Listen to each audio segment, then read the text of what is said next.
Chapter 1592. Lu Yuan and Lu Jin's apartment was located northwest of the 4th Ring Road in the imperial capital. The He family's mansion was located in the center of the imperial capital, inside the 2nd Ring Road. There was still a long way to go from the 2nd Ring Road to the northwest of the 4th Ring Road. Gu Nianji was in a good mood. She turned on the car stereo and hummed along. She knew that singing was also her weakness, and she was tone deaf, so she only dared to sing alone in the car. Not long after singing, she noticed a black Volkswagen sedan that had been following her since she got on the highway. She had been off the highway for a long time now, and she was driving through the streets and alleys of the 4th Ring Road. This car had been following her at a moderate speed.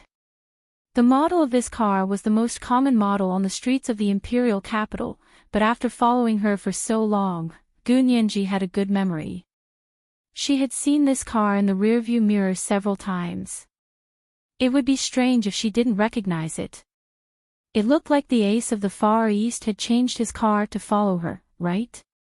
Gu Nianji felt depressed. How could this person be like this?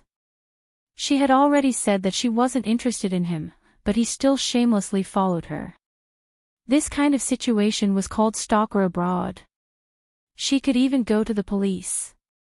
Gu Nianji pursed her lips and suddenly stepped on the accelerator. He Jichu's car performance was very good, and it immediately shot out like an arrow leaving the bow. She suddenly sped up, and the car behind her subconsciously followed. Gu Nianji began to change lanes and drift on the busy 4th Ring Road. She felt like she was about to fly. It had been a long time since she had tried driving so freely. She couldn't help curling up the corners of her lips and glancing at the rearview mirror. Ha! That car could actually follow her. Her driving skills weren't bad. Gu Nianji skillfully turned the steering wheel. After changing lanes to overtake another car, she suddenly slowed down. She changed 2 lanes in a row and closed in on the black Volkswagen that had just caught up. She turned to look at the ace of the Far East in the car next to her and waved at him proudly. Through the Volkswagen's window, Gu Nianji could see the ace of the Far East's dark face. He seemed to be very angry, and his anger was about to spill out of the window. Gu Nianji suddenly felt refreshed and wanted to laugh out loud. She was the one who had defeated the ace of the Far East from the KGB. He could brag about it for an entire year when he got back. She proudly scratched her cheek with her fingers and shamed the ace of the Far East. Then, she immediately stepped on the accelerator, wanting to speed up and leave. However, she seemed to have angered the KGB's ace of the Far East. The other party also began to show off his driving skills. The front of his car suddenly slanted to the front of her lane, less than 10 centimeters away from the front of her car. Gu Nianji quickly turned the steering wheel to the other lane. Then, the black Volkswagen rushed over again, squeezing her into another lane on the right. Gu Nianji broke out in a cold sweat. He didn't expect the ace of the Far East to be so crazy. It was no wonder that they came from a clan of warriors. She felt ashamed of her inferiority. Gu Nianji wanted to beg for mercy. Her face was pale, her legs were weak, and her feet were trembling. She gripped the steering wheel so tightly that she almost pulled it off. She only saw herself constantly changing lanes, and in the end, she was pushed out of the lane by the ace of the Far East. When she saw the black Volkswagen almost crash into the guardrail by the side of the road and come across the front of her car, she also slammed on the brakes and stopped on the buffer belt by the side of the road with a whoosh. Gu Nianji leaned against the steering wheel and panted heavily. Her chest was aching. The race had been too intense, and her heart, which had just recovered, was still a little overwhelmed. The ace of the Far East braked in time and got out of the car angrily. He kicked Gu Nianji's car door and growled, "Get out of the car." Gu Nianji was shocked. She turned her head to look out of the car window and happened to meet the ace of the Far East's familiar yet unfamiliar face. Seeing Gu Nianji's pale face, the fine beads of sweat on her forehead, and the way she was clutching her chest, the ace of the Far East instantly understood that the injury to her heart had not completely healed. She still dared to race with him in such a half-dead state. She was really tired of living. Get out of the car. The ace of the Far East knocked on the window again and signaled for her to get out of the car. This time, his voice was gentler and less angry, but his expression was even colder. Gu Nianji pursed her lips and wondered if he was stupid. Would she get out of the car at a time like this? She shook her head like a rattle. No, no, no. The car window was very soundproof, and Gu Nianji's voice was very soft. The ace of the Far East couldn't hear what she was saying at all, but judging from her movements, he knew that she refused to get out of the car. The ace of the Far East took out his phone, wrote a few words on the writing board, and stuck it on the car window for her to see. It said, "There are no other cars following you." Gu Nianji, seeing that she still didn't move, the ace of the Far East took back his phone and wrote another sentence. "I know where President Liu and your father's apartment is. I can show you the way." Gu Nianji, okay, so he already knew. Then why did she have to race with this KGB agent just now? Gu Nianji opened the car door and got out. She began to doubt her life. The ace of the Far East crossed his arms and leaned against the front of Gu Nianji's car. He looked at her awkwardly standing in front of him and looked her up and down coldly. His voice was like the cold wind from the far north. "Why are you running?" Gu Nianji, her legs were still weak, but she didn't want to lose face. Gu Nianji asked bluntly, "Why are you chasing me?" "I said I'm going to chase you." The ace of the Far East's face was cold. "Do you think you can run away?"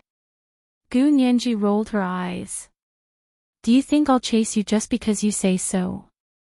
The last person who wanted to chase me was young Master He. Look at how I treated him." The ace of the Far East was speechless. He half lowered his head. His tall and straight nose cast a shadow on the side of his face, and his jawline was exquisite to the point of perfection. Gu Nianji secretly took a few more glances. She treated it as Major General while letting her satisfy her craving for food. The ace of the Far East thought about it for a while. The moment he looked up, he happened to meet Gu Nianji's eyes. He immediately smiled and leaned forward. His clear voice seemed to be able to seduce her. "Peeping at me?" Gu Nianji quickly looked away and snorted. She raised her chin slightly. "I'm spying on you." "Peeping? Is that necessary?" She waved her hand. "If you have something to say, tell me quickly. If you don't, I'm leaving. I haven't eaten all morning. I'm starving. President Liu wants to make me paella." The ace of the Far East frowned. "Paella? What's so delicious about that?" Looking at her still pale face, the ace of the Far East advised her, "It's not suitable for you to eat any seafood-related food right now. It's not good for your heart's recovery. Gu Nianji, if you still want to eat it, I'll call your father and tell him to be careful." The ace of the Far East was about to call Lu Jin as he spoke. Gu Nianji quickly stopped him. Okay, I won't eat it. I won't eat seafood fried rice. Don't call my dad. It's fine if you don't call. I'll go with you." The ace of the Far East was very insistent. "I have to watch you. I can't let you eat seafood-related food. You don't believe me." Gu Nianji was very angry. "Am I someone who doesn't keep my word?" The ace of the Far East looked down at her. "When did you show that you're someone who keeps your word?" Gu Nianji clenched her fists. "If you don't believe me, watch carefully." "Okay, I'll go with you." The ace of the Far East immediately answered and quickly made a call. "Ivan. Come here and drive my car away. I'll send you the address." Then he opened Gu Nianji's car door and stuffed her into the passenger seat. He sat in the driver's seat, fastened his seatbelt, and skillfully reversed the car onto the road. He quickly drove away. The moment the ace of the Far East made his move, Gu Nianji didn't even have a chance to resist. The seat belt on her body had somehow been twisted around by him, and she couldn't even undo it. It was like a dream. Soon, the ace of the Far East brought her to the door of the high-rise apartment where Lu Yuan and Lu Jin lived. How do you know where they live? Gu Nianji asked suspiciously. She didn't say a word. What misunderstanding do you have about the KGB's abilities? The ace of the Far East said lightly as he rang the doorbell. Lu Jin opened the door gloomily and frowned at the ace of the Far East. Okay, I've sent her here. You can leave now. Gu Nianji, this ability to burn bridges after crossing the river seemed to be even better than hers. The ace of the Far East looked at Gu Nianji expressionlessly and said, Uncle Lu, I promised Lawyer Gu that I would make sure she couldn't eat Spanish seafood fried rice today. I can't go back on my word. Gu Nianji's face darkened. Who had she offended? Just because she thought of Major General Hu, she wanted to take a bite of his signature Spanish seafood fried rice to express her yearning. She couldn't even eat the seafood because of the ace of the Far East. Lu Jin had no choice but to let them in. He asked in confusion. Nianji, why can't you eat Spanish seafood fried rice? Didn't you ask for it on the phone just now? I just asked someone to bring the ingredients over. The core ingredient of Spanish seafood fried rice was saffron. It had to be especially authentic saffron to create that unique taste. Lu Jin's apartment had all kinds of ingredients, but it was missing saffron. Mr. Peters said that my wound has just healed, so I can't eat seafood. Gu Nianji covered her chest and looked away from the kitchen with great difficulty. Through the translucent kitchen door, she could see Lu Yuan's tall figure standing in front of the cupboard. But there's no scientific basis for the side effects of seafood on wound healing. Lu Jin began to talk non-stop. There's a saying among the people that hair, such as seafood, is also included in hair. It will affect the healing of wounds after surgery and increase the chance of infection. This saying is completely baseless. There are 3 stages of wound healing after surgery. In the first stage, a blood clot forms at the wound. Fibrin is needed to stop the bleeding and seal it. In the second stage, new fibroblasts appear, the blood clot is broken down, and then scars are formed. In the third stage, the scar tissue fuses with the original cell tissue and recovers its original physiological function. In these 3 stages, high-protein foods such as seafood are a very important nutritional supplement to help the wound heal and allow the cells to perform the repair function. Gu Nianji beamed as she listened. She hugged Lu Jin's arm and leaned her head against his shoulder. That's great. Long live Dad. I want to eat Spanish seafood fried rice. The ace of the Far East lowered his noble head in front of science. Uncle Lu is really knowledgeable. I'm the one who's ignorant. I've learned a lot. Sure. Lu Jin relaxed his brows and said domineeringly, of course I'll take care of my own daughter. I won't give her anything she shouldn't eat. Alright, we're going to have lunch. You. Thank you, Uncle Lu. I'll do as you say. The ace of the Far East sat down and said with a smile, I've never eaten Spanish seafood fried rice before. I want to try President Lu's cooking today. This was today's second update, Chapter 1581, Better Than Respect. A reminder for everyone's monthly votes and recommendation votes. Mwah, all the big shots and little angels. Chapter 1593. Most people would probably pinch their noses and allow themselves to be scrounged for food even if they were unhappy. Unfortunately, the ace of the Far East had miscalculated this time. Lu Jin was a righteous person with an interpersonal disorder, so he didn't fall for it at all. He patted the back of the sofa where the ace of the Far East was sitting and said unhappily, who said I wanted you to stay for dinner. Don't interrupt people if you don't understand them. Listen carefully. What I mean is, we're going to eat. The door is over there. Please go back. He stretched out his hand and made a, please go out, gesture. The ace of the Far East, who was good at reading people's expressions, had probably never seen such a blunt rejection and expulsion before. He was stunned for a moment before standing up embarrassedly. His gaze lingered on Gu Nianji's face for a moment, and he said calmly, all right, since I don't have the fortune to eat, I'll wait outside. He stood up. What are you waiting for? Lu Jin was so angry that he was about to rush to the kitchen and chase him away with a big broom. Why aren't you leaving? I'll send her back to the He family after she finishes eating. The ace of the Far East pointed at Gu Nianji with a very cold expression. Otherwise, I won't be at ease. Gu Nianji quickly said, I don't need you to send me back. I can drive myself.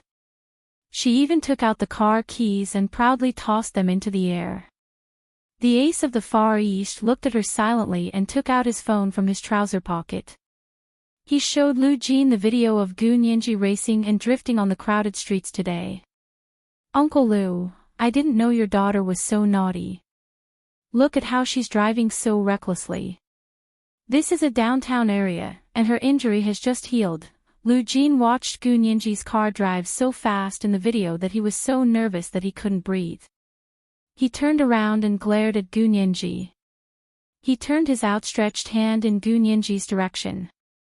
Nianji. Where's your car? Give me the car keys. Gu Nianji instantly had the urge to rush out the door, but under the watchful eyes of Lu Jin and the ace of the Far East, she still chose to recognize the circumstances.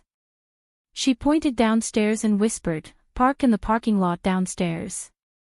She obediently handed the car keys to Lu Jin and muttered, this isn't my car. This is young Master He's car.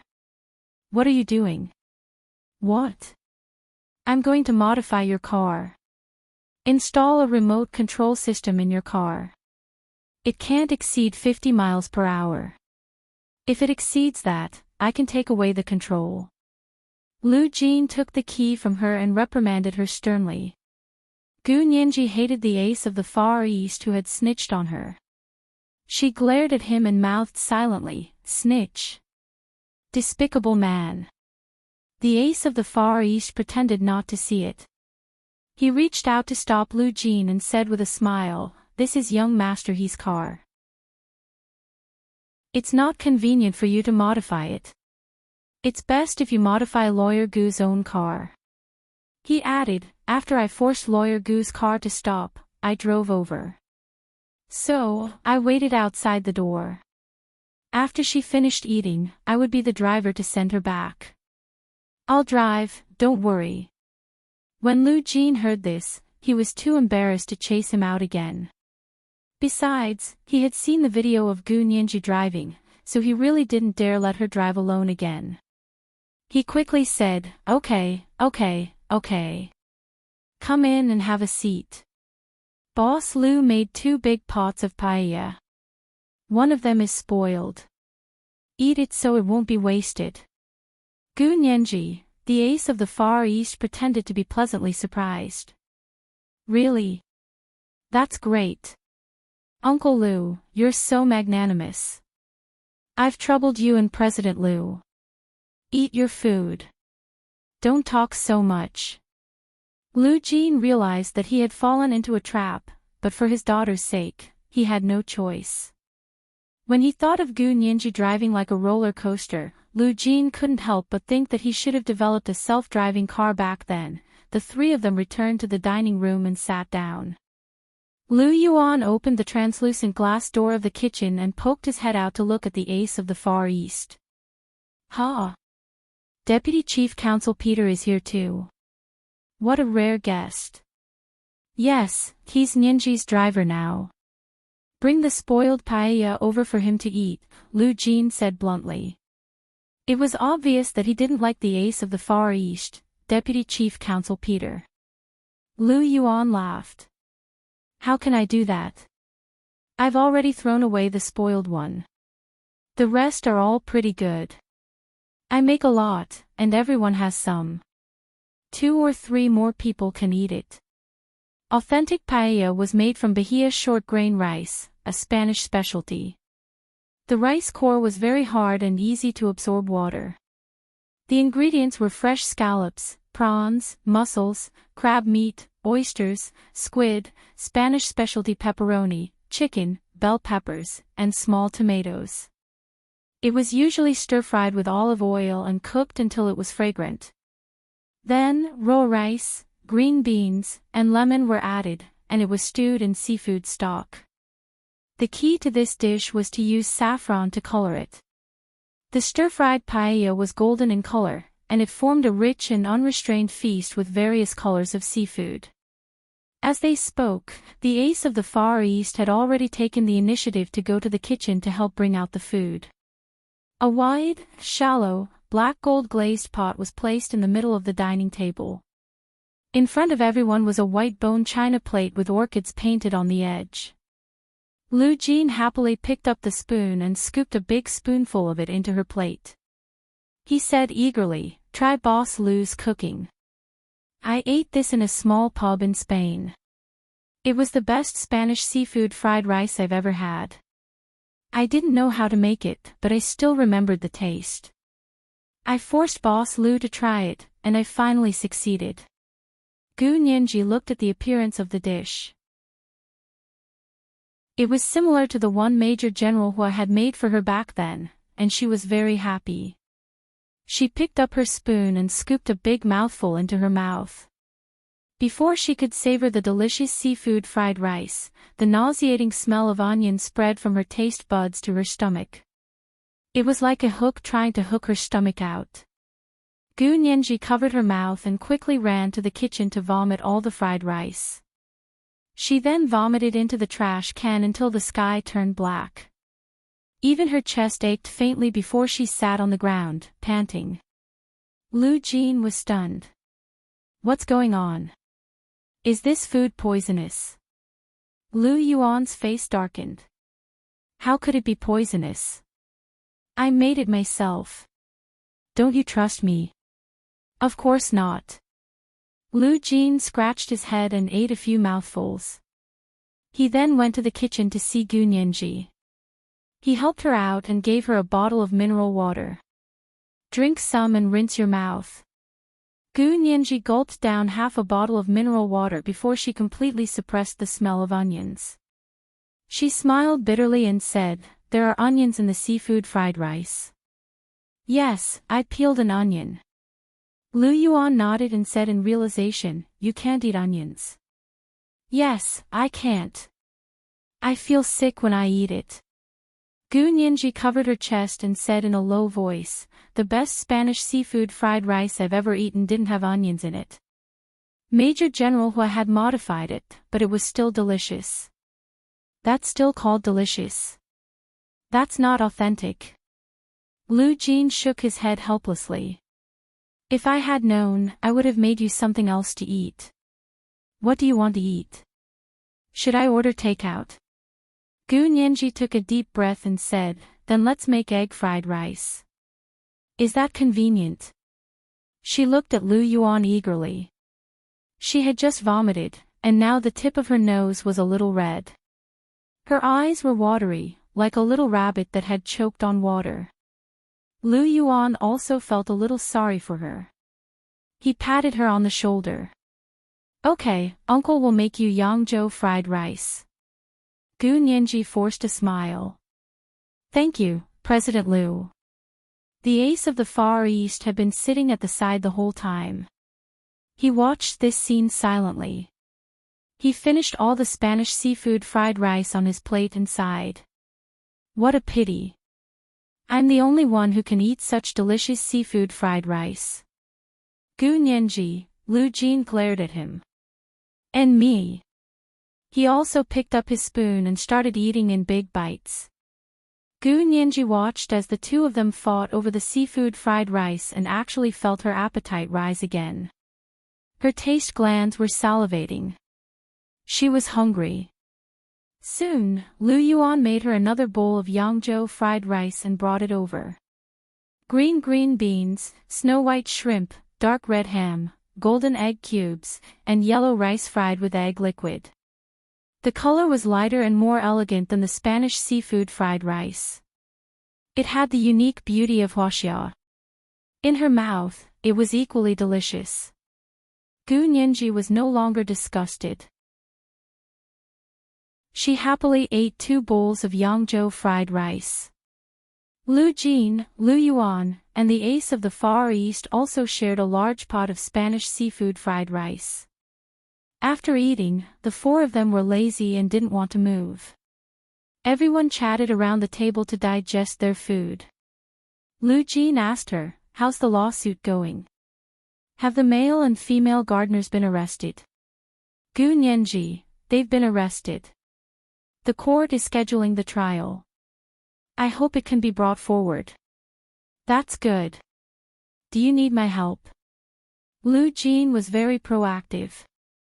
"I can testify in court." "Please don't." Gu Nianji quickly dispelled his idea. "You've already changed your name, so don't expose your identity." Lu Yuan frowned.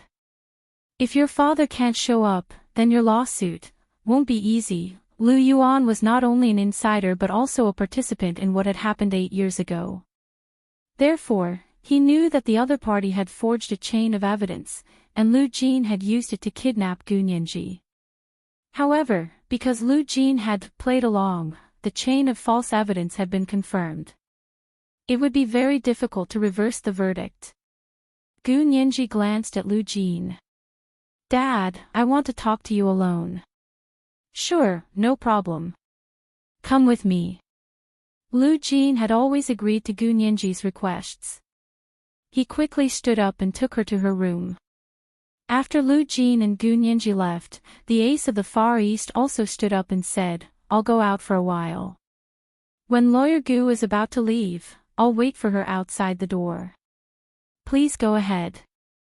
Lu Yuan nodded with a smile. He was very polite to him and didn't want to deal with him too much.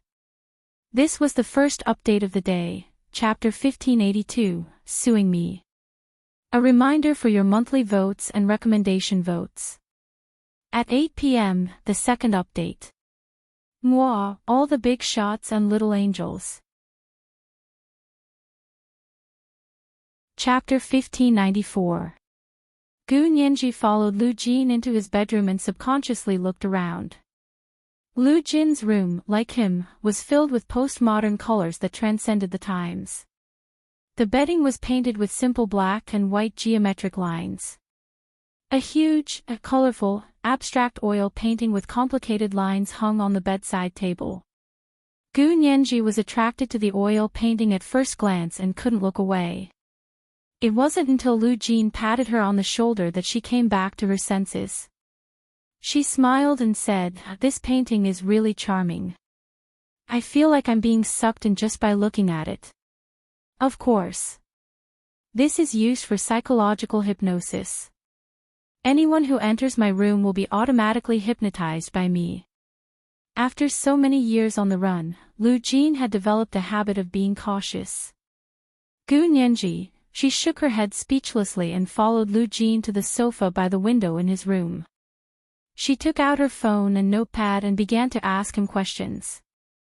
"Dad, what I want to ask you is, how did you intercept Qin Yaoguang back then?" Gu Nianji needed to know the details. "You kept saying that you intercepted her, but I don't know how you did it." Lu Jin looked away and muttered, "Do you need to know in so much detail?" "Of course." Gu Nianji was very cautious.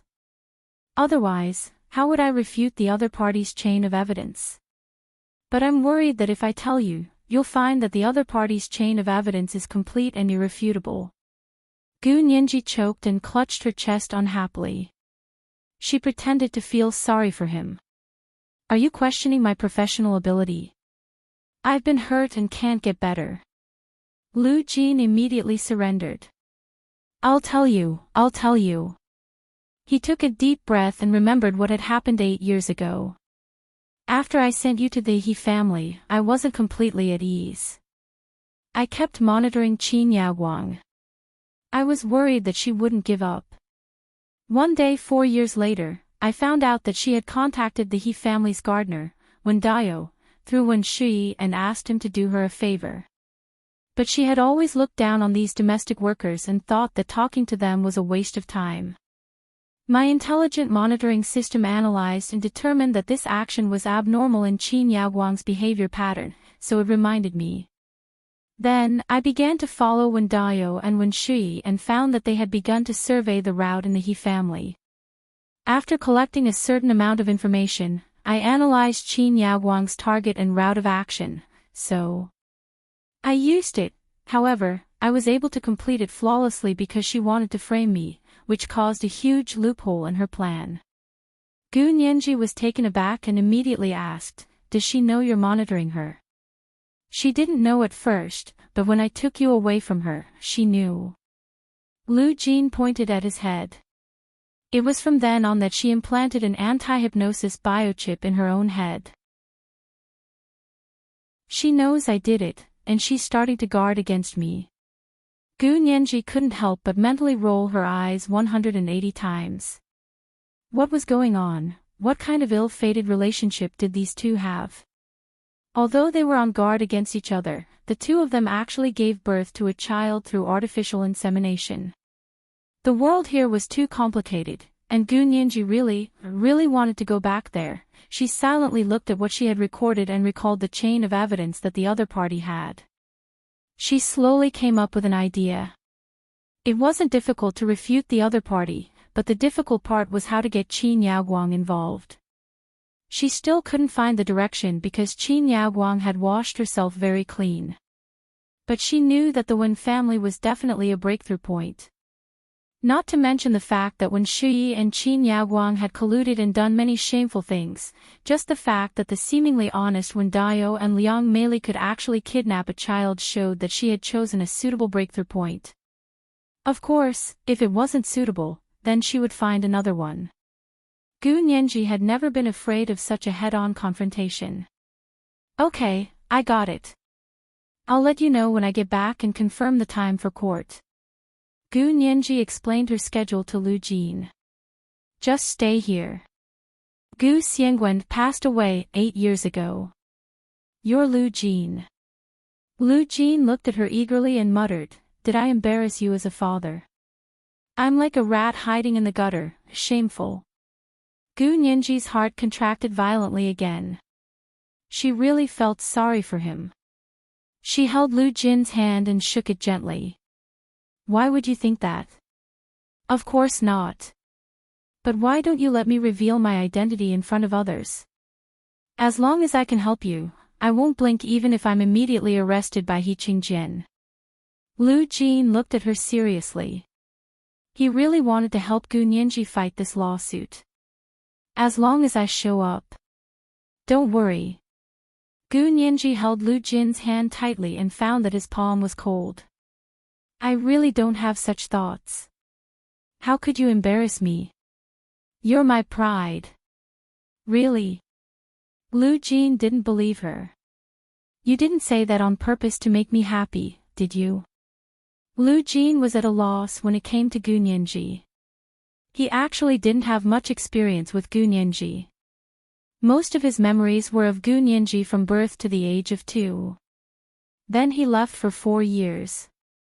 When he came back, he immediately thought of a way to send her to the He family. Another 6 years later, he took her away from the He family and sent her to the other side of the world.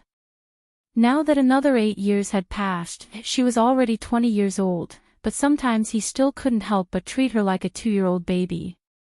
He was afraid that she would melt in his mouth, and he was afraid that she would fall in his hands, but after so many years of estrangement, it wasn't something that could be made up with love. He didn't know her current preferences, nor did he know her tastes. He had only just found out that she couldn't eat onions. Lu Jin's guilt grew even more severe. Of course not. Gu Nianji regretted asking about the past. There was no doubt that Lu Jin actually had a very heavy psychological burden about the past. He had been blaming himself for not fulfilling his responsibilities as a father. Gu Nianji was glad that she had lost her memory and hadn't let that dark period of time corrode her body and mind. What she had now was good enough. She didn't need to find the past.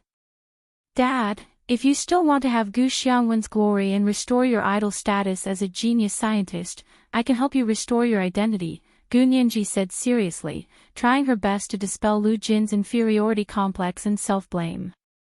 Lu Jin quickly shook his head and said anxiously, No, no, no. That kind of glory and status was never what I wanted. I just want to take good care of you so that you can have a normal family. Gu Nianji, Dad, I'm afraid you have some misunderstanding about a normal family. A family like theirs would never be a normal family, but who cared if it was a normal family? Gu Nianji only knew that she wouldn't agree to exchange 100, 1,000, or even 10,000 normal families for Lu Jin's father. She put a hand on Lu Jin's shoulder and pressed hard to make him feel her determination. Dad, if that's the case, just listen to me. Watch how I bring the male and female gardeners to justice in court. Lu Jin frowned and thought about it for a long time, then said, If you lose the case, bah, bah, bah. The bad don't work, the good do. If you say something like that again, I'll fall out with you. Even if we're biological father and daughter, I'll fall out with you. Gu Nianji hated to hear the word lose the most. It was also one of her taboos. Besides, even if she wasn't fully prepared, with her ample experience in improvising, the other party still wouldn't be able to get away with it. Hearing that Gu Nianji was anxious, Lu Jin immediately compromised. Okay. I was wrong. Knock on the wood 3 times. Lu Jin knocked on the windowsill 3 times and finally calmed Gu Nianji's anger. Dad, I won't lose. She stood up from the sofa and said sternly, Have some faith in me and watch how I skin them. I won't let off anyone who has harmed us.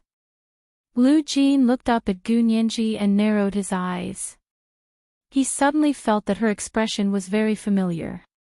He jumped up from the sofa and said, I remember now. I have a Blu-ray disc of a famous lawyer defending in court. Take it and take a look. Learn from him. Gu Nianji, what era was it that they still used Blu-ray discs? Lu Jin happily walked to the wall and entered the complicated password. He opened the safe in the wall and took out a Blu-ray disc. He sighed and said, It's been more than 10 years. Actually, I should transcribe them and save them in the cloud system. Well, wait a minute. I'll transcribe them now. Lu Jin's computer was very powerful. It only took him 5 seconds to transcribe 100 gigabytes of content on the Blu-ray disc to the computer and then transfer it to his own encrypted cloud system. This is the account number and password. You can take a look when you have time, Lu Jin said as he carefully locked the Blu-ray disc back into the safe. Gu Nianji. Dad, when did you become interested in the law? Gu Nianji was speechless. Wasn't this father too omnipotent? He didn't even know the law, did he? I don't know anything about the law, Lu Jin admitted honestly. Lu Jin admitted honestly, but I once saw a powerful person in a lawsuit. I hope she can give you some inspiration and let you learn something practical. Gu Nianji looked at him suspiciously and felt even more strange. She immediately used her phone to connect to the website that Lu Jin had given her and entered the account number and password. The internet speed was very fast. After she connected, she saw that there were many small folders here. Each folder was named after a time and place. Looking at the time, it was more than 10 or 20 years ago. She clicked on a folder that was the closest to the present, which was 12 years ago. There was a video file that had just been transcribed and uploaded. Gu Nianji opened the video file and found that it was a video of a trial. The lawyer who was arguing eloquently was an ordinary-looking woman, but as soon as she spoke, she was immediately charming. It made people completely ignore her appearance and only feel her unparalleled attractiveness. Gu Nianji was extremely surprised. This is young Master He's mother. She had seen this woman's photo at the He family's house, so she was no stranger to her appearance. Yes. Lu Jin nodded honestly. She's the most powerful lawyer I've ever seen. Nianji, you'll definitely be as good as her. No, you'll be better than her. This was the second update of the day, chapter 1583, You'll be better than her. A reminder for everyone's monthly votes and recommendation votes. Moi, little angels. Chapter 1595. Gu Nianji's eyes curved as she held Lu Jin's hand and said, "Thank you, Dad, for having confidence in me." "That's right. Trust me, I'll help you get justice." Lu Jin's hand trembled imperceptibly. He didn't dare look Gu Nianji in the eye and muttered, "Just get justice for yourself. Don't worry about me." "How can that be?" Gu Nianji thought Lu Jin was still worried, so she quickly said, "You can find an excuse to listen in, but it's best to disguise yourself as someone else. Don't let anyone recognize you as Lu Jin." He was the major shareholder of the Lu Corporation, but at least in the eyes of outsiders, he had nothing to do with her. If he paid too much attention to her, it would arouse the suspicion of people with ulterior motives. Especially He Qingjian, who was very suspicious. Gu Nianji thought of He Qingjian's ruthlessness of rather kill the wrong person than let him go, so she didn't want the people she cared about to be in danger at all. Seeing that Gu Nianji was worried about him, Lu Jin was instantly happy. He winked at her. "Don't worry, I have a way. At most, the Lion King will make a comeback. If anyone can recognize him, I'll give him both Nobel Prizes." Gu Nianji giggled and said playfully, "Our family is really good at acting. Dad, I think you should seriously consider entering Hollywood." "Hollywood is nothing." Lu Jin deliberately raised his head at a 45-degree angle. "Being a real scholar is the most important test of skill." Yes, yes, yes. Actor tycoon Lu Jin has woken up. It's not even dark yet, and you're already dreaming. Gu Nianji giggled as she rambled on with Lu Jin. Finally, he let go of the burden in his heart. Perhaps he hadn't let go of his past so quickly, but as long as he had a good start, he would slowly get over it. Gu Nianji patted Lu Jin on the shoulder. "All right, I have to go back. I won't be here again until the court hearing." Lu Jin reluctantly saw her out and frowned. "It's not a problem for you to stay at the He family's house all the time. You should move out. I'll buy you a house in the imperial capital." "Gu Nianji, I'll mention it to young Master He, but you don't have to buy me a house." Gu Nianji turned around to stop Lu Jin and winked at him. "I'll rent a house." Lu Jin understood instantly and held her hand with a smile. "I understand. Rent a house. Fong Dongjin is here. How about we sign a permanent rental contract? If you don't say it, we can still be good friends." Gu Nianji shook their intertwined hands. "Okay, I really have to go." The two of them chatted and laughed as they walked as if there was no one else around. They had already passed through most of the living room, but no one looked at Lu Yuan, who was sitting on the sofa. Lu Yuan couldn't bear to see the father and daughter clinging to each other. He simply shook open a large newspaper and covered his entire upper body. Out of sight, out of mind. Lu Jin opened the door and said to Gu Nianji, "I'll walk you down." "Uncle Lu, there's no need. I'll send Lawyer Gu back." The ace of the Far East and Deputy Chief Counsel, Peter, suddenly stood up from the door and blocked Lu Jin's view. Lu Jin's expression immediately darkened. He pulled a long face and said, "Why haven't you left yet? If one meal isn't enough, do you want 2 meals?"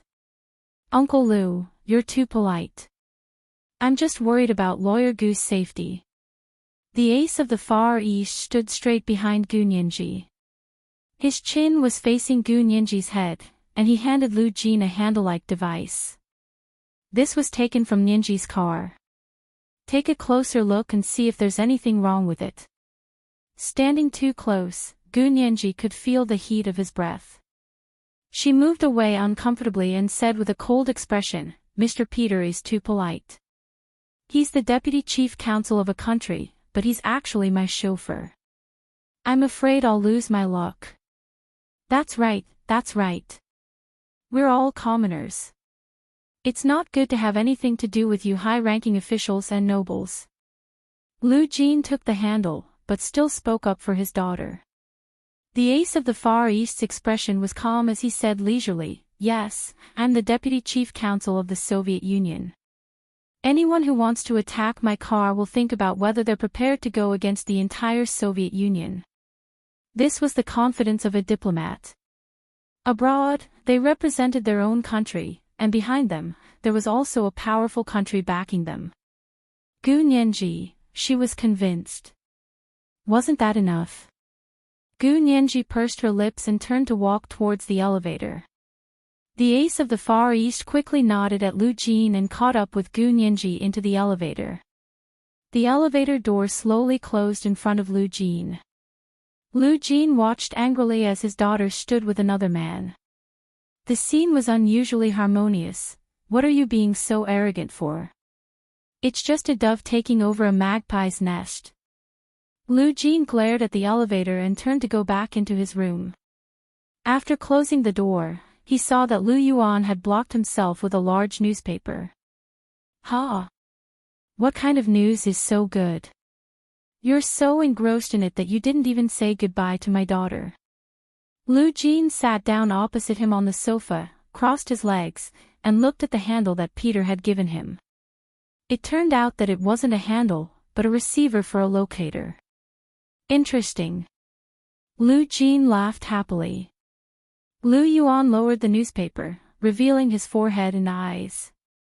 He said mockingly, it was clearly you father and daughter who came and went freely in the living room as if there was no one else around. I, a living person, couldn't even see you sitting here. Now you're still accusing me of not saying goodbye to your daughter. Did you give me a chance to say goodbye? Speaking of saying goodbye, Lu Jin stopped smiling and was also full of complaints. Don't say any more. That deputy chief counsel is guarding the door. He's like a tiger eyeing its prey, like a wolf. I can't chase him away no matter how hard I try. However, Lu Yuan could tell from his complaints that he was showing off, so he didn't answer, so he couldn't be smug. Lu Jin waited for a while, but Lu Yuan didn't say anything. He raised an eyelid and glanced at Lu Yuan. Seeing that he was still sitting upright and reading the newspaper like a national leader, he couldn't help pursing his lips and said, Boss Lu, when Nianji's case starts, I'm going to sit in on it. Can you quickly think of a way for me to sit in on it openly? Lu Jin was the only one who could beg people like a big boss. But what could he do? Lu Yuan accepted his fate and put away the newspaper. He thought for a moment and said, Nianji is a partner of our Lu Corporation's external law firm. You're a major shareholder of the Lu Corporation and also a member of the board of directors. When the time comes, you can listen in on the grounds of inspecting Nianji's abilities, but don't be too ostentatious. It's best if you don't reveal your identity in front of outsiders. It's fine as long as the board of directors knows. This could also be classified as a trade secret, so it made perfect sense for him to sit in on it incognito. Lu Jin only needed a legitimate reason to appear in court so that others wouldn't suspect his relationship with Gu Nianji. That's a good reason. Boss Lu, you're really an unscrupulous businessman. You came up with such a high-sounding reason without even blinking. Lu Jin gave him a thumbs up. Lu Yuan wasn't comforted. He glared at him angrily, put away the newspaper, and went back to his bedroom. Winter was coming. Liu Yuan planned to be a Buddhist-like president. He didn't want to stoop to the level of Liu Jin, who was an infuriating person with interpersonal disorder. Gu Nianji and the ace of the Far East sat in the moving car. The ace of the Far East said lightly, "I've tampered with the GPS in this car. Young master, he and the others can't receive the specific address of your father's apartment. I've given the matching receiver to your father. You'll drive this car from now on." Gu Nianji, she propped her head up and looked out the window at the river of cars. She said lazily, "Thank you. But Mr. Peter, don't waste your time with me. Really, you're so good. You can just snap your fingers and a bunch of women will pounce on you. I didn't know I was so popular." The ace of the Far East curled his lips and glanced sideways at Gu Nianji. "Actually, I'm here today to say goodbye." Gu Nianji exclaimed and put down her arm. She was happy. "You're leaving? Are you going back to the Soviet Union?" "I'm leaving this place to do something," the ace of the Far East said vaguely and couldn't help glancing at her again. He felt that her eyes, which had suddenly lit up, were a bit of an eyesore. He reached out and pushed her face. "What's that look in your eyes? Why are you so happy to hear that I'm leaving?" "How can I not be happy?" Gu Nianji was in a much better mood. "This is to let you know your place in my heart." "Oh. I still have a place in your heart?" The ace of the Far East raised his eyebrows with a smile. "I thought you had a heart of stone." "Sure enough, a strong woman is afraid of a pestering man." "Tisk, you're too arrogant." Gu Nianji spread her hands disdainfully. "You have no place in my heart." The ace of the Far East, he quickly pulled himself together. "Okay, got it. I'll continue to work hard." Gu Nianji felt a headache coming on. She said angrily, "If you continue to harass me, I'll call the police. You saved my life.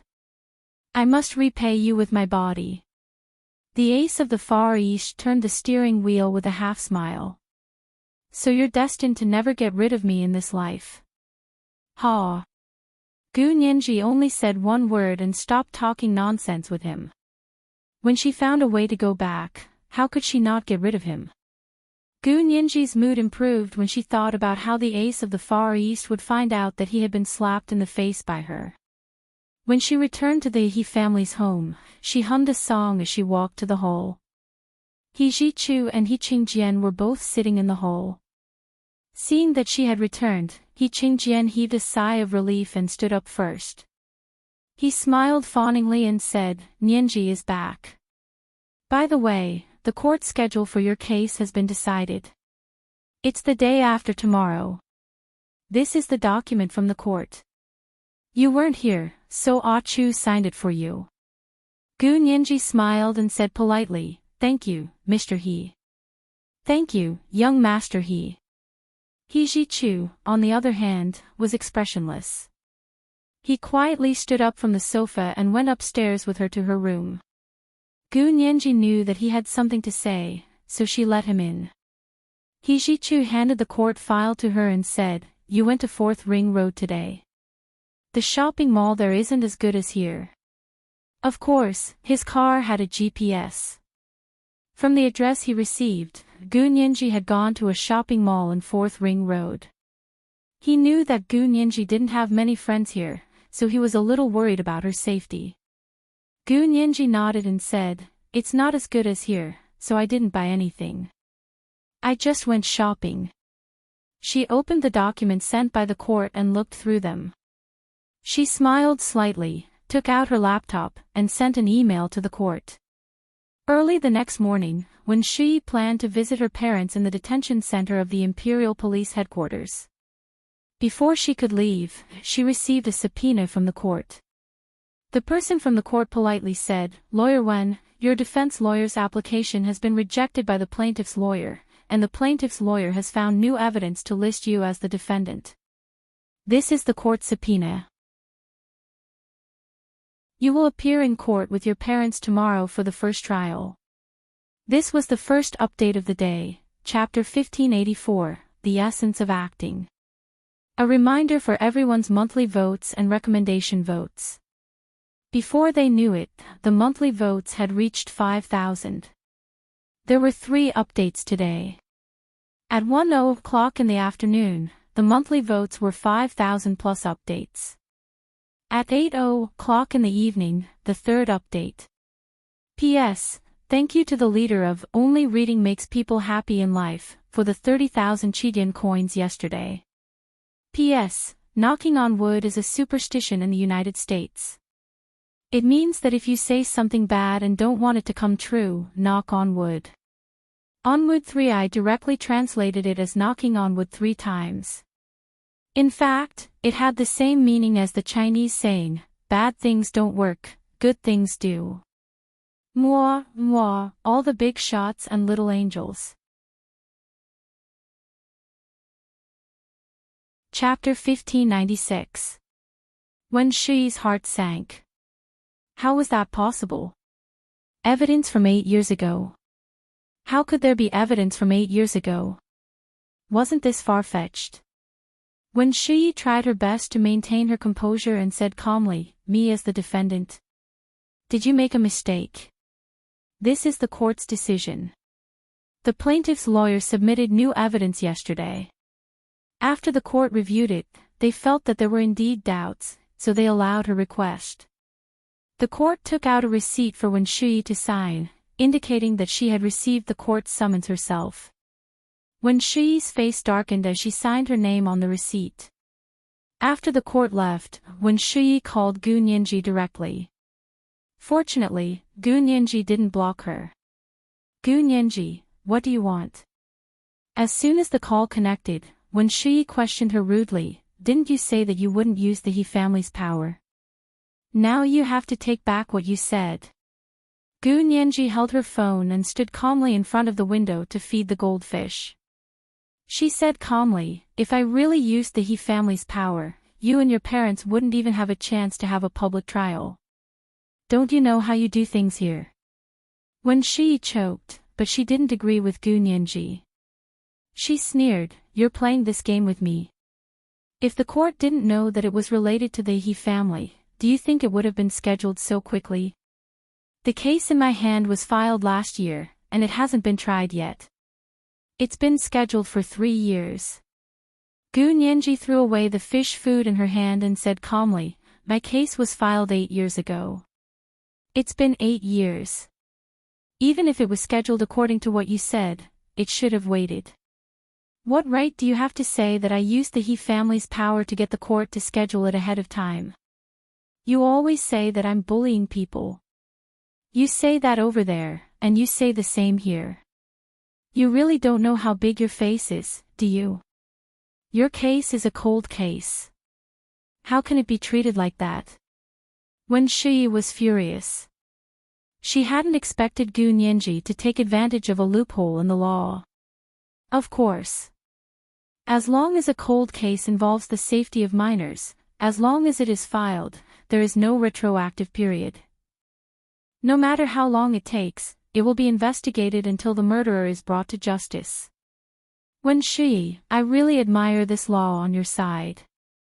Gu Nianji smiled brightly as she went to the bathroom to wash her hands. She used the rose cream to slowly wipe the back of her hands. Wen Shi was rendered speechless by Gu Nianji's words, but she couldn't give up just like that. After a moment of silence, she said helplessly, actually, you're using your power to persecute poor people like us who have no power or influence. Gu Nianji, when possible, one should forgive and forget. You've been so relentless in your pursuit, but have you thought about the final outcome? It might not be what you want. How do you know what I want? Gu Nianji looked up at herself in the mirror. Her large eyes were still dark, her skin was a bit pale, and her full lips were pale. She looked into the mirror and said word by word, I just want the people who harmed me to pay the price they deserve, not a bit more, not a bit less. This is the legal justice I seek. Ha! Wen Shi thought it was ridiculous. Gu Nianji, the justice you seek will never be achieved. Because we live in a world of people, and where there are people, there are people. You'll regret it. Gu Nianji raised an eyebrow. Tell that to the judge and the jury. See if they'll pay attention to you. Gu Nianji hung up the phone. She thought about it and blocked Wen Shuyi's number. As the plaintiff and defense lawyer, it was not appropriate for her to have private contact with Wen Shuyi, the defendant. During lunch, Gu Nianji asked He Zhichu, young master He, did you give my phone number to Wen Shuyi? He Zhichu didn't even look up. He patiently cut a piece of steak and said, no, I didn't give your number to anyone. He Zhichu had applied for the phone number Gu Nianji was using now. He Qingjian coughed unnaturally at the side. He didn't say anything, but Gu Nianji suddenly realized something. She looked at He Qingjian and said, General, he knew my phone number and told Dean Qin, didn't he? Wen Shuyi must have gotten the phone number from Dean Qin. He Qingjian didn't expect Gu Nianji to guess the whole story with just a cough. He couldn't help smiling bitterly. I'm sorry. I didn't know that you and your mother would be at odds with each other at that time. Gu Nianji lowered her head silently and didn't say anything else. After lunch, Gu Nianji went back to her room for an afternoon rest. Before going to bed, she took out her phone and scrolled through Weibo. In the end, she found that there was a piece of news related to her on Weibo that was trending. It was the He family's disappearance case 8 years ago. The headline of the news was sensational and eye-catching. A naughty girl left home for 8 years. When she returned, she sent a servant from a rich and powerful family to prison, all because of a small disagreement back then. Gu Nianji's eyes widened and she sat up from the bed. She had underestimated Wen Shuyi. She even dared to provoke the He family. Was she throwing caution to the wind, or was she fighting to the death? Gu Nianji clicked on it and read it. She couldn't help but laugh.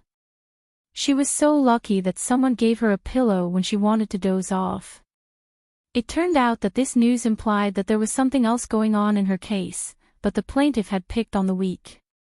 She only dared to sue the 2 gardener couples who had been used as scapegoats, and didn't dare to pursue the real culprit. She also hinted that the court had immediately started the trial for the case that had just had a clue.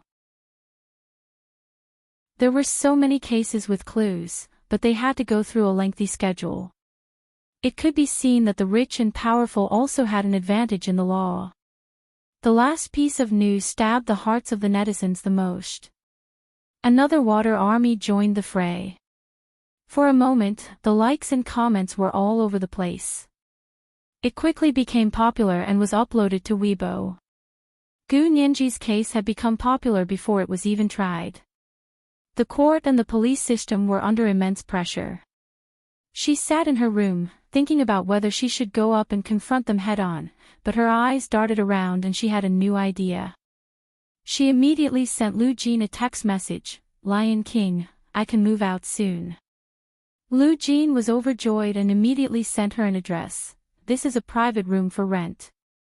It's a well-renovated serviced apartment with 3 bedrooms, 2 living rooms, and 2 bathrooms.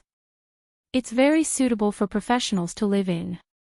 Gu Nianji hadn't expected that she would have a reason to move out of the He family's house so soon and live with her father.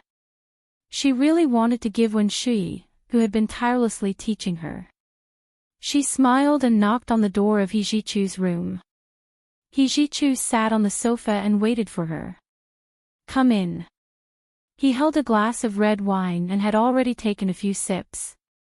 His face was a little red, as if he was drunk. His almond-shaped eyes were a little blurry. Gu Nianji pushed open the door and stood at the door with an aggrieved expression. Young master He, I think it's better for me to move out. What's wrong? He Zhichu rubbed his temples. His voice was a little hoarse. Are you not used to living here? Do you want to live in my own apartment? No need. Gu Nianji walked in and handed him her phone. Look, I'm still living in your He family's property, but I can't get rid of this bullying reputation. He Jichu skimmed through the trending news, and the corners of his eyes twitched. I'll get someone to deal with it. Please don't. Gu Nianji quickly stopped him. If you make a move, it'll really prove that I'm bullying others. Gu Nianji understood the twists and turns here too well. How could an online child not know the power of deleting posts and muting them? That would only confirm the rumor. Then what do you want? He Jichu leaned against the sofa and stared at her with his almond-shaped eyes. Are you just going to watch them spread rumors? Of course not. But before the first trial tomorrow, I don't want to do anything to them. After the first trial, I'll gather evidence to sue them. Only the law could teach the media, who were keen on spreading rumors to gain attention. Otherwise, they would think that they were really uncrowned kings and celebrities. They wouldn't give them the chance to thief calling thief. He Jichu nodded. It's good that you know what to do. But if you move out, I'm worried about your safety. Gu Nianji smiled and spread her hands. How could that be? Young Master this is the imperial capital, the best place in the world.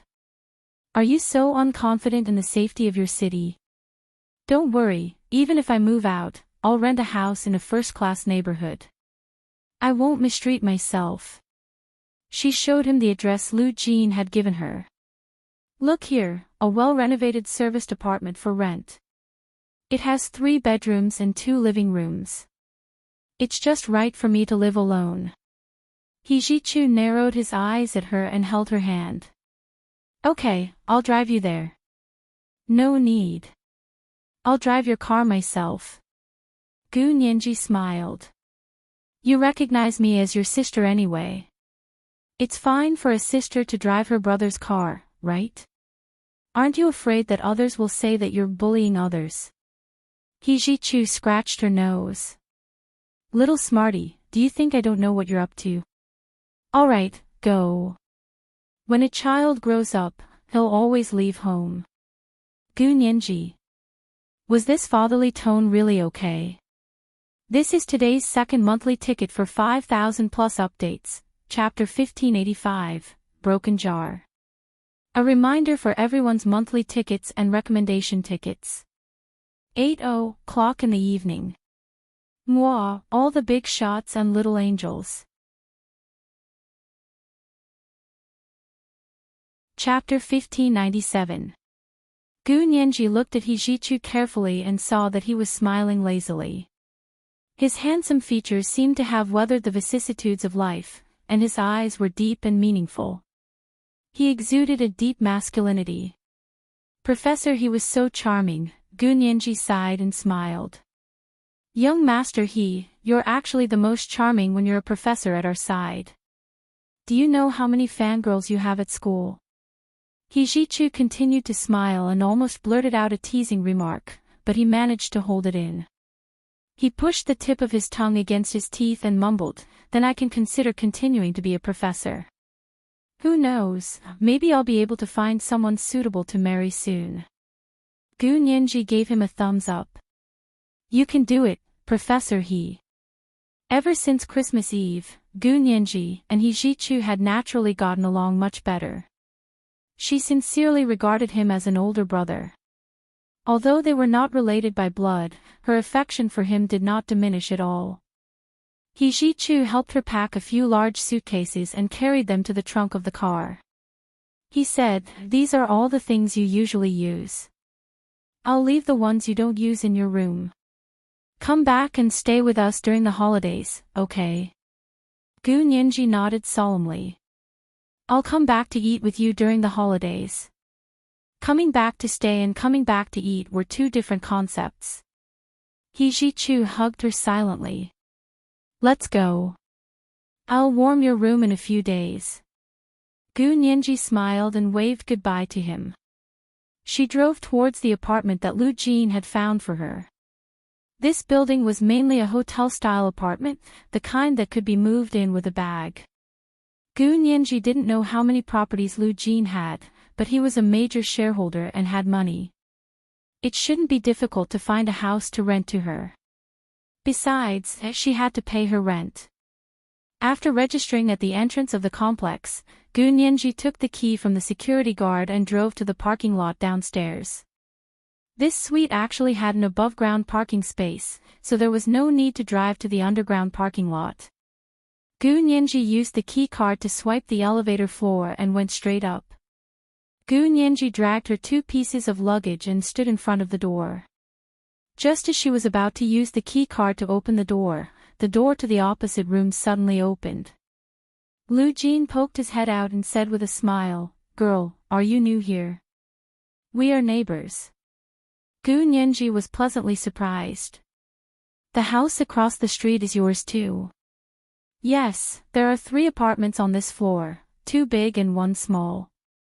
I bought 2 big ones, both with 3 bedrooms, 2 living rooms, and 2 bathrooms. The small one only has 2 bedrooms and 1 living room. Boss Lu bought it. This meant that this floor belonged to them. The elevator was controlled by the access card, so it was impossible for others to even reach their floor. This greatly protected the privacy of the residents. Gu Nianji was extremely happy. She opened her arms and gave Lu Jin a big hug. "Hello, neighbor." Lu Jin smiled and patted her back. He helped her carry her suitcase into her room. The room was exquisitely decorated, and it was indeed the type where one could move in with a bag. The household appliances were all equipped with brand new household appliances. Unfortunately, neither of them knew how to cook, so they ordered takeout. Lu Jin went downstairs to get it. "Okay, stay here. I've installed an intelligent security system in your room. Don't worry, no one will suddenly barge in and take you away in the future." Lu Jin stretched out his arms and walked around Gu Nianji's living room. Gu Nianji suddenly thought of the scene in the other world when the door was broken in, and Xiao Yi, who had been shot by 10 bullets until she was lying in a pool of blood. Her mood darkened. She sat on the sofa and looked at Lu Jin. "Dad, I haven't asked you yet. How much do you know about me in the other world?" Lu Jin carefully sat beside her and said, "I don't know much. Because contacting the other world requires energy, a lot of energy. We don't have much energy, so we originally planned to save up for a few years and then go there to see you. In the end, He Qingjian sent someone to bring you back from the other world. I didn't want you to fall into He Qingjian's hands because Qin Yaoguang was still his wife at that time. I was worried that Qin Yaoguang would continue to harm you. So I started an energy war with him and wanted to transfer you to my side. In the end, both sides almost suffered." Lu Jin shook his head with a bitter smile and patted Gu Nianji's head. "Luckily, you're fine. Otherwise, I would have to die to apologize." Gu Nianji looked at him thoughtfully and said, "Then how did you know He Qingjian brought me back? Were you spying on him?" "How would I dare to spy on him?" Lu Jin snorted and was not in a good mood. "I was monitoring Qin Yaoguang and found out that she showed the video of your engagement in the other world to He Qingjian. He Qingjian finally found out that you dumped his son, so he went crazy in anger and kidnapped you back violently." Gu Nianji punched the sofa and said angrily, "It's that B***tch Qin Yaoguang again. It's all her fault." Lu Jin and Gu Nianji scolded Qin Yaoguang together, but he also advised Gu Nianji, "But she's your mother after all, and she knows too much about you. It's best not to involve her in order to avoid unnecessary complications and draw attention to your constitution. Qin Yaoguang's trump card is your special genes and constitution. Although I destroyed all of Qin Yaoguang's experimental data and erased all of your information, it's very easy to copy your genetic data. I just need a strand of your hair. Once your perfect human genes and special constitution are made public, it'll definitely be a disaster for you, not a blessing." Gu Nianji interrupted him and said aloofly, "So you'd rather create the illusion of suicide and hide your identity than expose what Qin Yaoguang did to me?" Lu Jin knew that Gu Nianji was unhappy, but he still nodded honestly and said, "In my opinion, the damage has already been done, so there's no point in exposing the past. People should look forward and live a good life in the future. That's the best way to pay tribute to those dark days in the past." But Gu Nianji was different. She rejected this kind of cynical, evasive attitude. No, people should look forward, but this can't be an excuse to give up on pursuing responsibility. Gu Nianji was very firm. They were able to conduct biological experiments on a 2-year-old child. Don't you think this crime is outrageous? Lu Jin lowered his head and struggled fiercely in his heart. He said, "You're mainly suing the kidnapping case from 8 years ago. Don't distract yourself. Indeed, the time between the ages of 2 and 6 was another case." "I will." Gu Nianji nodded. "I'll be in court tomorrow. I'll make it quick and settle the gardener couple." This was the third update of the day, chapter 1586, It's Her Again. A reminder for everyone's monthly votes and recommendation votes. Moi, everyone, little angels. Chapter 1598. Gu Nianji didn't feel much joy after moving to a new home. That was because her attention was focused on her case tomorrow. "Are you really confident?" Lu Jin was still very worried about Gu Nianji's first court appearance here. Gu Nianji didn't tell Lu Jin too much about what she had done in the other world. She didn't want him to worry. "I've made a lot of preparations." Gu Nianji explained her intentions to Lu Jin.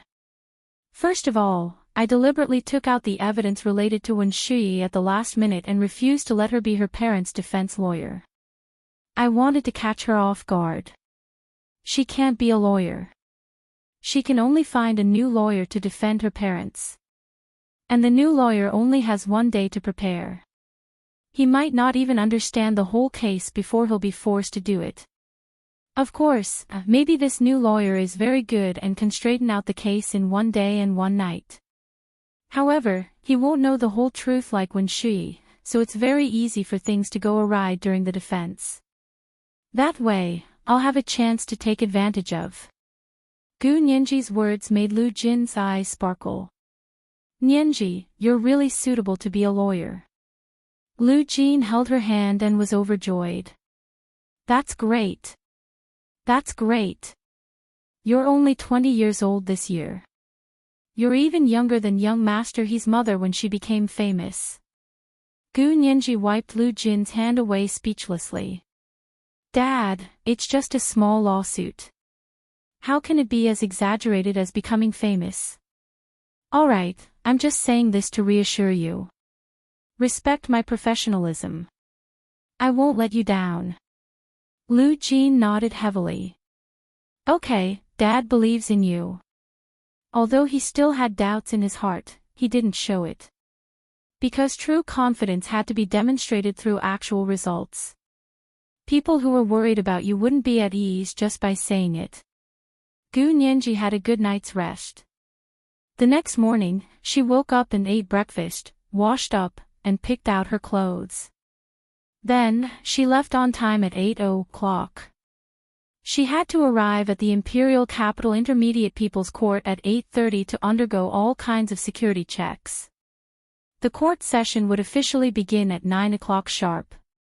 Gu Nianji drove He Jichu's car to the underground parking lot of the Imperial Capital Intermediate People's Court.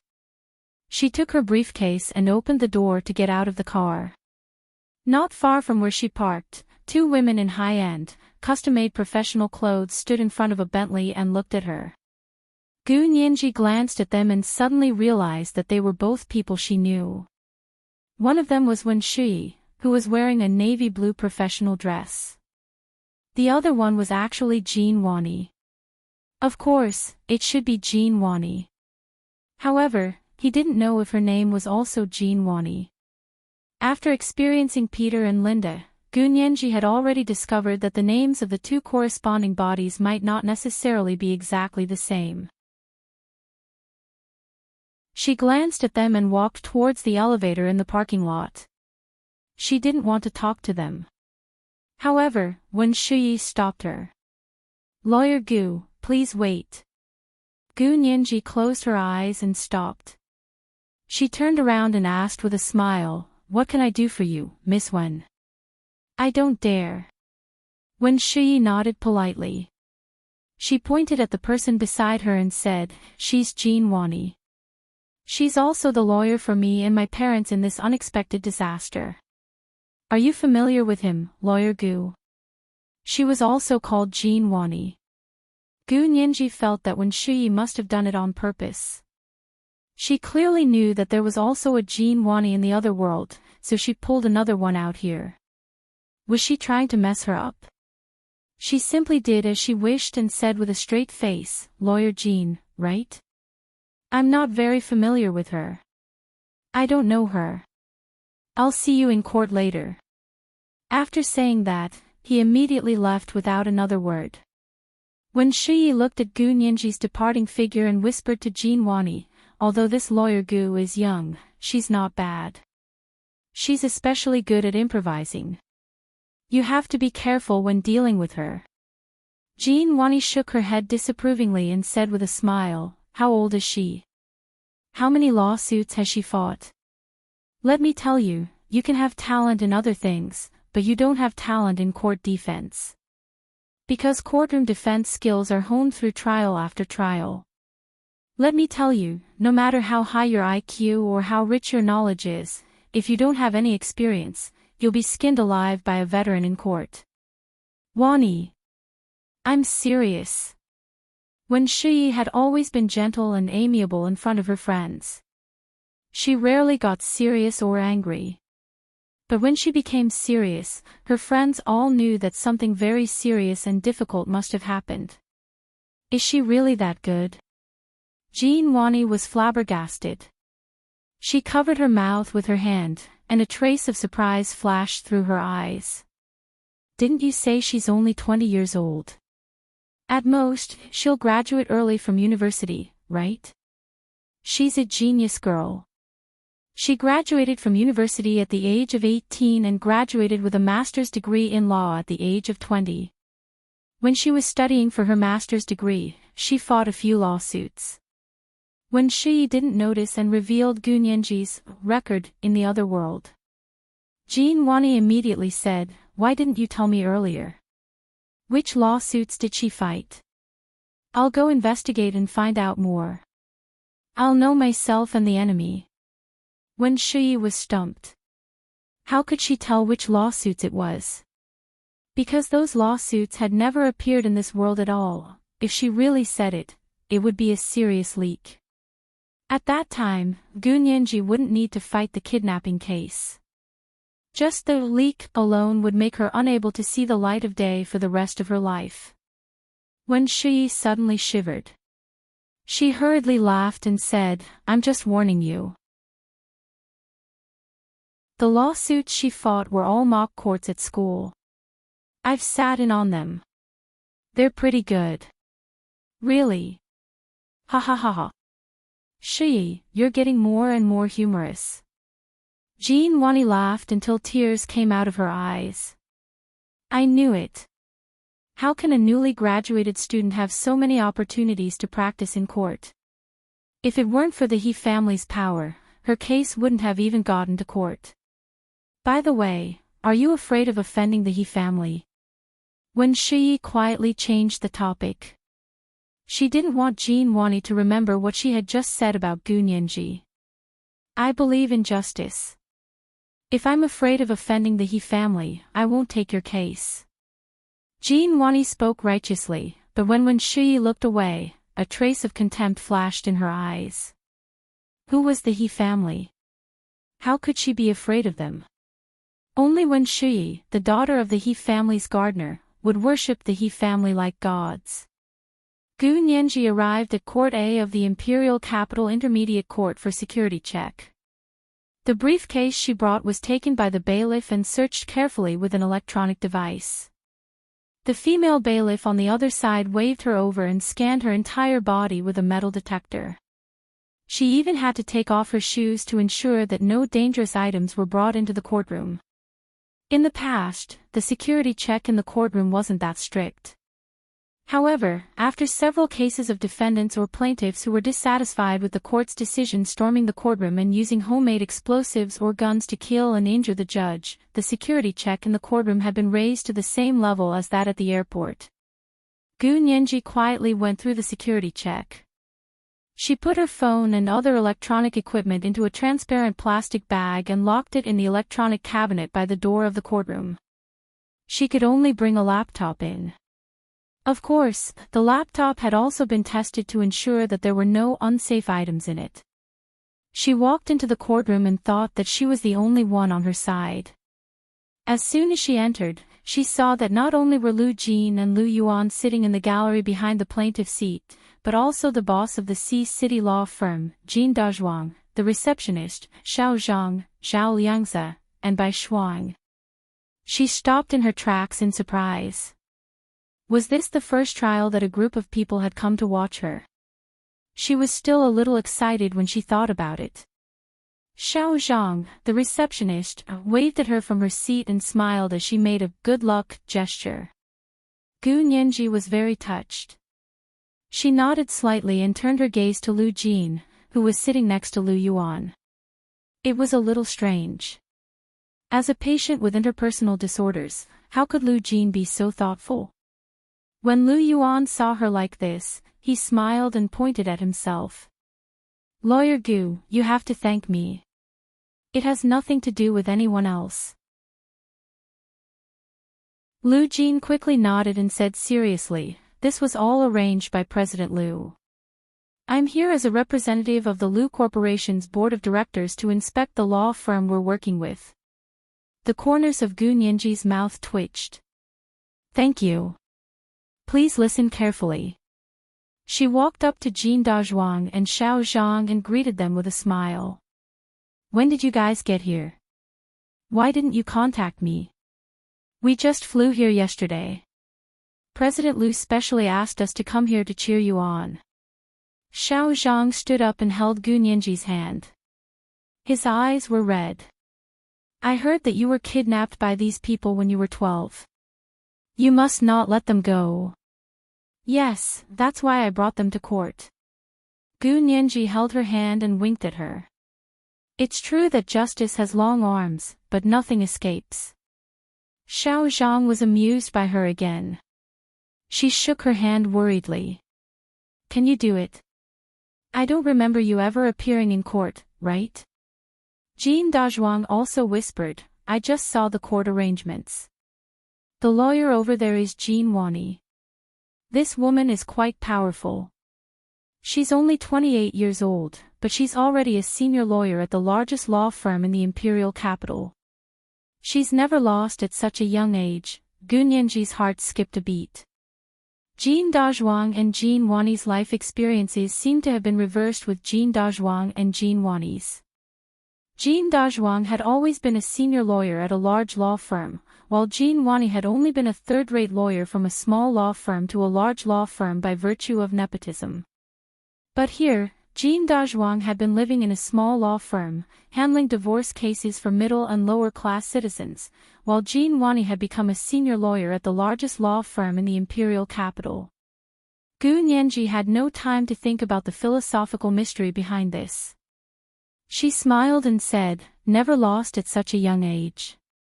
Yes, there's a first time for everything. Let's start with lawyer Jin Wani's first defeat. Xiao Zhang, the receptionist, was so amused by Gu Nianji's words that she almost burst into tears.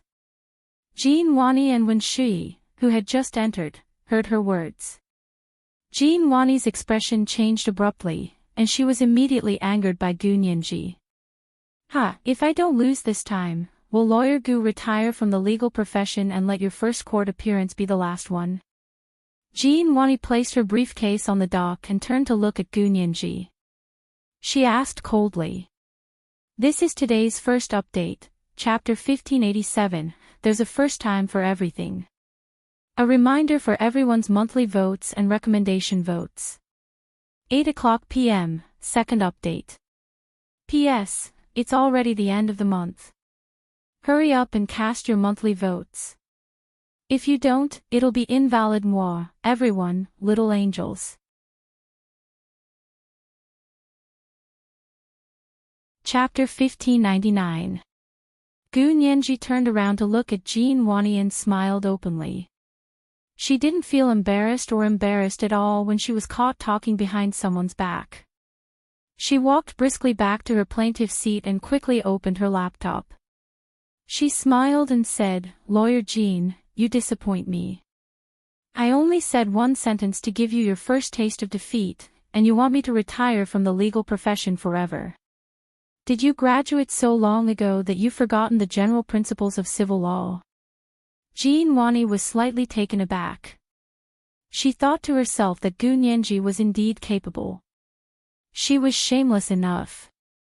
She had always believed that the first quality of a good defense lawyer was to be steady and not be led by the nose by the other party. In other words, one had to be thick-skinned enough. She sat down and opened her laptop with a sullen expression. She said calmly, "What's wrong? You're going back on your word now that you've been exposed for speaking ill of someone behind their back." Gu Nianji snorted. "Lawyer Jean, I'm afraid you misunderstand the word speak ill." "How did I misunderstand?" Jean Wani was very confused. She was famous for her high comprehension ability in law school. How could she not know what speak ill meant? "See, you don't even know yourself, so I'll reluctantly explain it to you." Gu Nianji turned around with a smile and faced Jean Wani's direction. She said politely, "Speak ill. The dictionary defines it as unwarranted accusations against people or things, or words that are inconsistent with the facts and cause damage. When I said I would give you your first taste of defeat, it was just a hypothetical statement expressing good intentions. It can't be said to be unwarranted accusations, nor can it be said to be inconsistent with the facts and cause damage, so how can it be called speak ill?" Jean Wani smiled and shook her head. "I'll only ask you one thing. Have I ever failed in a trial?" She then stared at Gu Nianji with an imposing manner. She had graduated 7 years ago and appeared in court for 5 years. She had fought 72 cases of all sizes and had indeed never lost a single case. Of course, settling out of court was also considered a win for her. Gu Nianji didn't know these details, but she wouldn't care if she did. She looked away and chuckled. As expected, Lawyer Jin's comprehension ability is problematic. What you said about never losing was in the past tense. When I said I would give you your first taste of defeat, it was in the present tense and future tense. Don't you think it's illogical?" The group of relatives and friends behind Gu Nianji burst into laughter. Zhao Liang's laughter was the loudest. His clear baritone voice echoed in the empty courtroom. He could stir up the atmosphere all by himself. All he needed was a whistle. Lu Yuan turned around to look at him. Only then did he try his best to hold back his smile and calm down. Jean Wani narrowed her eyes and immediately changed the topic. "You're really good at twisting words and forcing logic, but even so, what does it have to do with the general principles of civil law? Saying that I have forgotten the general principles of civil law, does this count as slandering my professional ability? I can sue you for slander." Do you still remember the general principles of civil law that I mentioned?" Gu Nianji looked up with a smile, her eyes sparkling as she looked at Jean Wani. "If you still remember the general principles of civil law, then you should know that rights and obligations are equal in civil law. If you make me lose a case, I'll retire from the legal profession forever. In civil law, rights and obligations were absolutely unequal. I can completely ignore it." Jean Wani was stunned. She didn't expect the general principles of civil law to be used in this way. Gu Nianji saw that she was slightly stunned, so she immediately followed up with another attack. "It's fine if ordinary people say such impulsive jokes, but Lawyer Jean, as a famous senior lawyer from the largest law firm in the capital, also said such words that disregard the law. I have a reason to question your professional ability. What right do you have to say that I'm slandering you?" Jean Wani, Wen Shui, who was beside her, tugged at her lapel and pouted at the judge's seat. Just then, the judge entered. Jean Wani took the opportunity to shut up and find a way out. Before the court session, Jean Wani had almost completely lost the battle of words with Gu Nianji. She was a little impatient and forced herself to look at the analysis of the case on the computer to familiarize herself with the key facts on the chain of evidence. Later in court, she would beat her to a pulp to appease the hatred in her heart. Lu Jin, who was sitting in the gallery behind the plaintiff's stand, wished he could cheer for Gu Nianji like crazy. His excitement was evident in his words. He almost jumped up from his seat to offer Gu Nianji his knee. Although Lu Yuan didn't speak to Lu Jin, he completely understood his feelings. In fact, Lu Yuan was also very surprised. He knew that Gu Nianji was smart, and could even be called a genius. She was also beautiful, cute, and pitiful. However, he didn't know that she could be so sharp in court. It was her first time appearing in court in a strange place, but she didn't have stage fright at all. He turned to look at Lu Jin and nodded at him approvingly. Lu Jin's eyes suddenly lit up, and he mouthed, "Isn't my daughter amazing? My daughter. I gave birth to her." Lu Yuan, as expected, if you gave her some color, she would open a dye shop. If you gave her some sunlight, she would shine. If you gave her a broken basket, she would lie down and lay eggs. He glared at Lu Jin, warning him not to let anyone see through him. Then, he quietly looked away and quickly scanned the courtroom. Fortunately, not many people noticed them. That was because everyone had been attracted by the battle of words between Gu Nianji and Jean Wani. One was a fledgling lawyer, who was also the plaintiff and the victim. The other was a young lawyer from the largest law firm in the capital who had never lost, and they were both beautiful women. It was supposed to be a one-sided situation, but now there was the possibility of a young lawyer making a comeback. How could people not be excited? After all, everyone loved to watch a reversal and face-slapping drama. Lu Jin had no one to share his joy with, so he could only maintain his poker face. He reached out and moved the miniature plastic pinhole camera embedded in his collar button, recording Gu Nianji's every word and action. This thing was made of high-grade plastic, and the metal detector of the court security check couldn't detect it at all. The judge was a slightly plump middle-aged woman in her 40s. She looked very upright and serious, and her eyes were very sharp when she looked at people. She sat down in the presiding judge's seat, and the two judges sat down on her left and right. This case involved a minor. Although the minor had already grown up, according to the principle of retrial of a cold case, it was still tried as a minor case. The victim's privacy was protected, and it was not disclosed to the media. All the people present had signed a special confidentiality agreement and declared that they were friends or colleagues of the plaintiff. After the judge sat down, she first asked if the plaintiff and the defendant were present. As the plaintiff, Gu Nianji chose to defend herself, so she was also her own lawyer.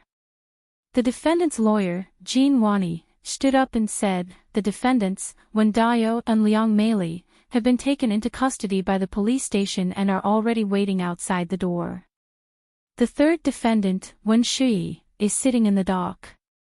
The judge checked the documents and compared them with herself, then nodded. "Let the defendants, Wen Dao and Liang Meili, in." Wen Shui quickly stood up and watched as her father and mother were brought in by two bailiffs. It had only been 2 or 3 days since they last saw each other, but she felt that their spirits had collapsed. When Wen Dao and Liang Meili saw Wen Shui, the emotions that they had been holding back for several days suddenly exploded. They hugged her and cried. Gu Nianji, Jean Wani immediately looked at Gu Nianji reproachfully and said, "Lawyer Gu, for your own benefit, you sued these poor, honest people. You didn't even let their innocent daughter off. Doesn't your conscience hurt?" The family hugged each other and cried as if they were the victims and Gu Nianji was the perpetrator. Gu Nianji looked at this scene in disgust. She scoffed and said aloofly, the most important thing for a family is to be in order. Since we've committed the law together, of course we'll be punished by the law together.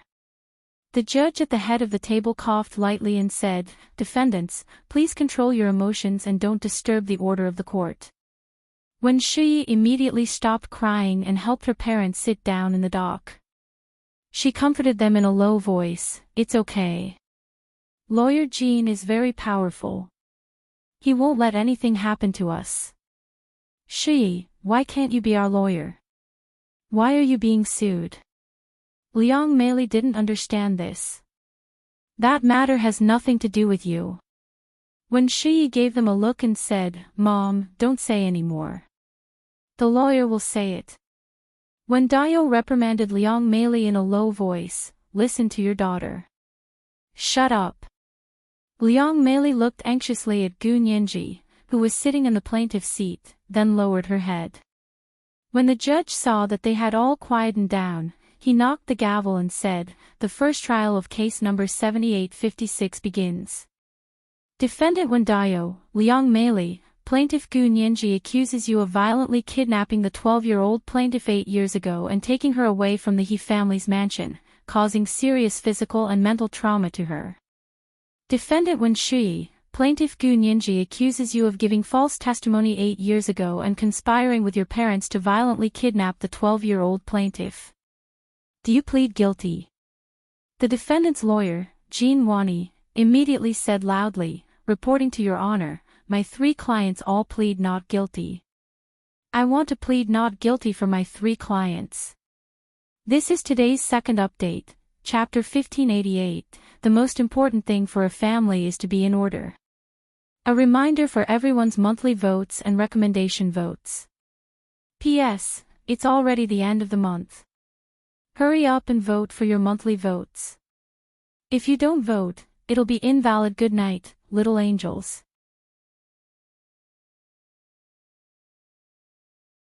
Chapter 1600. Excuse me. The evidence was irrefutable, and she still dared to plead not guilty. She really dared to say it. If it wasn't for the fact that this was her first time appearing in court and she needed to pay attention to her image and etiquette, Gu Nianji really wanted to roll her eyes in public. The judge and jurors in the courtroom also heard Jean Wani's defense. They frowned as they looked at the file in their hands. They knocked the gavel and said, "Defense lawyer, are you sure you want to plead not guilty?" "Yes, Your Honor," Jean Wani replied calmly without even looking at Gu Nianji. The judge then asked, "Then you want to deny all the plaintiff's charges?" "Yes, Your Honor." Jean Wani nodded again and said in detail, "Your Honor, my client did not violently kidnap the plaintiff 8 years ago, so I plead not guilty for them." The judge put down the file in his hand and asked in a deep voice, "Then you're saying that the He family reported a false case back then? Or that the plaintiff is falsely accusing your client?" Jean Wani was stunned. Blinking her almond-shaped eyes, Jean Wani carefully organized her words, "Your Honor, I plead not guilty for my client, but that doesn't mean that the He family reported a false case 8 years ago." "But you said you wanted to plead not guilty." The judge was also puzzled, and his frown deepened. "Defense lawyer, do you understand what you're saying?" "Your Honor, you're very incisive. This is exactly where I want to uphold justice for my client." Jean Wani nodded slightly and bowed in the direction of the courtroom. Her demeanor was elegant and thorough. 8 years ago, the He family did not report a false case. The plaintiff did leave the He family without the He family knowing, so the He family thought she had disappeared. However, her departure was not caused by my client's violent kidnapping. Jean Wani emphasized the word violent. The legal consequences of using violence against a minor and causing physical and mental harm were very serious. "Defense lawyer, please state your point of view." The judge made the final decision and sat up straight. He began today's trial with great interest. Jean Wani walked out from behind the defendant's stand and said to the people in the courtroom, "This case is actually very simple. I don't understand why the unscathed plaintiff would re-sue my client and even say that they used violent means. Objection. Gu Nianji raised her hand calmly. The defense lawyer used false assumptions to describe the plaintiff's situation and is suspected of misleading. Objection sustained. The judge looked at Jean Wani unhappily. Defendant's lawyer, please speak with the facts. Don't make any value judgments without any basis in fact. Yes, Your Honor. Jean Wani looked like she was ready to accept the good advice. In fact, this was all a lawyer's routine. If she didn't emphasize her value judgment in court, how could she leave a deep impression on everyone?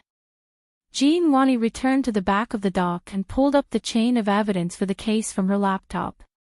She connected the laptop to the big screen in the courtroom and put the evidence directly on the big screen. Everyone, please take a look. The reason why I want to defend my clients is because they are truly innocent in this case. Not only are they innocent, but they are also good citizens who are willing to help others. We can't let good people be bitterly disappointed, and we can't let false accusations become the norm. This will have a great impact on society. Jean Wani glanced in Gu Nianji's direction and spoke righteously. It was as if Gu Nianji was the culprit who was making false accusations and had a negative impact on society. Gu Nianji looked at her expressionlessly. She had a look that said, "I'll quietly watch you act like a B***tch." Jean Wani sneered in her heart. She thought to herself, "I'll see how long you can stay calm." She pointed at the first piece of evidence that appeared on the big screen with a laser pointer and said passionately, "Everyone, look. This is the most important piece of evidence in this case, and it's also the key to clearing my client's name." On the big screen in the courtroom was the note with Gu Xiangwen's signature. "You don't have to look anymore. I've taken my daughter away." The handwriting was bold and elegant. It was obvious that it was a good handwriting. Lu Jin lowered his head silently and looked away from the big screen guiltily. Lu Yuan snorted and glanced at him sideways. This was all the stupid thing he had done back then. "Everyone." Jean Wani's voice trembled slightly, and her eyelashes fluttered. It was obvious that she was in a state of extreme excitement. She turned to stare at Gu Nianji like a cat staring at a mouse. "Lawyer Gu, you're familiar with the name Gu Xiangwen, right? Can you tell everyone who Gu Xiangwen is? Who is he to you?"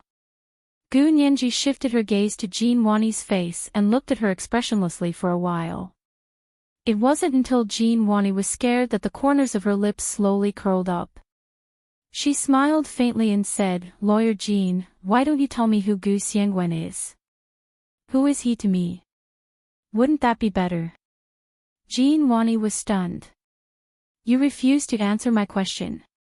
Does this question have anything to do with the case?" Gu Nianji said slowly. "I refuse to answer questions that have nothing to do with the case."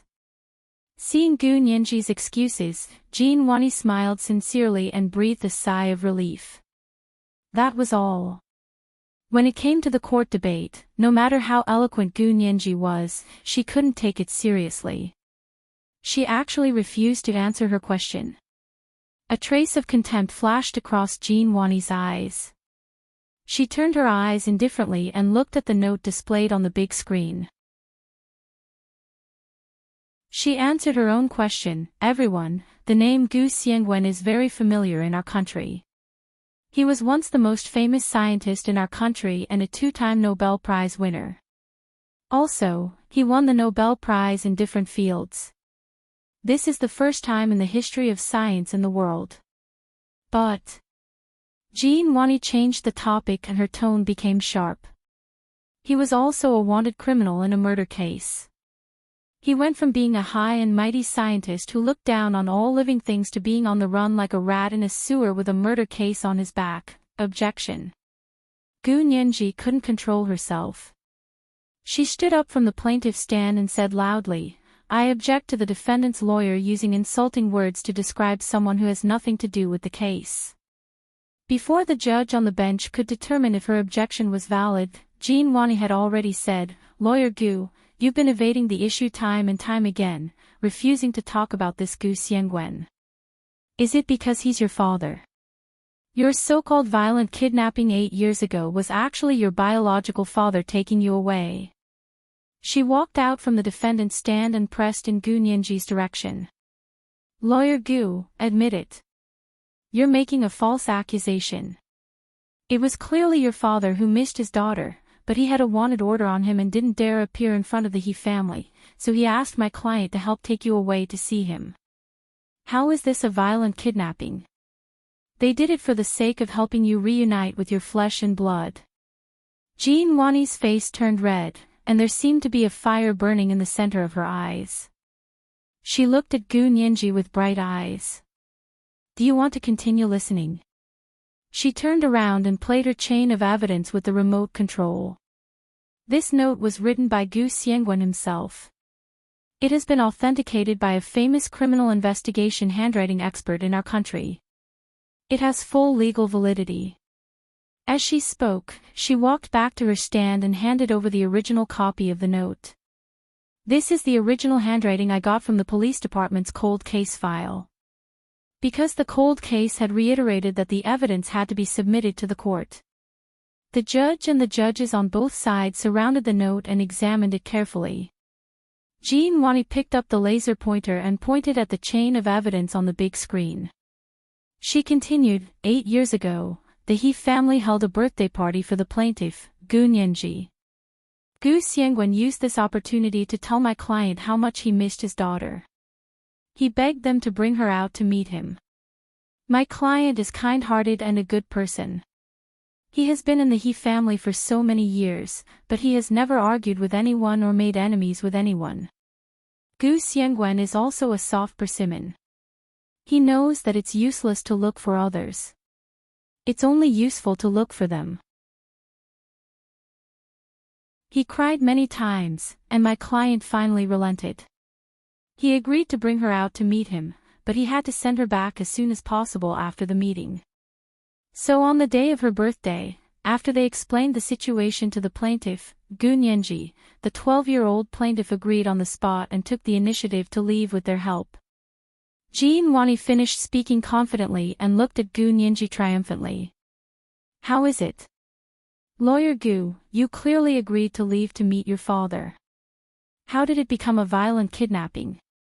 You still don't admit that you're falsely accusing my client. Oh, by the way, I heard that you lost your memory. You completely lost your memory before you were 12 years old, so you can't remember how you left the He family." Gu Nianji looked at Jean Wani quietly.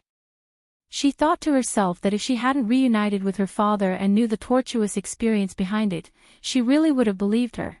Look at how well this story was made up. There was a cause and an effect, an action and logic, and there was physical evidence to support it. It was a completely different world. She raised her eyelids slightly and saw that most of the people in the courtroom seemed to have heard it. The judge on the left side of the courtroom was still nodding. Gu Nianji lowered her eyes to hide the mockery in them. This was the first update of the day, chapter 1589, Believing Her. Today was the last day of March. Hurry up and cast your monthly votes. There were 3 updates today. At 1:00 in the afternoon, the monthly votes were 5,500 plus updates. At 8:00 in the evening, the 3rd update. P.S. If the monthly votes exceed 6,000 today, we'll continue with the 3rd update tomorrow. Big shots, little angels.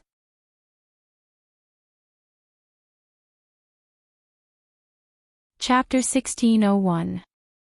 It's not your fault. Your father, Gu Xiangwen, is a lunatic. He can do anything, Jean Wani said contemptuously again. Her gaze and words completely infuriated Gu Nianji. Gu Nianji opened her eyes abruptly and looked over without any emotion.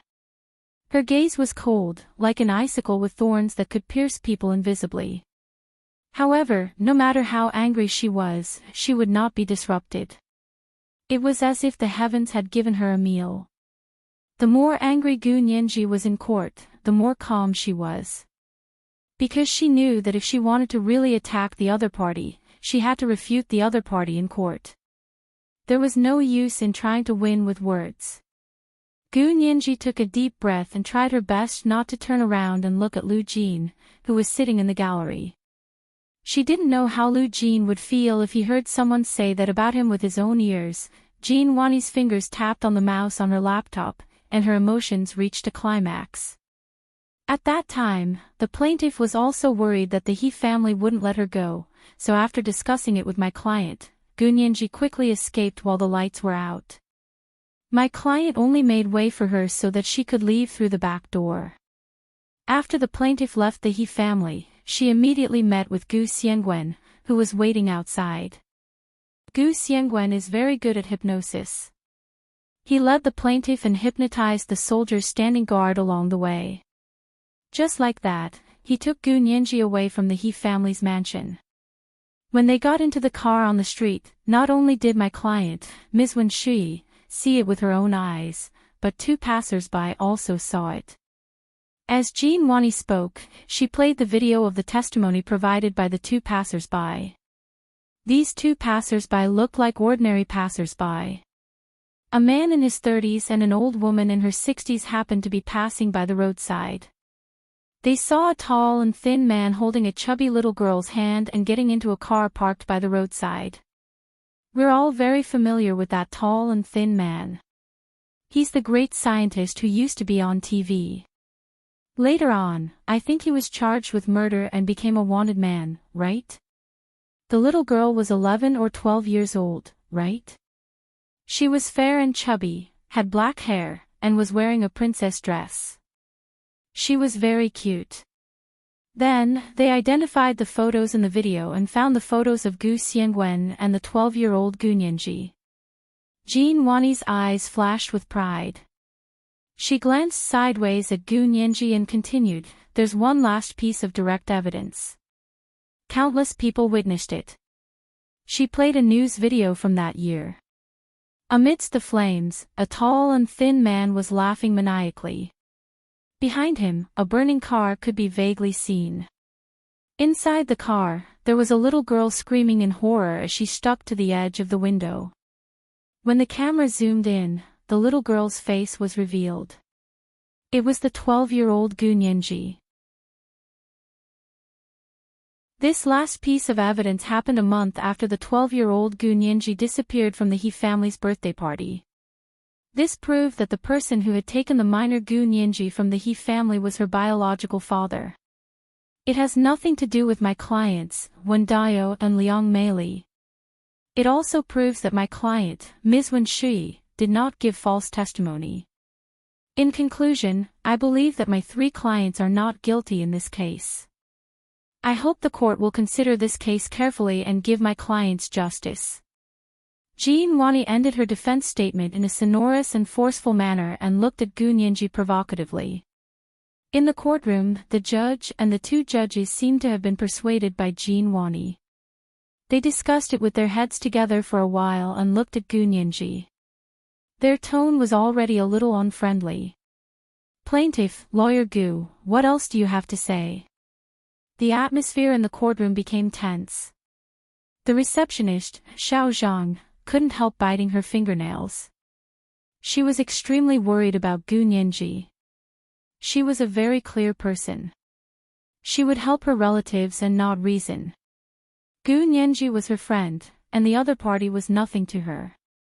Of course, she would only worry about Gu Nianji. From the looks of it, Gu Nianji's situation was really unfavorable. Jin Dazhuang, who was sitting next to her, was a little calmer.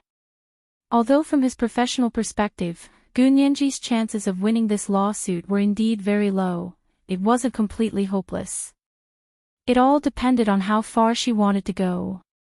Bai Shuang was also worried to death. She covered her ears with her hands and didn't dare to listen anymore. Zhao Liangzi glanced at her and chuckled. "You can't take it anymore." Lu Yuan didn't say a word. He knew that this was the moment to test Gu Nianji. His gaze only swept between Wen Dao and Liang Meili. Lu Jin closed his eyes and crossed his arms. He was like an old monk in meditation. No one could tell what he was thinking. Wen Shiyi's gaze quietly swept over Gu Nianji's group of relatives and friends.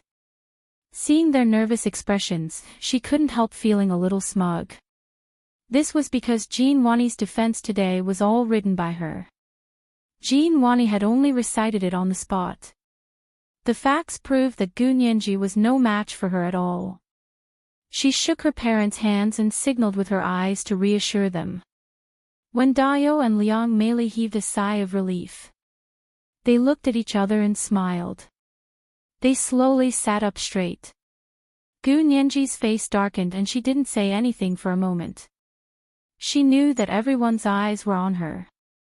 Narrowing her eyes, Gu Nianji thought to herself that if her father, Gu Xiangwen, was really dead, then the other party's string of testimony and chain of evidence would be almost flawless. However, just like what she had said to Xiao Zhang before she appeared in court, the justice of heaven had long arms. Although the heavenly clothes were flawless, there were no heavenly clothes in this world. Therefore, a flawless testimony did not exist at all. Gu Nianji slowly stood up and nodded slightly to the judge and the two judges in the courtroom. Your Honor, please allow me to cross-examine the defendant.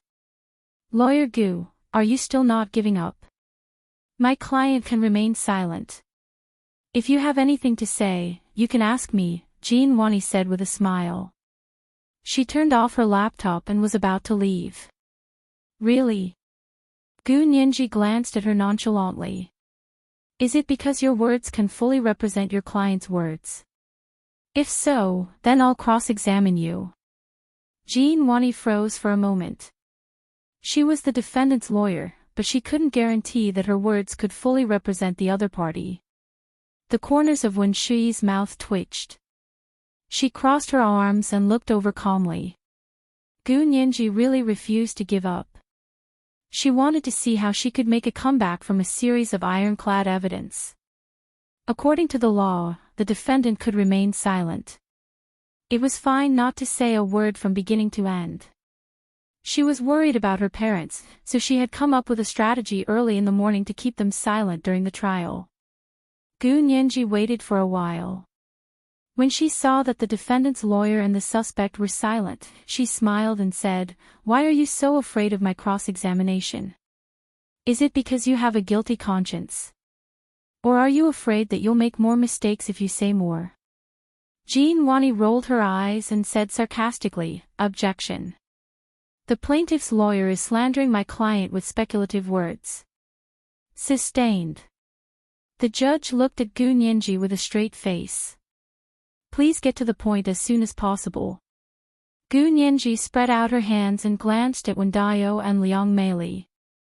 She smiled and said, "Actually, you don't have to be afraid of my cross-examination. If you tell too many lies, they will become the truth. If you don't speak, the lies won't have a chance to become the truth. How about it? Why don't you accept my questioning?" Her eyes were very big, and her pupils were extremely black. The whites of her eyes were so white that they were blue. When she looked at people, her eyes were clear and bright, like a mountain spring that could be seen to the end at a glance. In front of such a pair of black and white eyes, not many people could continue to lie. Wen Dao and Liang Meili didn't dare to look at her again and lowered their heads. Gu Nianji admired their embarrassment for a while before clapping her hands and saying, "Okay, I won't make things difficult for you. Actually, I don't have to interrogate you." According to Article 53 of the Criminal Law, the sentencing of all cases must focus on evidence, investigation and research, and not on believing confessions easily. If there is only the defendant's confession and no other evidence, the defendant cannot be found guilty and sentenced. Without the defendant's confession and the evidence is conclusive and sufficient, the defendant can also be found guilty and sentenced. Gu Nianji walked forward as she spoke. Finally, she stood in front of the dock and leaned forward slightly. She smiled and knocked on the table in the dock. So, you can remain silent, but it won't stop the court from convicting you. In other words, whether or not you can be convicted has nothing to do with whether or not you will answer my questions. Wen Dao and Liang Meili looked up abruptly in shock. Is this true? We can be sentenced even if we don't speak. Liang Meili was the first to lose her composure and tugged at Wen Shi's wrist.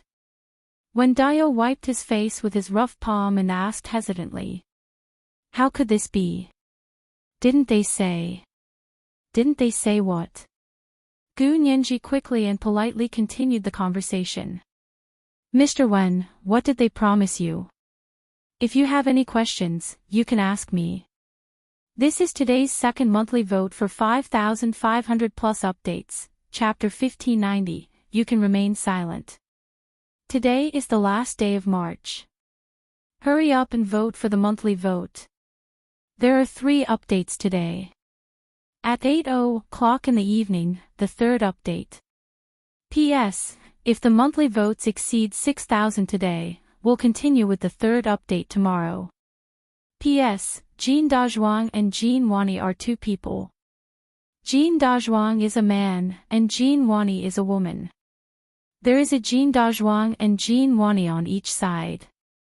Don't get confused, dear. Also, the counterparts here can't coexist in the same time and space. But in different time and space, they can survive on their own. Moi, little angels.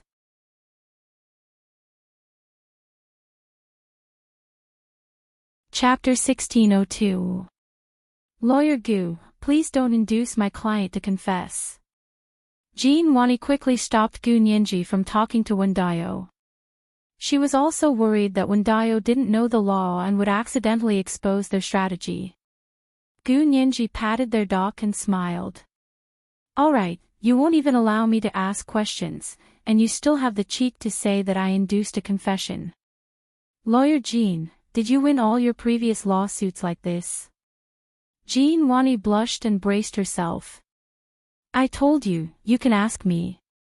All right, looks like I can only ask you. Gu Nianji turned to look at the judge in the courtroom. Your Honor, may I begin my questioning? The judge raised his hand.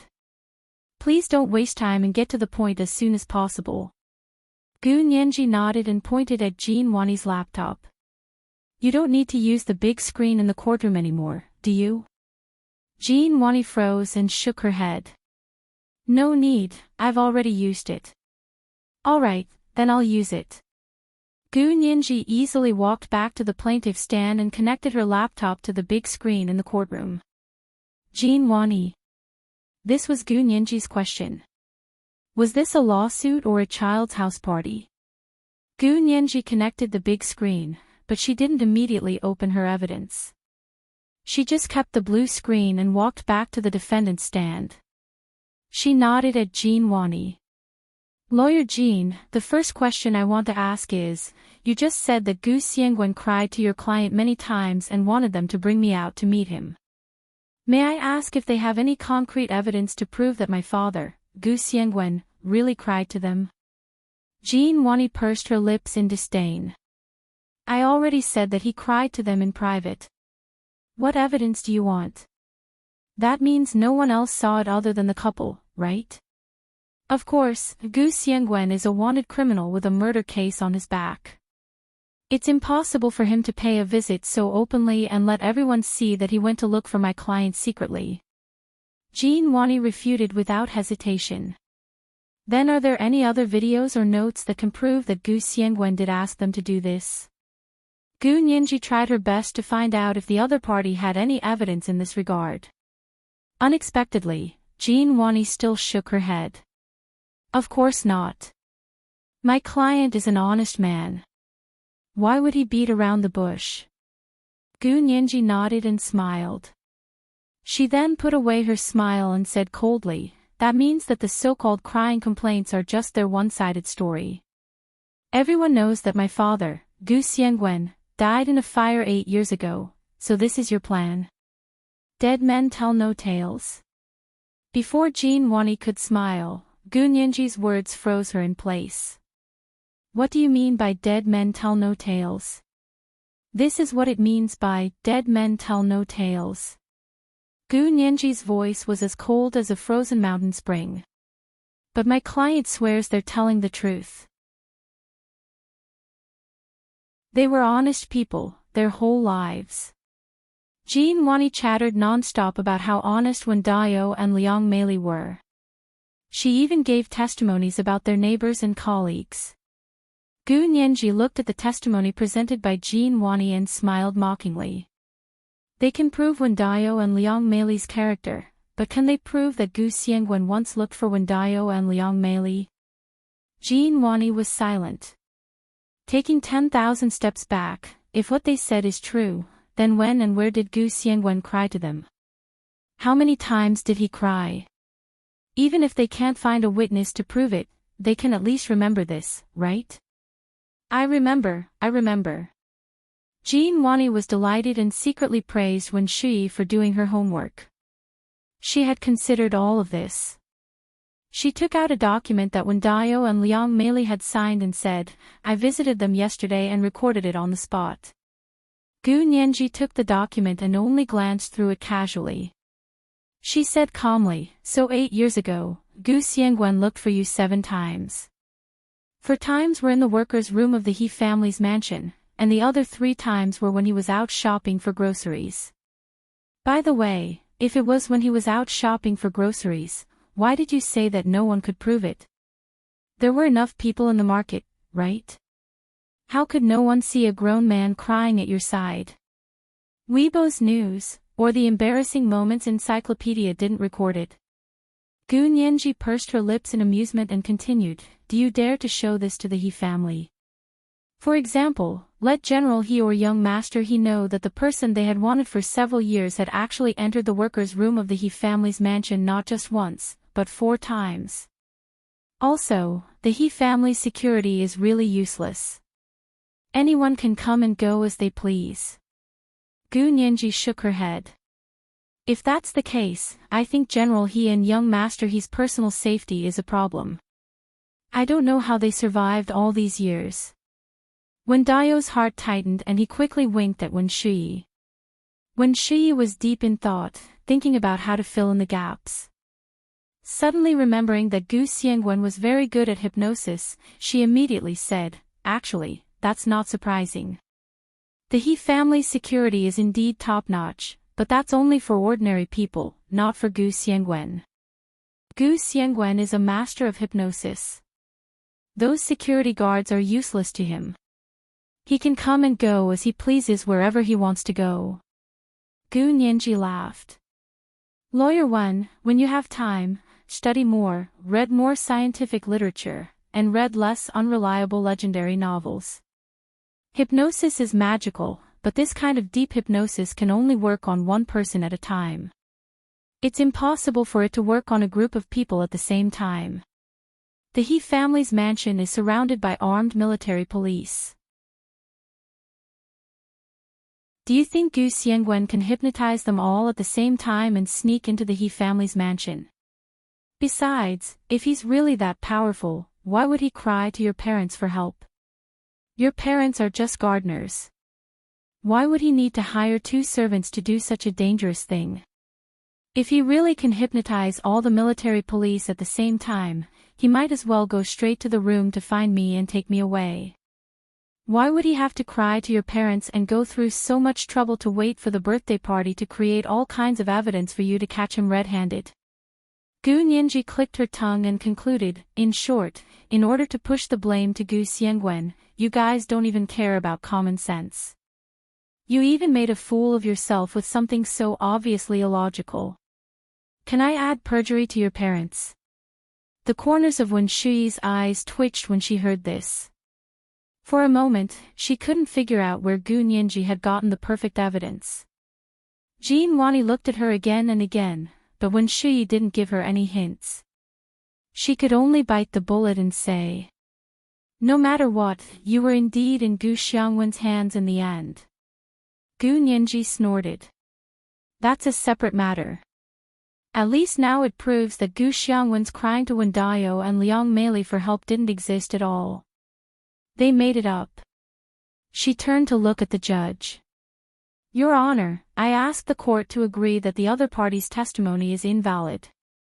Because they don't have any concrete evidence, and they can't justify themselves. They can't even produce a picture. It's too obvious that they've made it up. The judge considered it for a moment and agreed that it was too dramatic for them to say that Gu Xiangwen had cried to them many times. It sounded strange, so he asked Jean Wani amiably, defense lawyer, shouldn't you ask the client if there's any evidence of Gu Xiangwen crying to them? Any evidence will do. If it was just based on what they said, this piece of evidence would probably be invalidated. Jean Wani subconsciously glanced at Wen Shuyi. Wen Shuyi's face was livid. She hadn't expected that even if Gu Xiangwen was dead, Gu Nianji would still be able to find so many loopholes in a piece of evidence that had no evidence. She sat and didn't say anything. She only glanced at Jean Wani indifferently. Jean Wani understood and said aggrievedly, Your Honor, since the court doesn't want to accept this piece of evidence, there's nothing we can do.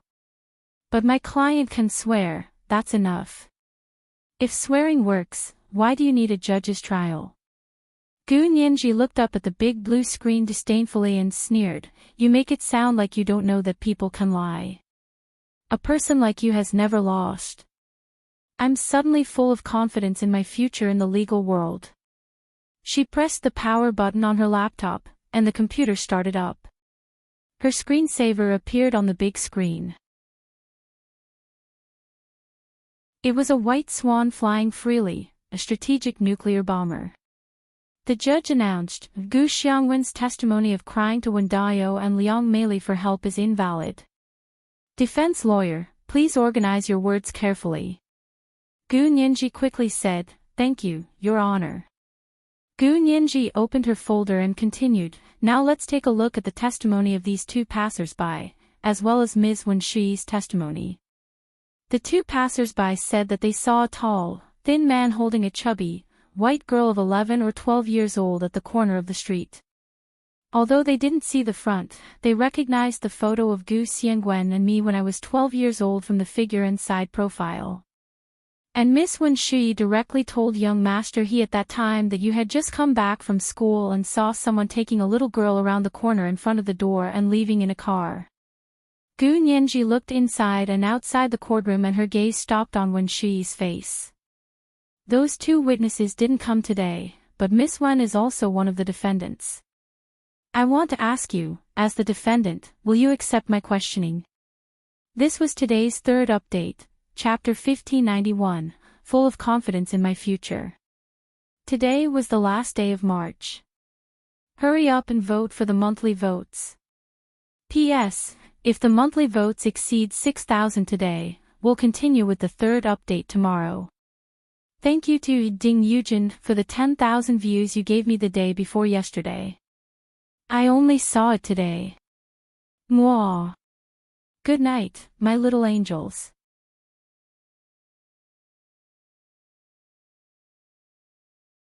Chapter 1603. Logically speaking, Wen Shuyi was also one of the defendants, so she had the right to remain silent and not say a word. But in reality, defendants who didn't say a word in court either had ulterior motives and were afraid of saying the wrong thing, or they didn't know how to speak. Even good words would be ruined by them, such as Lu Jin, who had interpersonal disorder. And such people gave the judge and the jury a bad first impression. The court debate was to give both parties a chance to talk face to face. If you completely gave up this opportunity, don't complain that there was something wrong with others trying to figure out your motives. Gu Nianji looked at Wen Shuyi with a smile and said, I'm fine even if you don't speak. I can reason it out myself. A trace of impatience flashed in Wen Shuyi's eyes. She wondered what kind of nonsense Gu Nianji would come up with if she let someone like her, who often acted crazy in court, make her own deductions. She raised her head and said calmly, Lawyer Gu, you don't have to goad me. What can't I say? Don't hesitate to ask. Gu Nianji smiled and tilted her head to look at Wen Dao and Liang Meili, who were sitting on either side of Wen Shui. She let out a long "oh." You mean the other two defendants have something they can't say, so they can't answer my questions? Lawyer Gu, please don't let your imagination run wild. Jean Wani's heart skipped a beat, and she quickly tried to smooth things over. You're interrogating Ms. Wen Shui, not her parents. Gu Nianji stopped teasing Wen Shui. She stopped smiling and recounted the testimony of the two passers-by, as well as what Wen Shui had said to He Jichu 8 years ago. She held up the testimony she had signed and asked, "You said it yourself, didn't you?" Wen Shui nodded calmly. "It's indeed what I said. Not a single word is wrong." Gu Nianji suddenly smiled meaningfully. "Miss Wen, you can remember everything I said 8 years ago without missing a single word. Your memory is amazing." Wen Shui looked up at Gu Nianji calmly. Lawyer Gu has probably forgotten what happened that night, but to me, it's unforgettable. That's why I remember every detail of what happened that night. Really? Gu Nianji propped both hands on the defendant's table and looked down at Wen Shui, who had a round, fair complexion. She asked calmly, "Then can you please describe in detail what happened that night?" Wen Shui shook her head. "I'm afraid you'll be disappointed. But you said you remembered every detail. How could you forget what you just said so quickly?" Gu Nianji curled one side of her lips into a half-smile. Wen Shui stared at her lips that were exactly the same as Qin Yaoguang's for a while and said, "I only said that I would disappoint you. I didn't say that I didn't remember the details of that night. There is no logical relationship between the two." What she meant was that the details she remembered wouldn't help Gu Nianji's case. Gu Nianji was slightly taken aback, but quickly admitted her mistake. "Fine, I was prejudiced. Miss Wen was indeed a great lawyer. Her words and actions were watertight. But I still want to hear your description of that night." Wen Shui lowered her eyes. Her long black eyelashes were like two small fans covering her thin eyeliner. "Actually, I didn't see much that night," she said lightly. "When I came back from school, I saw a very ordinary Audi at the corner of the He family's mansion. Then, I saw a tall, thin man holding the little girl's hand and getting into the car. That was it. When I returned to the He family's house, I found that it was a mess. The military and police were standing in the hallway. Everyone was only allowed to enter and not leave. I didn't know what had happened. I asked a servant that my parents were familiar with and found out that you were the one who lost it." Wen Shui looked up at Gu Nianji. "At that time, I remembered the little girl I saw in the man's hand at the corner of the street, so I mentioned it to young Master He." Gu Nianji listened to her carefully and asked carefully, "Then who did you find out that the man was? And who was the little girl he was holding?" Wen Shui smiled. "I'm a law student. I never jump to conclusions about things that I'm not sure about. At that time, I said that I saw a man holding a little girl's hand in the car. 8 years later, I still say the same thing. As for who the man was and who the little girl was, I don't know, and I never said I knew." Wen Shui mimicked Gu Nianji's gesture and spread her hands with a smile. Gu Nianji curled her lips. She thought to herself that Wen Shui was quite cautious. Her words had completely shirked her responsibility. "Then what you mean is that you don't know who the man is, and you don't know who the little girl is. You only saw the two of them in the car, and then casually mentioned it when the He family was looking for the little girl in a mess. But in fact, you're not targeting anyone or anything, right?" Gu Nianji calmly translated Wen Shui's unspoken words. "Aren't you trying to mislead others?" "How did I mislead them? Is it a crime to tell the truth these days?" Wen Shui asked slowly. "As I said, this is what I saw with my own eyes. As for how others try to figure out the identities of those two people, that's their business. It has nothing to do with me." In other words, she was just reminding everyone that these two people had just left the main street of the He family's house. As for whether the people listening to her would subconsciously think that those two people were Gu Xiangwen and Gu Nianji, that was their business. It had nothing to do with her.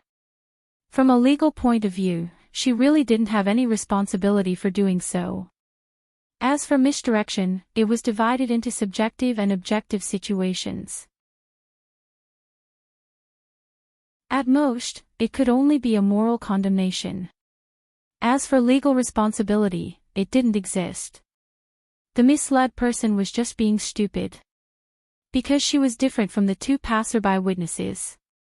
The two of them later recognized Gu Xiangwen and Gu Nianji's photos, but Wen Shuyi didn't. She didn't even mention Gu Xiangwen and Gu Nianji's names. Wen Shuyi smiled gently, but in her heart, she was thinking that if she could be scared by Gu Nianji's words, then she would have wasted all her years in the legal profession. Gu Nianji looked at Wen Shuyi with a dark gaze. She was also thinking that she was really scheming. 8 years ago was her last year of university, right? She was considered a greenhorn, but she had actually calculated such details. Gu Nianji coughed softly and retracted her thoughts. She nodded. Yes, indeed. If they were misled, it's because those people were stupid and didn't understand what Lawyer Wen meant. I didn't say that. Lawyer Gu, don't blame me for what you're thinking. Wen Shuyi returned the words to Gu Nianji with a fake smile. Gu Nianji didn't mind, and she wasn't angry. Her mind raced and she quickly found another breakthrough point. Miss Wen, what was your relationship with me 8 years ago? Gu Nianji continued to ask with a smile, although I don't remember it very clearly, in my memory, you seem to be quite familiar with me. She was lying to Wen Shuyi. Gu Nianji actually didn't remember anything from 8 years ago. All her impressions of Wen Shuyi came from He Zhichu's surveillance videos and the teaching assistant, Wen Shuyi she had met in the other world 4 years ago. Wen Shuyi's smile didn't change, but she was muttering in her heart, could it be that Gu Nianji's memory had actually recovered? Was she just pretending to have amnesia? After all, for Wen Shuyi, the possibility of pretending to have amnesia was still very high. She blinked her slender eyes and said slowly, we actually didn't know each other very well back then. Oh. Really? But, when you saw me 4 years ago, you seemed to be very familiar with me. Gu Nianji pretended to be surprised and cried out, could it be that you were lying to me 4 years ago? Pretending to be very familiar with me. Wen Shuyi's expression was obviously stifled. She hadn't expected Gu Nianji to actually mention what had happened in the other world. That was the absolute secret of this world. If Qin Yaoguang hadn't been injured by Gu Nianji and couldn't undergo surgery, Wen Shuyi's memories of the other world would have already been removed. It was because of Gu Nianji that Wen Shuyi was no longer He Zhichu's personal secretary, and her security level had also been lowered. According to the special law, she wasn't supposed to keep that memory. However, Qin Yaoguang was still training doctors who could perform this kind of memory-removing surgery. This wasn't something that could be learned in a short period of time. Therefore, Wen Shuyi's memories were temporarily safe. She didn't want to undergo this kind of surgery. Qin Yaoguang also didn't want her to undergo this kind of surgery. She had already made arrangements for her. When she became the executive director of the Qin Corporation's private hospital, her security level would be greatly increased, and she wouldn't have to undergo this kind of surgery. At this juncture, Wen Shuyi didn't want to attract any special attention. Her mind raced, and she immediately said, familiarity is relative. When I said that we weren't very familiar, I actually meant that you weren't familiar with me, but I was quite familiar with you. So it was only one-sided familiarity, not any connection between us. Really? Gu Nianji tilted her head as if she didn't believe her. Then tell me, how familiar are you with me? This was the first update of the day, chapter 1592, How familiar are you with me? Today was the first day of April. Please guarantee the monthly ticket. The monthly ticket for March seemed to be almost 6,000. Then I'll round it up and calculate it as 6,000. Oh, intersection. Oh. It was still the third watch today. At 1:00 in the afternoon, there would be one last update for the monthly ticket for March. At 8:00 in the evening, the third watch. P.S. This month, the monthly ticket will still be updated once every 500. Mwah, all the big shots and little angels.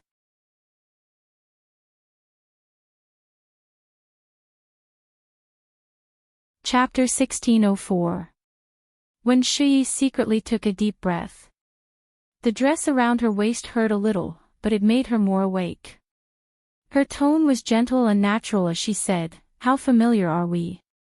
How should I put it? At that time, you were the high and mighty little princess of the He family, and I was just the gardener's daughter. I was 6 years older than you.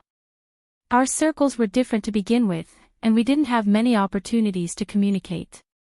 When she smiled pleasantly. "But you're very doted on in the He family. Children of servants like us are told by our parents to respect you and take care of you, so we have no choice but to get familiar with you." During those years, she quietly watched the little girl grow up by Mrs. He, Mr. He, and young Master He's side. At first, she only dared to hide under the table to look at people, but later, she became arrogant, willful, and arrogant. 6 years wasn't long, but it wasn't short either. It was hard to say what kind of mood she was in facing this little girl. Her studies, which she had once been proud of, and her genius intelligence, were nothing in front of this little girl. This little girl only went to class 1 day a week and spent the rest of the time playing. However, by the time she was 12 years old, she had already finished all the high school courses and passed the National High School graduation exam with high scores. She had also received interview invitations from several Ivy League universities in the United States. If it hadn't been for that accident, she would have participated in the interview at Harvard University in the United States after her 12th birthday and tried to enter the university early.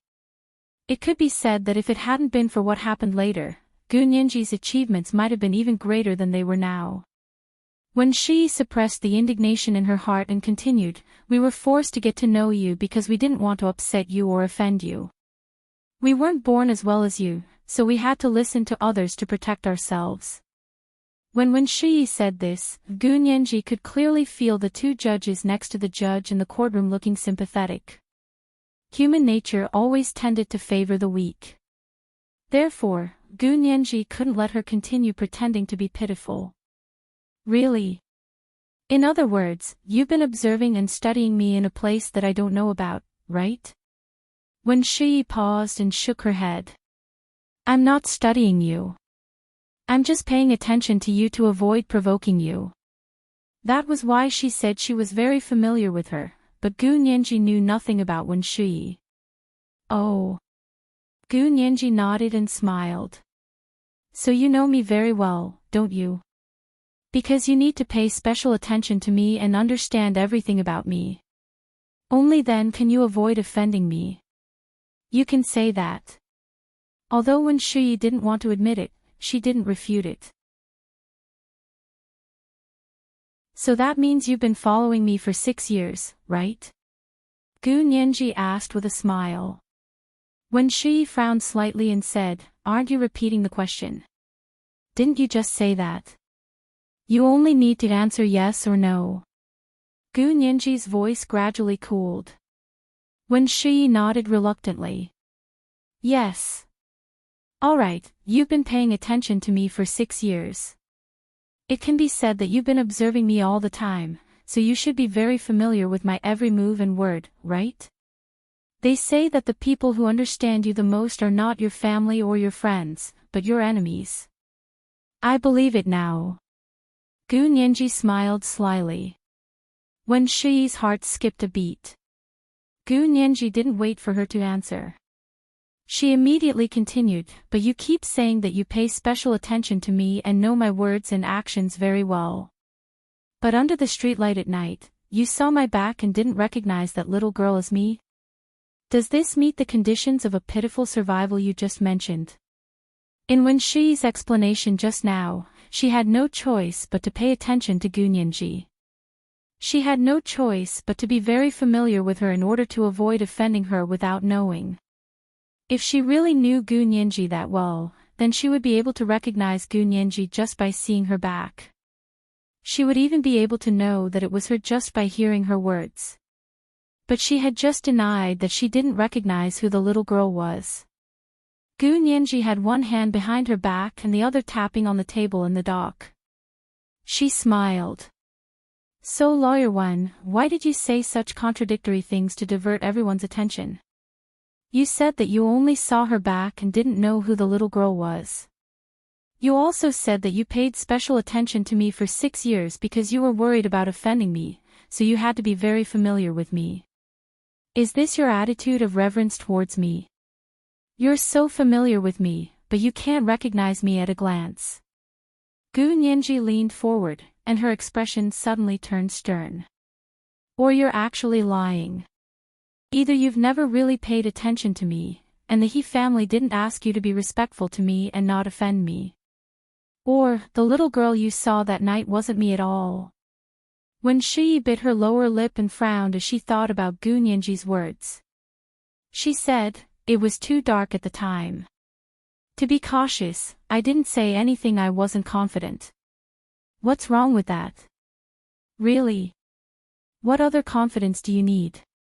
Gu Nianji smiled and tossed out the testimonies of the other 2 passers-by. But these 2 passers-by have never seen me before, but they were actually able to find my photo based on the little girl's back and side profile. If even strangers can tell that the little girl is me, then you, Wen Shi, who claims to have paid special attention to me for 6 years and is afraid of offending me, actually didn't recognize me. This is neither logical nor common sense. Wen Shi pursed her lips and insisted on her statement. I'm sorry, I really don't have 100% confidence that the little girl is you, so I won't say who she is, because I really don't know. So cautious. Gu Nianji tilted her head and suddenly clapped at Wen Shi. Miss Wen is indeed a great lawyer. You really know that you can eat whatever you want, but you can't say whatever you want. Because everything you say will be used as evidence in court. She actually suddenly praised Wen Shi. This wasn't right. Not only Wen Shi, but even Jin Wani became nervous. What card was Gu Nianji going to play? Lu Yuan and Lu Jin, who were sitting in the gallery, also sat up straight and listened attentively. They were most afraid that the air would suddenly quiet down. The courtroom was silent for a moment, and the pressure was like a mountain. Gu Nianji opened a folder on her laptop and clicked on a picture. In the picture was a Caucasian man in a floral Hawaiian shirt and shorts. He was standing under a palm tree, smiling and talking to a girl.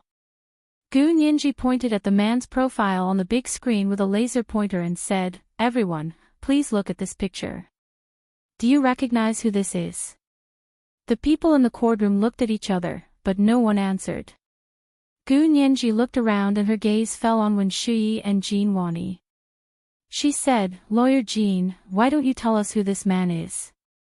Jin Wani pursed her lips and said, "That's too obvious. This man is the American movie star, Leon." "Are you sure?" Gu Nianji clicked the mouse again, and the picture was enlarged. It was a real high-definition picture, and she could even see the tiny golden hair on the person's face. "Of course I'm sure. This person is too popular. There are large photos of him all over the streets and alleys. Even people who don't follow celebrities know him." Jin Wani was impatient. She glanced at the judge and said, "Lawyer Gu, does this have anything to do with this case?" However, this time, the judge didn't speak. Instead, he looked thoughtfully at the photo on the big screen. Gu Nianji nodded. "Yes, it's amazing to be able to recognize that he's the famous movie star, Leon, just by looking at his profile and back." As she spoke, she clicked on the photo again, and the photo immediately turned into a three-dimensional 3D picture. The man turned around and faced everyone. When she saw his face, she realized that he wasn't the American movie star, Leon. Jean Wani's face paled, and her heart began to pound like a drum. Gu Nianji turned off the photo and clicked on another photo. This time, it was a tall man with a hunched back. He was dressed ordinarily, and the rubber shoes on his feet were stained with a lot of dirt.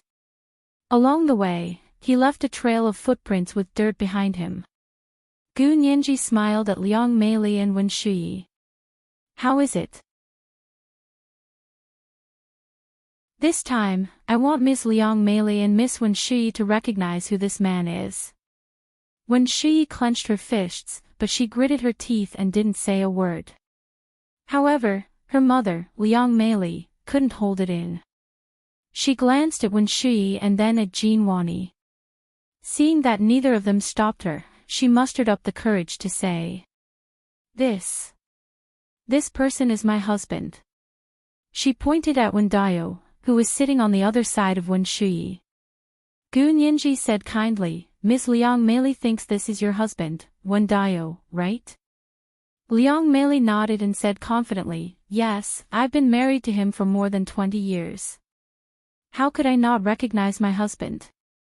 Not to mention his back and side profile, I would recognize him even if he were to be reduced to ashes." Gu Nianji smiled and thought to herself that it was a big flag. Then, she clicked on the front of the second photo. It wasn't Wen Dayo. Liang Meili's vision darkened, and she almost fainted. She muttered, "How could it not be? I can clearly see his back and side profile.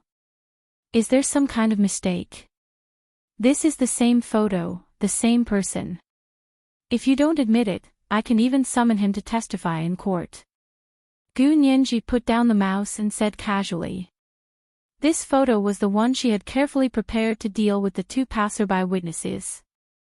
Gu Nianji looked up at the judge's seat and calmly began her second conclusion. "Your Honor, I think it's already very obvious. Even a celebrity that I'm familiar with and my husband that I spend every day with can't tell who he is based on his back and side profile. How could two passers-by find a photo of Gu Xiangwen and me when I was 12 years old based on his back and side profile? This is neither rigorous nor fair. So Miss Wen's insistence is right, because those two people aren't Gu Xiangwen at all, nor are they the 12-year-old me from 8 years ago. Based on this, I want to apply to the court to invalidate the testimony of the two passerby witnesses." Wen Shui's face instantly darkened. She had never expected Gu Nianji to use her testimony to invalidate the testimony of the other two passerby witnesses. This is today's second monthly vote plus update, Chapter 1593, using the spear of a child to attack a child's shield. Today is the first day of April, please guarantee the monthly vote. There is still the third update at 8 p.m. P.S. This month, the monthly vote will be added once every 500 days. Mwah, all the big shots and little angels.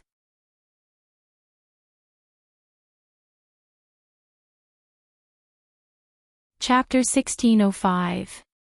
In the courtroom, the judge and the two jurors gathered together and began to discuss in low voices. In order for the court to accept testimony, it had to be reasonable and based on evidence. If the loopholes in the testimony could not be explained, then the testimony would be invalid and should not be accepted by the court. Gu Nianji's two experiments happened to prove the uncertainty and objectivity of the passers-by's testimony. Actually, if Wen Shui could also insist that the two people were Gu Xiangwen and the 12-year-old Gu Nianji, then the testimony would be more credible. Unfortunately, she was the most familiar with Gu Nianji out of the three witnesses, yet she insisted that she didn't know who the two people were. This was very strong evidence, and it was from the defendant's side. It was very strong counter-evidence. After careful consideration, the judge and the two jurors agreed to Gu Nianji's request. The plaintiff's lawyer is right. If the defense can't produce stronger evidence, the testimony of these two passers-by will be declared invalid. So far, 2 of the 3 pieces of ironclad evidence on the chain of evidence had already been declared invalid. Now there was only the last piece of ironclad evidence left, and it was also the most reliable evidence. It was the note from Gu Xiangwen. Jean Wani's eyes dimmed. She pursed her lips tightly, revealing her square jaw. Wen Shuyi looked at Gu Nianji expressionlessly. She wanted to see how she was going to overturn the most reliable piece of evidence. Gu Nianji also knew that everyone in the courtroom was looking at her, waiting for her to refute the last piece of evidence. Although this piece of evidence seemed the most difficult to overturn, it wasn't difficult at all if she figured out the mystery behind it. Gu Nianji clicked on a folder again and opened a picture file inside. This was the note from Gu Xiangwen. You don't have to look for it anymore. I've taken my daughter away.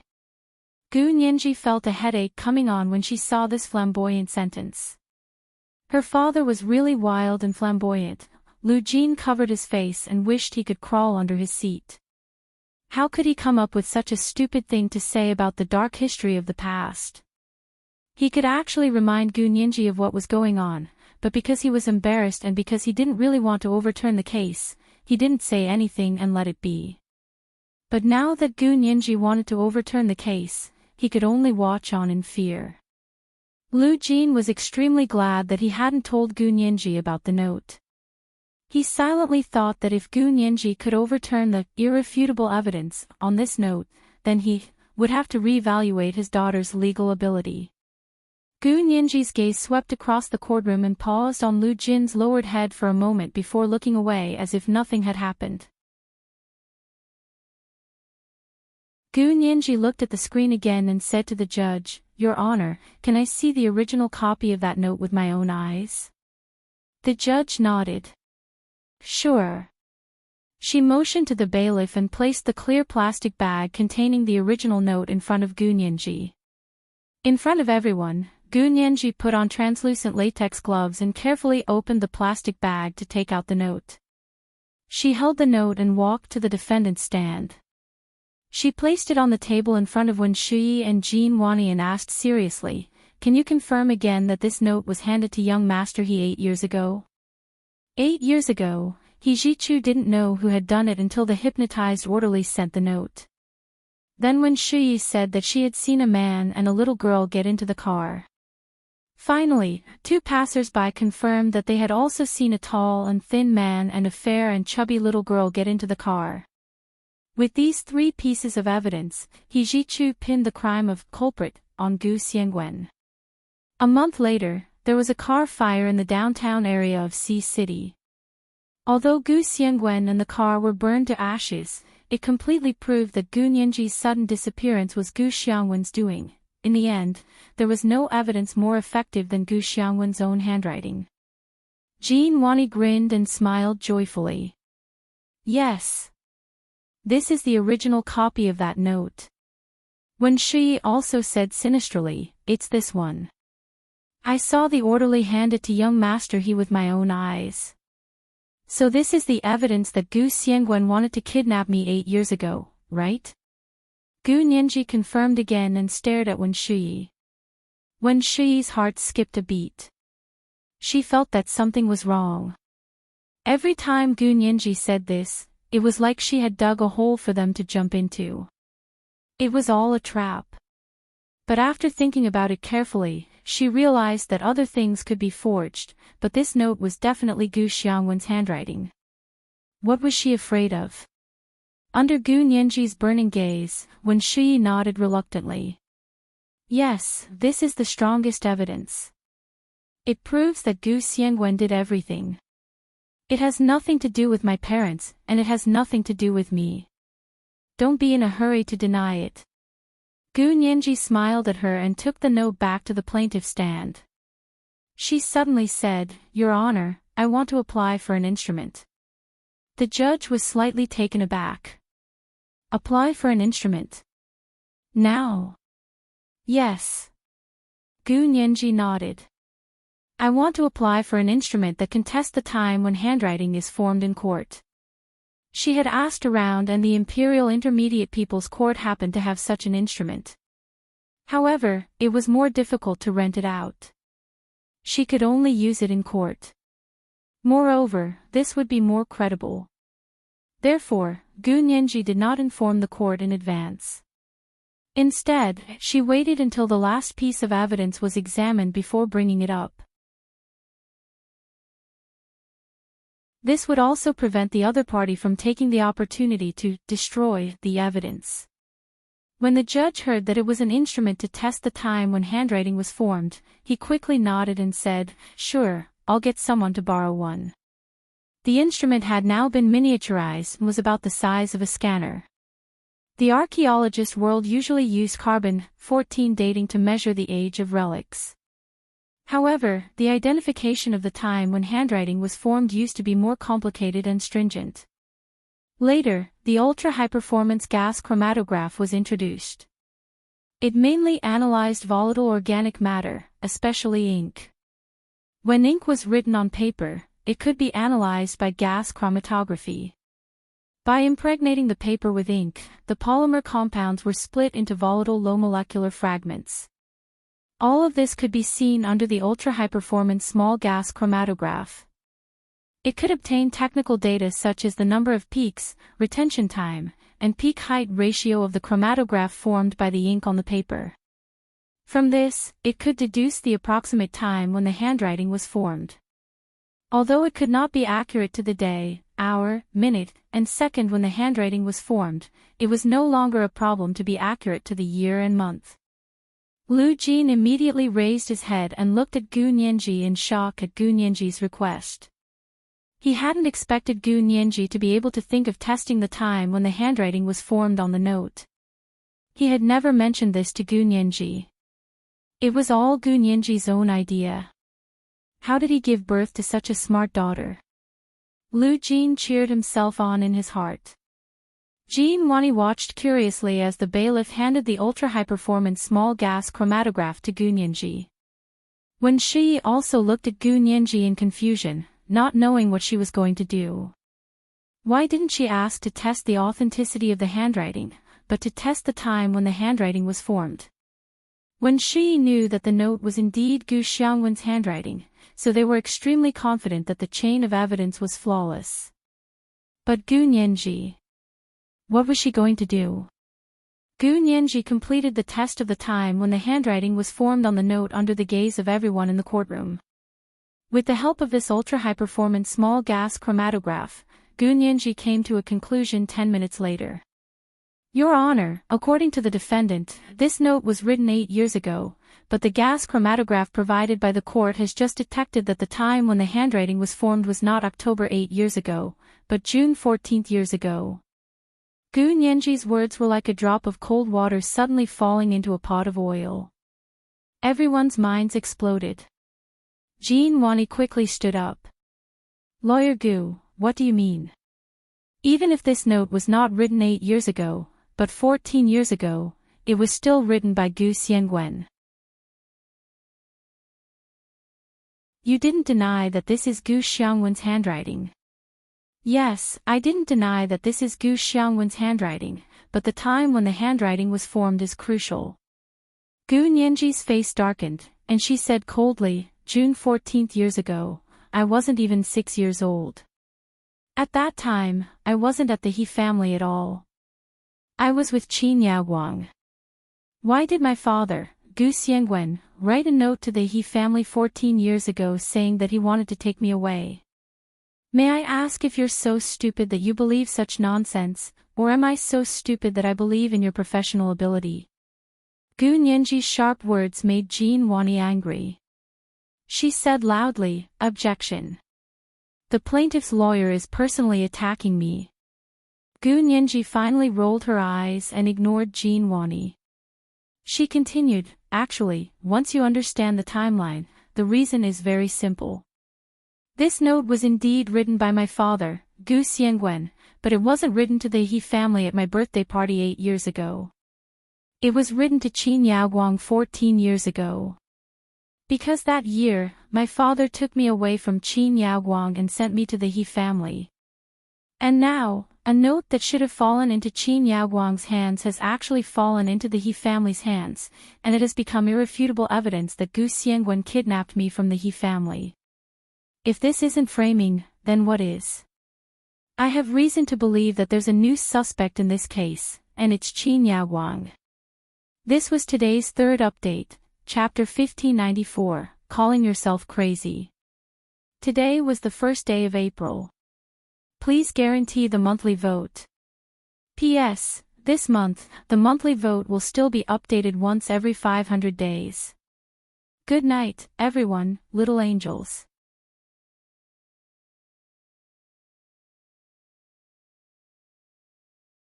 Chapter 1606. The courtroom was so quiet that even the air seemed to have stopped flowing.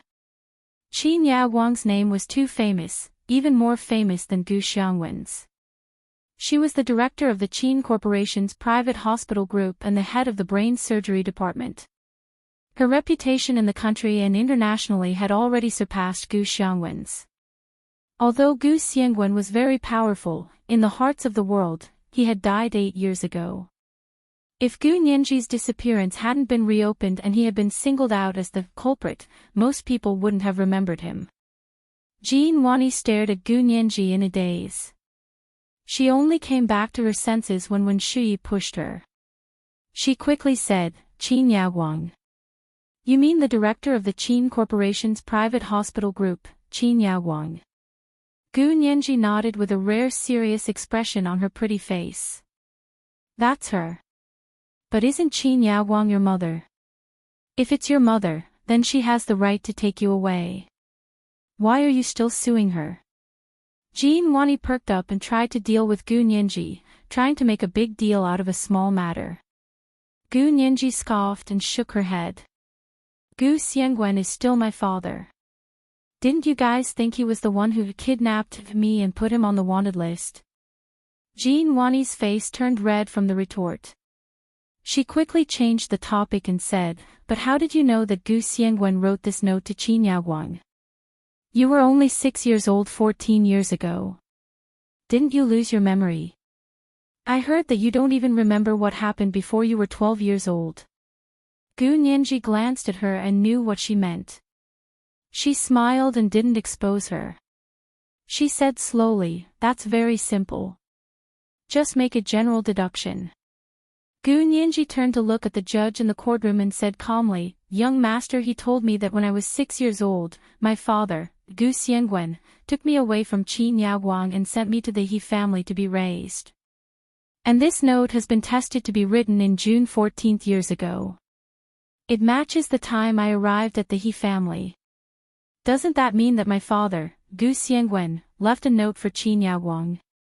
Don't tell me lawyer Jean doesn't even know how to do simple logical reasoning. Jean Wani was still struggling. But this note doesn't have a header. How can you be sure that it was written to Director Yaoguang? There's no signature on the note either. Didn't you immediately assume that it was written by Gu Xiangwen? Gu Nianji retorted sarcastically, yes, you did examine the handwriting, but you were already certain that it was written by Gu Xiangwen before that. That's different. The handwriting on this note has been verified to be Gu Xiangwen's, but you have no evidence to prove that this note was written to Dean Qin. Wen Shuyi said, supporting Jean Wani's statement. She warned her implicitly, Lawyer Gu, don't randomly accuse someone of something you're not sure about. That's not something that can't be confirmed. Gu Nianji picked up the note and showed it to the people in the courtroom. She said calmly, my father left the lab and left me with Qin Yaoguang. She was my guardian. 4 years later, my father came back and wanted to take me away. Who do you think he would write this note to? Wasn't it written to my guardian at the time, Qin Yaoguang? Jean Wani was rendered speechless by the question. However, when she thought about how Gu Xiangwen was already dead and how there was no evidence, she insisted, that's usually the case, but without the header, we can't be sure that it was written to Dean Qin Yaoguang. Wen Shuyi didn't want Qin Yaoguang to be dragged into this. She thought hard about it and suddenly thought of a way to help Qin Yaoguang get rid of her responsibility. She recalled what Qin Yao Wang had told her and said carefully. Dean Qin was very busy at the time. She didn't take care of you herself. Instead, she gave you to the people in her lab to take care of. So, look at this note. It says you guys don't have to look anymore, and it says you guys, not you. This means that Gu Xiangwen's note wasn't written to Dean Qin, but to the people in her lab. Gu Nianji raised an eyebrow and was instantly elated. She thought to herself that when Shuyi was really acting smart. She was just thinking about how to get this matter from Qin Yao Wang to her laboratory, but in the end, she had spontaneously sent this information over.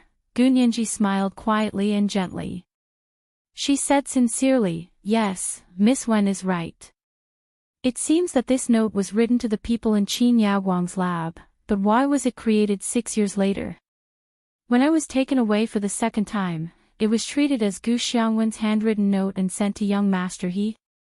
So it was still Qin Yao Wang's responsibility. Because she was the person in charge of her lab and also the legal representative. However, Miss Wen also reminded me that Qin Yao Wang's entire lab is a suspect. We can't just treat Qin Yao Wang as a suspect. Everyone in her lab is a suspect, and we have to investigate them all." Gu Nianji had never thought that Qin Yao Wang was the only one who had used her for so many experiments back then. There must have been a team behind her. Everyone in the lab couldn't escape responsibility. They were all murderers. She had already told Lu Jin that she wouldn't let go of any of the people who had harmed her back then. When Shuyi's heart sank. She thought to herself that this was bad. She wouldn't bring more trouble to Auntie Qin, would she?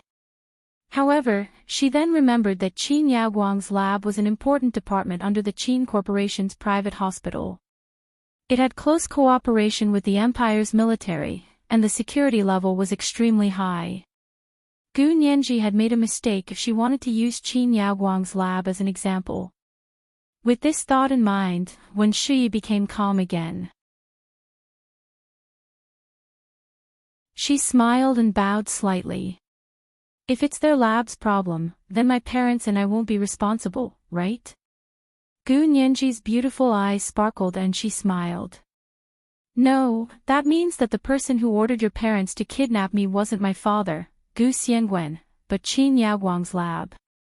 So your parents' responsibility is even greater." Jean Wani was a little flustered. She was afraid that her undefeated record was about to be broken. She quickly said, "How is that possible?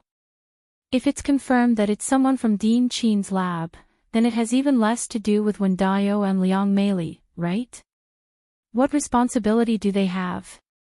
Gu Nianji opened another folder and turned to look at Jean Wani. She said calmly, "You guys swore that it was my father, Gu Xiangwen, who ordered you to do it. You even made up lies that you cried in front of them 7 times. Now you're saying that you're not responsible? You dare to say that? I don't dare to believe it." Gu Nianji raised an eyebrow and looked at Wen Dayou and Liang Meili, who were becoming more and more restless in the dock. "Tell me, why did you lie like this? Who ordered you to kidnap me?" "We didn't kidnap you. You left voluntarily." Seeing that the situation was not good, Wen Dayou couldn't help but speak up. Jean Wani quickly turned to look at him and warned, "Wen Dayou, you should remain silent." Gu Nianji saw an opportunity and deliberately said, "Actually, if the instigator was Gu Xiangwen or Qin Yao Wang herself, and you can prove that I left to meet my parents of my own accord, then Wen Shuyi's parents really don't have much responsibility. After all, Gu Xiangwen is my father, and Qin Yao Wang is my mother. If they wanted to see me, they would at most be letting down the He family by using such shameful methods. But now that it has been proven that this matter has nothing to do with my father, and Miss Wen said that it has nothing to do with Dean Qin Yao Wang, but has something to do with the people in Dean Qin Yao Wang's lab, then the legal responsibility is huge." Her words almost made it clear to Wen Dayou and Liang Meili to testify against Qin Yao Wang. Liang Meili was obviously tempted. She kept looking up at Wen Shuyi, who was sitting next to her. When she knew it wasn't that simple. Would Gu Nianji let them off so easily? She thought about it in her mind for a while and made a prompt decision. She immediately said, "This matter has nothing to do with Dean Qin. As for whether Miss Gu left voluntarily or not, don't you remember?" Gu Nianji had been waiting for her to say this. She quickly spread her hands and said seriously, "It doesn't matter what I remember. I was only 12 years old at the time. The testimony of a minor won't be accepted by the court." Although she was now an adult, she wanted to prove what had happened when she was 12 years old. In addition, she had a record of amnesia, so Gu Nianji chose not to use her memory to testify. She wanted to use the facts to make the other party unable to defend themselves. When Shi's eyes flickered, she suddenly understood that Gu Nianji had been lying to them from the beginning to the end. Her memory hadn't recovered at all. That made things easier, when Shi quietly held her father's hand under the dock. She turned to look at him and said gently, "Dad, then tell us what happened at the time. Don't be afraid. Just tell the truth." Although Lawyer Gu is a lawyer, she can't deny the truth, can she? Her eyes flickered. Besides, she's lost her memory for so many years. I don't know if she's recovered. Even if she's recovered, what if her memory is messed up? You'll have to help her set things right. When Dio understood what Wen Shi meant, he felt relieved and quickly nodded. With an honest look on his face, he said woodenly, "I know. I only know how to tell the truth. I've never known how to lie in my life." Gu Nianji snickered and chuckled. "You just said that my dad cried to you 7 times. When Dio's dark face blushed a little, but because it was too dark, the blush wasn't obvious. He muttered, "Someone really cried to us. He said his name was Gu Xiangwen, and I believed him." Gu Nianji curled her lips. "Yes, and then? Even if you were deceived, you probably aren't familiar with Gu Xiangwen's appearance, right? Although he used to be a scientist you're familiar with in this country." "I'm not familiar with him." When Dio quickly clarified himself. "We're just gardeners from the He family. We live in the workers' house. You and the He family all live in the mansion, and it's so far away. We don't often work in the mansion, and we don't even see him when he comes to the He family as a guest. How could we be familiar with his appearance? That's why I believed him when he said who he was." When Shi deliberately added, "It seems that Lawyer Gu still doesn't remember what happened back then. The He family is so big, and the workers' house and the mansion are clearly separated. Even the way in and out is separated. You're high up in the mansion, and we servants' children can only look at you from afar and envy you. You don't recognize us, and my dad doesn't know your dad. Isn't that normal? Is that so?" Gu Nianji smiled calmly and didn't deny Wen Shi's statement. She turned to look at Wen Dio. "Then tell me, what happened back then? How did I leave voluntarily? Tell me in detail." Jean Wani and Wen Shi looked at Wen Dio meaningfully. Wen Dio coughed and began to narrate what had happened back then according to what they had agreed on. This is today's first update. Chapter 1595, You Dare to Say That, I Can't Believe It. Remind everyone of the monthly votes and recommendation votes.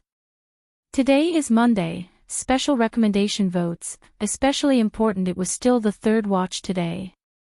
At 1:00 in the afternoon, the monthly vote was 500 plus updates. At 8:00 in the evening, the third watch. Moi, all the big shots and little angels.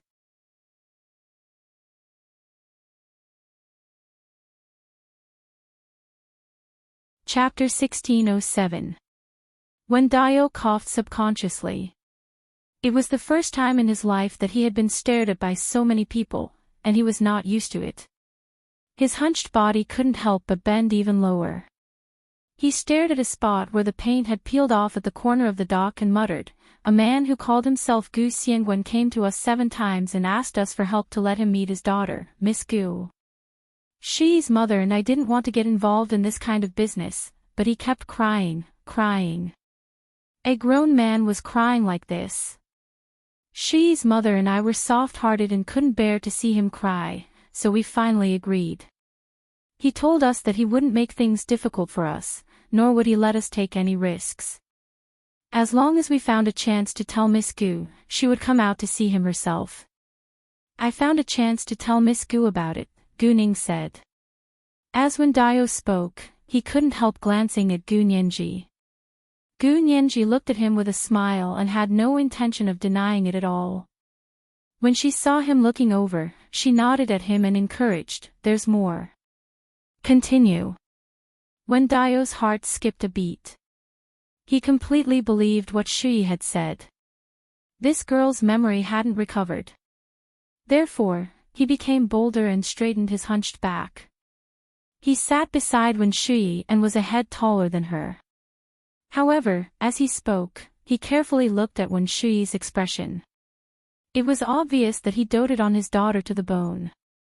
Gu Nianji watched coldly from the side and sighed in her heart. She thought to herself, Wen Shui is the one who doesn't know how lucky she is. She has parents who love her so much, yet she still wants to hang out with someone as inhumane as Qin Yao Wang. When Dio caught a glimpse of the faint smile on Wen Shui's lips, he knew that his guess was correct and that he hadn't said anything wrong. He was even happier. He looked away and continued to stare at the spot where the paint had peeled off at the corner of the table.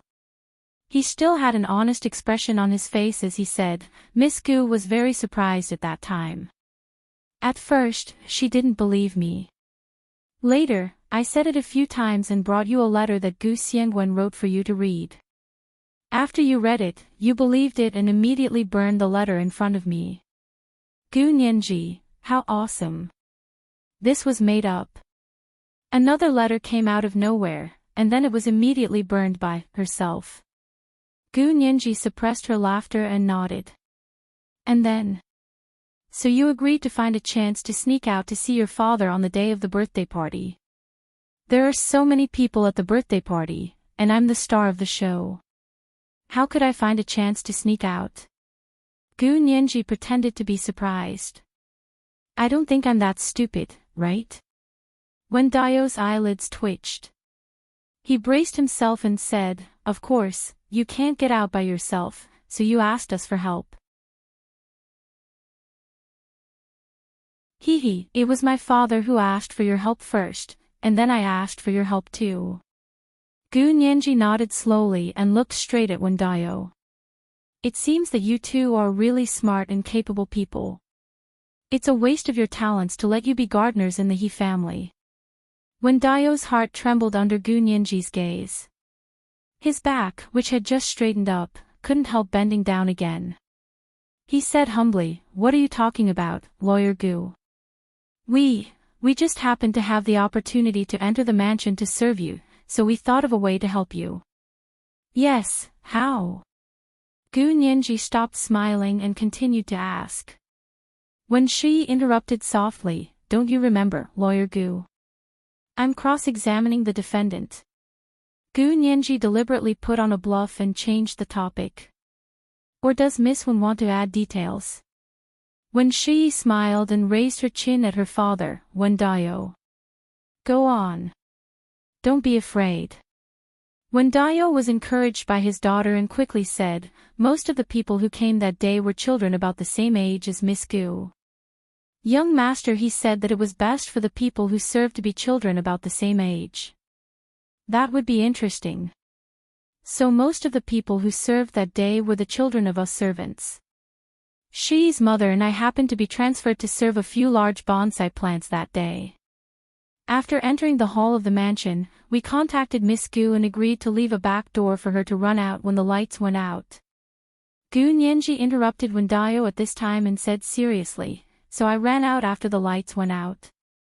"Yes." Wen Dio quickly nodded. "The lights went out for about 7 seconds. You left young master, he sighed and ran to the door. She's mother and I just made way for you. Also, we opened the back door for you first. When she sighed and said, Lawyer Gu, you remember everything now, don't you? My parents really didn't kidnap you violently. You left of your own free will. This case should be closed, right? Gu Nianji raised her head and smiled faintly. She said, when Dayo and Liang Meili kept saying that I left of my own free will, and that I ran out of the hall after the lights went out. But I have the surveillance video from that year here. As Gu Nianji spoke, she opened another folder on her laptop and clicked on the video inside. She had already marked the video again. When Shi's heart tightened, and her pupils constricted. How could the He family surveillance have slipped through the net? In the past few years, Shi and Auntie Qin had not found any surveillance footage from that year in the He family. Gu Nianji caught a glimpse of when Shi's surprised expression and smiled. She picked up the laser pointer and pointed at the big screen. She said, everyone, please look. These are all the people in the He family's hall before the lights went out. I marked everyone's name according to the He family's guest list. On the night of the birthday party, there were a total of 237 people in the living room of the He family's mansion. 185 of them were 11 or 12 years old children. They were all dressed in cartoon costumes, including the invited guests and the children who served as waiters. There were also 52 adults, including the He family servants. The video was projected on the big screen. Everyone had a name above their heads as they walked around the hall, just like in an online game. When Shi's face turned pale, and she gradually clenched her fists. After a while, she loosened her fists and couldn't help biting her fingernails. When Dayo and Liang Meili watched this scene with their eyes wide open, they were very panicked. Jean Wani didn't know that the surveillance video from 8 years ago was still there. She frowned slightly and glanced at Wen Shi. Wen Shi bit her fingernails and stared at the big screen. The video played slowly, and finally, it was time to turn off the lights and blow out the candles. Gu Nianji paused here for a moment and emphasized, just now, the defendant, Wen Dayo, said that I ran out of the He family's hall after the lights went out, so after the lights went out, there should be one less person in the hall. Wen Shi's heart skipped a beat. She bit the nail on her right thumb until it bled, and the pain was excruciating. She quickly sucked her thumb and looked down. Gu Nianji continued to play the video as she paid attention to the reaction of the defendant. The big screen quickly turned black. 7 seconds later, as the lights came on, the big screen also lit up. By then, they had already realized that Gu Nianji had disappeared. He Zhichu gave the order to immediately seal all the doors, and everyone had to stay where they were. Gu Nianji paused again and said, everyone, look carefully. According to the defendant, Wen Dayo, he and Wen Shi's mother let me out when the lights went out, so there should be one less child in the hall now. After the lights went on, I marked everyone in the hall again. Look, Gu Nianji pointed at the names on the big screen with the laser pointer. I counted several times, and it's still 237 people. Not one more, not one less. May I ask, if I've already run out, why hasn't the number of people in the hall changed? Gu Nianji walked out of the plaintiff's stand and stood in front of the defendant's stand. Her voice became serious. Defendant Wen Dayo, answer me. Wen Dayo didn't dare look her in the eye and muttered, how would I know? I've already left. Did I count wrongly? There are so many people. More than 200 people are considered a lot. To you, counting to 237 is already an impossible task. Gu Nianji couldn't help mocking him. She turned around and lit up the laser pointer, circling a person on the big screen. Defendant Wen Dayo and Defendant Liang Meili, can you explain to the court that there was no one standing among you before the lights went out? But after the lights went on, Who is this child in a cloak and mask who appeared among you? I've marked the names of everyone in this surveillance video according to the treat list. Only this child appeared after the lights went out, and I can't find the corresponding name on the treat list. Her questions were getting more and more urgent and sharp. Beads of sweat broke out on Wendayo and Liang Mei's foreheads. Their lips trembled, and they couldn't say a complete sentence. They looked at Jean Wani as if asking for help. Lawyer Jean, you speak. Jean Wani was furious. She hated this kind of sudden evidence the most during a court debate. She immediately said, objection. The plaintiff's evidence hasn't been proven to be true or false. How do we know it's not forged? Gu Nianji raised an eyebrow and smiled. Okay, you can tell young Master He that this was saved by young Master He from the He family surveillance cameras. Why do you think young Master He forged this video? Just to frame his gardener. This is today's second watch, chapter 1596, Sudden Evidence. Remind everyone of the monthly votes and recommendation votes. Today is Monday, special recommendation votes, especially important at 8 p.m., the third watch. Moi, all the big shots and little angels.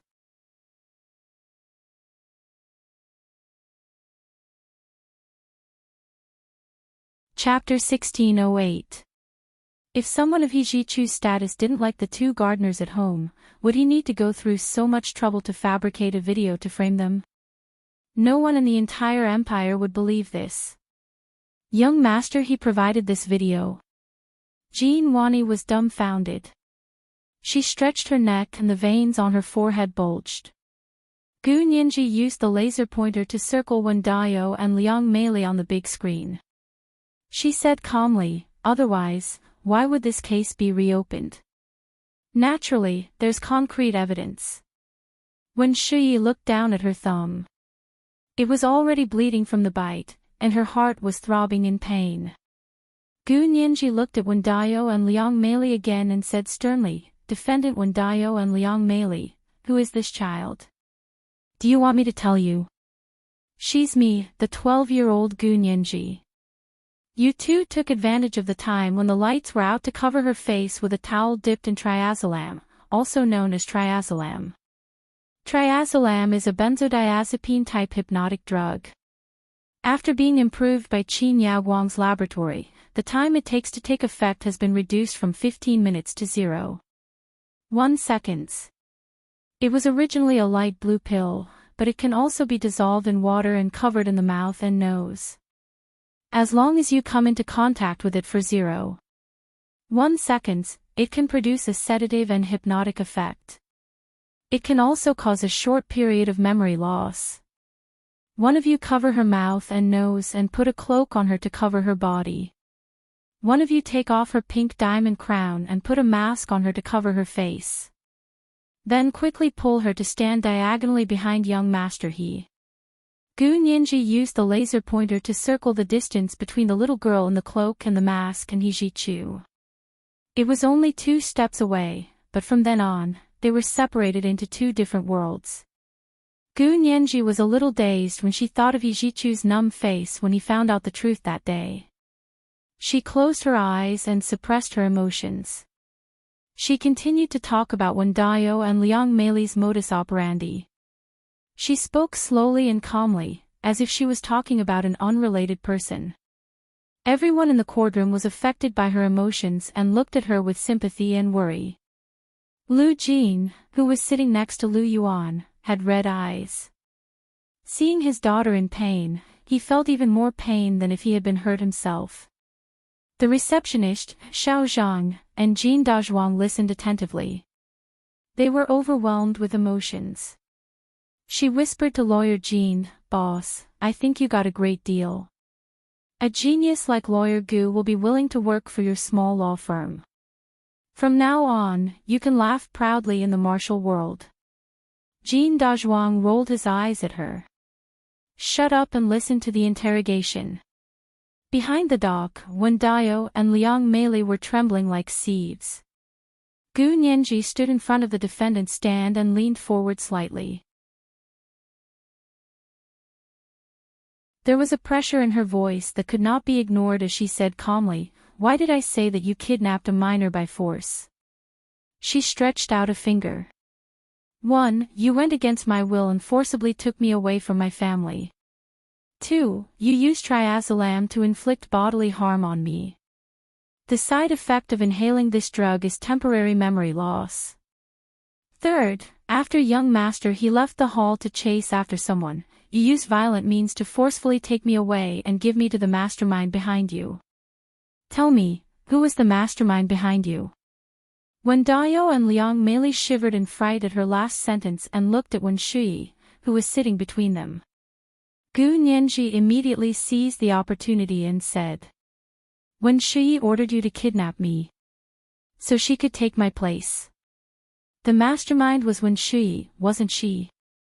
These words were like a bucket of cold water poured over Wen Dayo and Liang Meili's heads. They glared at Gu Nianji and suddenly thought that if Gu Nianji blamed this on Wen Shui, then their daughter would have nothing left. They all knew how smart and hardworking their daughter was. She had worked hard for so long to escape from their low class and reach the highest level of the empire. No, they couldn't let this ruin their daughter's future. As parents, they were useless and couldn't give their daughter much. But they still had a life. Their fear and panic disappeared bit by bit. The two of them looked at each other. After so many years of being husband and wife, they could tell what they wanted to do from each other's eyes. Wen Shui didn't have time to care about her parents. She was a little flustered, but she still said firmly, "Lawyer Gu, please don't lure me into a confession. As I said before, I didn't recognize those two people. I only saw a man and a little girl get into the car. If you still want to pin the crime on me, I'll definitely appeal." Wen Dayo and Liang Meili held Wen Shui's hand together and smiled at her. "Shui, don't worry. You're innocent. Mom and Dad let you down." Liang Meili turned to Gu Nianji and said, "No, this has nothing to do with my daughter. She never said who those two people were. She never lied. If it was something she wasn't sure about, she would never say it." Gu Nianji couldn't help laughing. She nodded and said, "Wen Shui, who never lies. What else? Your family is quite thick-skinned. You've been exposed so many times, but you can still swear that you're honest people. This is the worst time an honest person has ever been slandered." Wen Dayo was no longer afraid. He said loudly, "Yes. We lied. There was no Gu Xiangwen. No one ordered us to do it.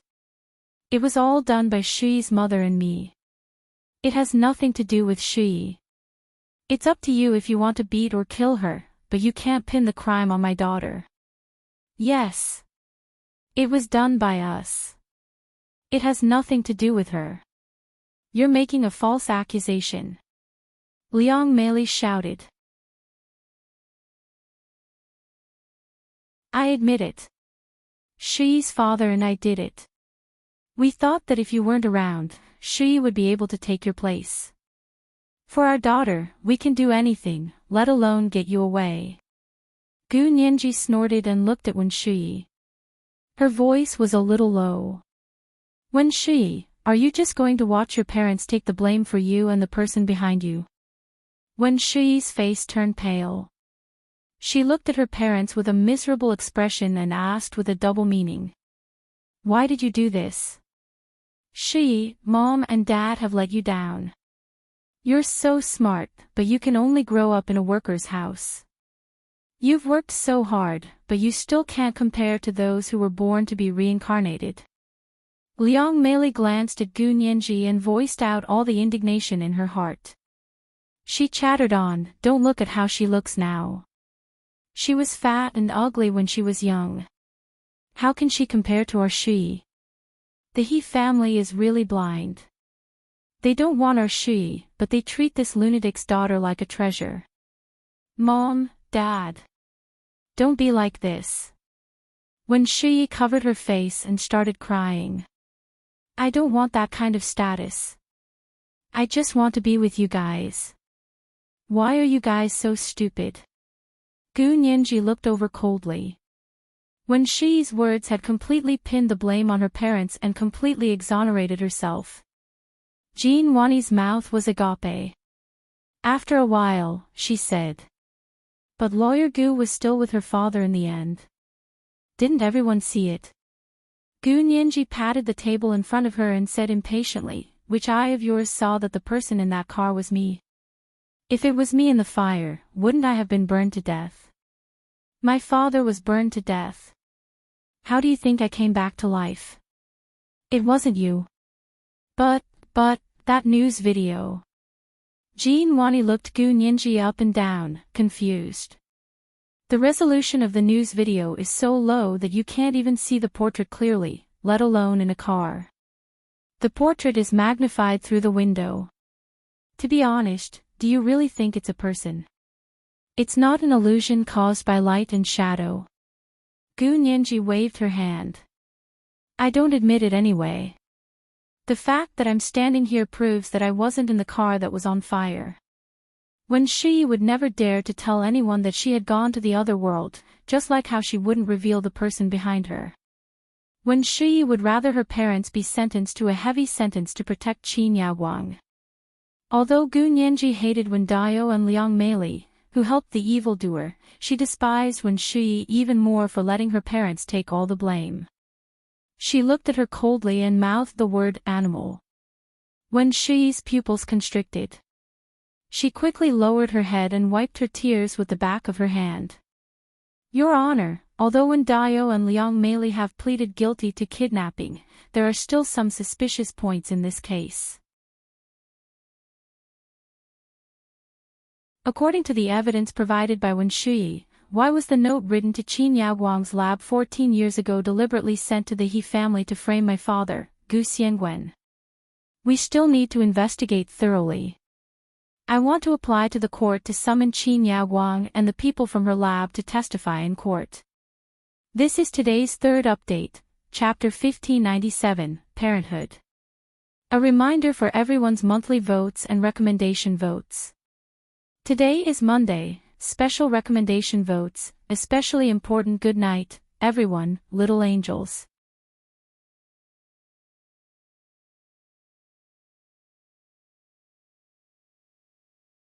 Chapter 1609. The unsolved case that had been frozen for 8 years was stirring up again and again, dragging in people that no one had noticed before. Gu Xiangwen, the culprit, who had been confirmed to be the culprit, had quietly stayed out of the matter.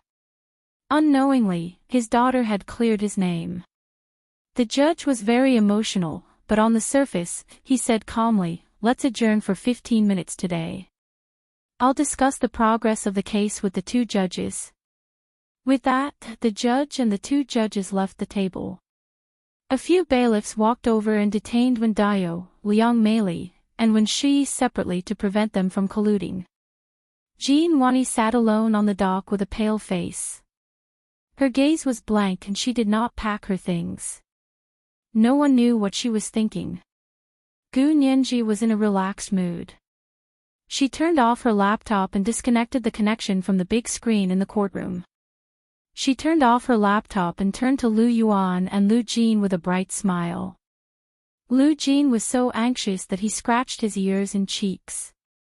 He quickly pushed Lu Yuan to stand up and whispered, hurry up and congratulate her.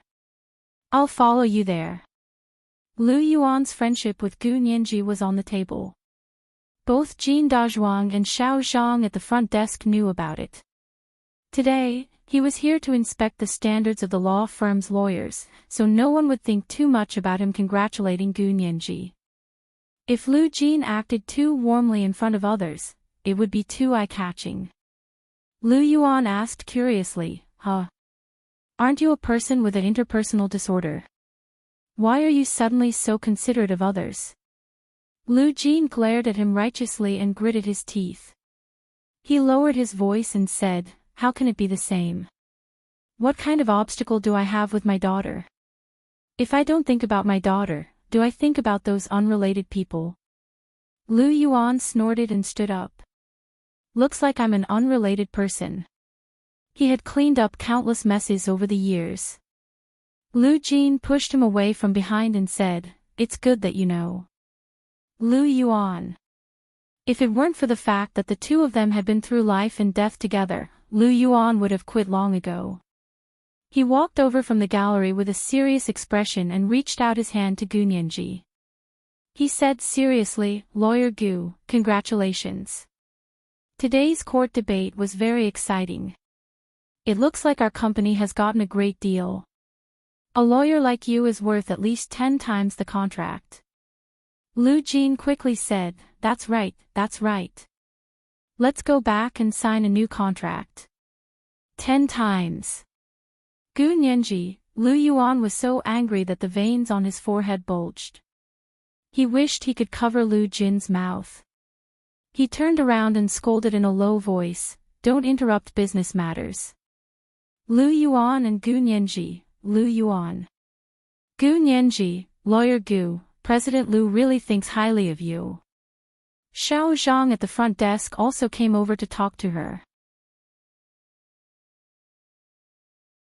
Lu Jin had no choice but to take a step back and watch helplessly as Gu Nianji was surrounded by Lawyer Jin, Lu Yuan, and Xiao Zhang at the front desk. When Zhao Liangze and Bai Shuang came to join in the fun, Lu Jin was completely marginalized. Fortunately, he usually had that expressionless poker face in front of others. At this time, he was standing at the side with a face full of hostility. It was surprisingly consistent with his usual style of dealing with people, so it did not arouse the slightest suspicion. Lu Yuan caught a glimpse of Lu Jin's unhappy face and felt better. He smiled at Gu Nianji and said, "Your case has been settled. Congratulations. Director Lu and I still have other matters to attend to, so we won't wait for your closing statement. We'll make a move first, and we'll celebrate when we get back." As he spoke, he shook Gu Nianji's hand, turned around, and left the courtroom with Lu Jin. Lu Jin was so angry that his entire body stiffened. He was almost dragged out of the imperial capital's intermediate people's court by Lu Yuan. After getting into the car, Lu Jin couldn't hold it in anymore. He shouted at Lu Yuan, "You can go alone. Why are you dragging me with you? I don't even have the chance to talk to my own daughter. I'll keep you there, talking to yourself, and I'll make sure you won't see the sun tomorrow." Lu Yuan sneered and started the car. From the corner of his eye, he saw that Lu Jin was still staring at him, so he added, "Nianji won't be able to see the sun tomorrow either." Lu Jin immediately withered. He also knew that it was really difficult for him to stay calm in front of others, especially when his daughter was so outstanding. How could he hold it in? However, if he couldn't bear it, his true identity would be discovered at any moment. At that time, he wouldn't be the only one in danger. He didn't care if they said he was in danger, but if they said his daughter was in danger, it would hit him where it hurt. Lu Yuan drove away with a smile on his face. He thought that he had finally found a way to cure Lu Jin's interpersonal disorder. After Lu Yuan and Lu Jin left, Zhao Liangze and Bai Shuang were even more at ease. They even started joking with Gu Nianji. Jin Wani glanced over and sneered a few times before starting to pack her things. She really hadn't expected that she would be forced to do something beyond her abilities today. She had thought that she would get a good case, but it would become the Waterloo of her career. Just like that, the great lawyer Jin Wani's undefeated record was ruined by a little girl who had just come out. Jin Wani felt very uncomfortable in her heart. If she had known, she wouldn't have taken Wen Shuyi's case. However, she had thought that Wen Shuyi was much more capable than her, and her opponent was a graduate who had just graduated from school. No matter how powerful she was, how powerful could she be? Jin Wani knew her own abilities. All these years, she had only taken on cases that she was certain to win. That was why she had such a meticulously cultivated, undefeated record. It was true that if you walked too much at night, you would always encounter a ghost. She glared at Gu Nianji with hatred, then took her briefcase and went to see Wen Shuyi.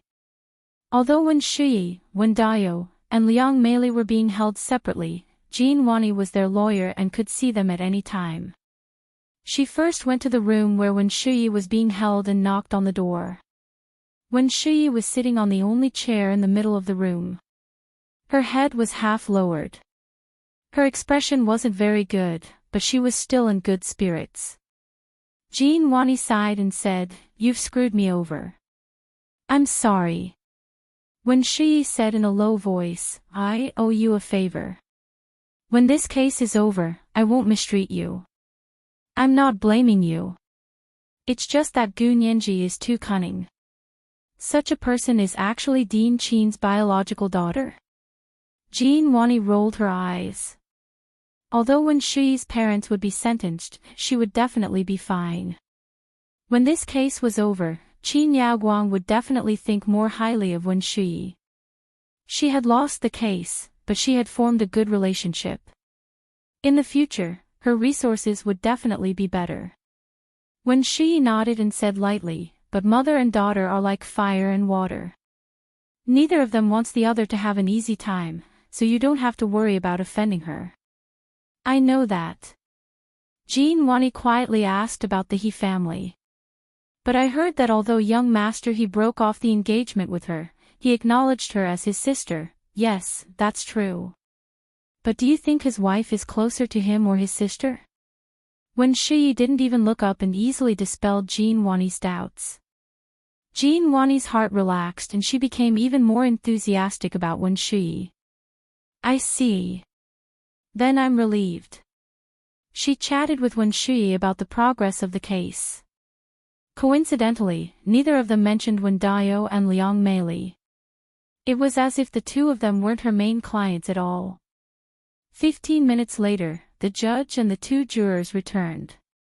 Wen Dayo, Liang Meili, and Wen Shuyi were all brought over by the bailiff. Jin Wani also returned to the defendant's stand and sat with her client.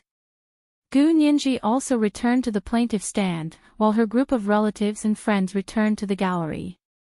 The judge had just checked the information on Qin Yaoguang and her laboratory and said to Gu Nianji, "Qin Yaoguang and her laboratory work closely with the military, and their security level is very high. With the level of our court, we can't directly issue them a subpoena. We have to go through the review of the Supreme Military Council before we can issue them a subpoena." Gu Nianji was stunned for a moment, but she quickly remembered that Qin Yaoguang's memory-stripping surgery was in cooperation with the military. She quickly said, "Okay, we'll apply through the proper channels and issue them a subpoena." "Okay, but you'll have to wait." The judge spread out his hands regretfully and said, "For the current case, Ms. Wen Shuyi is temporarily ruled out of suspicion and can be released on bail. Wen Dayo and Liang Meili will be transferred to the Imperial Capital Prison Detention Center and await the official verdict." Gu Nianji glanced at Wen Shuyi, and Wen Shuyi happened to look over. The two of them smiled at the same time, but one's eyes were cold, while the other's gaze was venomous. They both knew that the battle between them had just begun. In the study of the He family's mansion, He Qingjian and He Zhichu sat together and began to watch the video of the trial that the court had sent over. Although outsiders couldn't record it in the courtroom, the court had its own surveillance video. As Gu Nianji revealed so many unknown things behind the case step by step, He Zhichu was so angry that his entire face darkened, even though he was mentally prepared. Good, good, good. This is the good servant of our He family."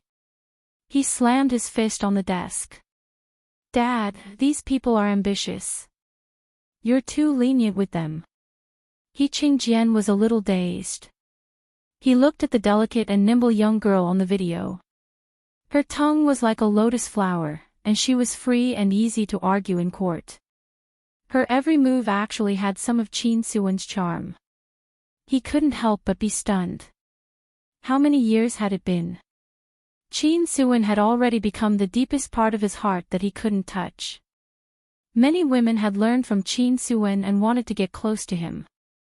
However, no matter who it was, they didn't have Qin Suan's unique temperament. It was an internal foundation that surpassed the surface phenomena of appearance and figure. No one could learn it. However, he saw this kind of charm in Gu Nianji. Nianji really looks like your mother during the trial. You two are clearly a match made in heaven. He Qingjian said faintly, Ah Chu, do you really not want to marry her? I really hope that you can marry her and have a little daughter like her. I'll retire immediately and help you take care of the children myself. The corners of He Jichu's eyes twitched. He felt like his father had stabbed a few more holes in his already wounded heart. He rubbed his temples. Don't mention this again. I said that the engagement has been broken off. Gu Nianji's personality was too fierce. She would rather die than live in dishonor. He didn't want to, nor did he dare to, force her. He Qingjian let out a long sigh and waved his hand. All right, I'm indeed old. There are so many demons and monsters at home, but I haven't even cleaned them up. I'll immediately have someone do another background check at home. If there's a problem, I'll immediately hand it over to the relevant departments for investigation. Not a single one of them will be tolerated. He Jichu responded and asked, also, what's going on with Qin Yaoguang and her lab? When did they work with the military? He remembered that when he was still here, Qin Yaoguang and her lab had nothing to do with the military. He Qingjian frowned and said, it's her memory stripping surgery. Because this surgery is of great importance, she has to perform the surgery every time after the military's magnetic field experiment. Therefore, the military has given her a very high level of security. In addition, her lab is the one providing technical support during the surgery, so her lab is also on the list of military partners. This was the first update of the day, Chapter 1598, Like Water and Fire. A reminder to everyone about the monthly votes and recommendation votes. The monthly votes of the relatives were too powerful. It was still the third update today. At 1:00 in the afternoon, the monthly votes were 1,000 plus updates. At 8:00 in the evening, the third update. Moi, all the big shots and little angels.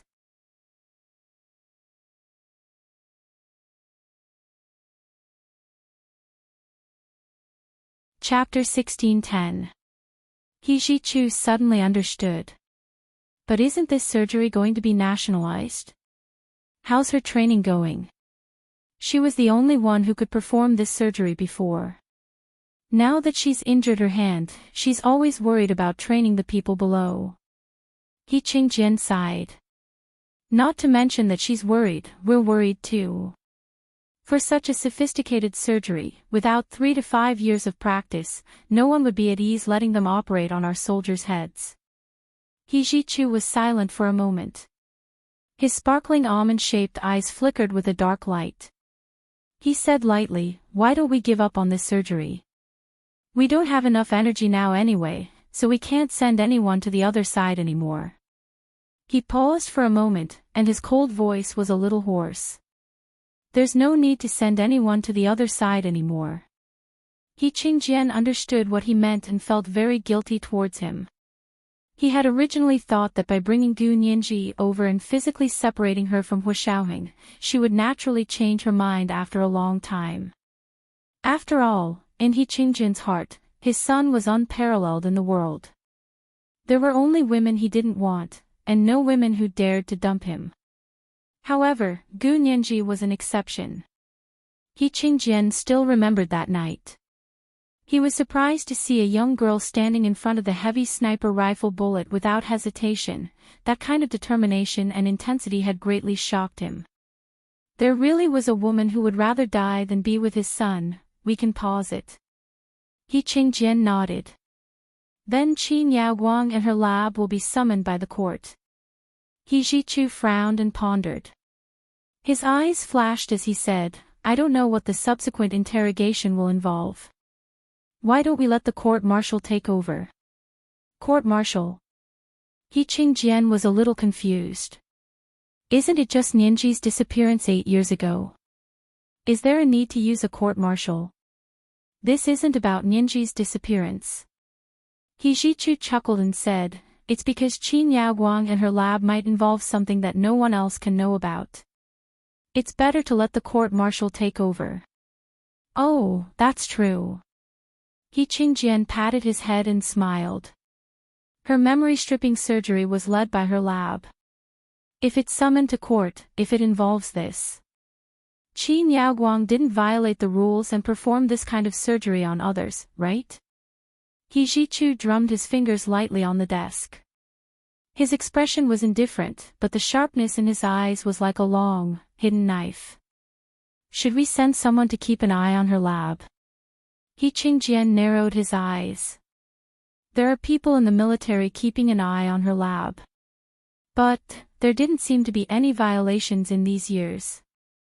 At least, there hasn't been any inappropriate news. Hijichu nodded. She'd better behave herself. If not, then it's definitely not a small mistake. Probably not in the past few years. He Qingjian narrowed his sharp eyes, and the deep wrinkles at the corners of his eyes appeared. After you left, I agreed to marry her. In the past few years, she has been wholeheartedly with our family and rarely goes to the laboratory to do experiments.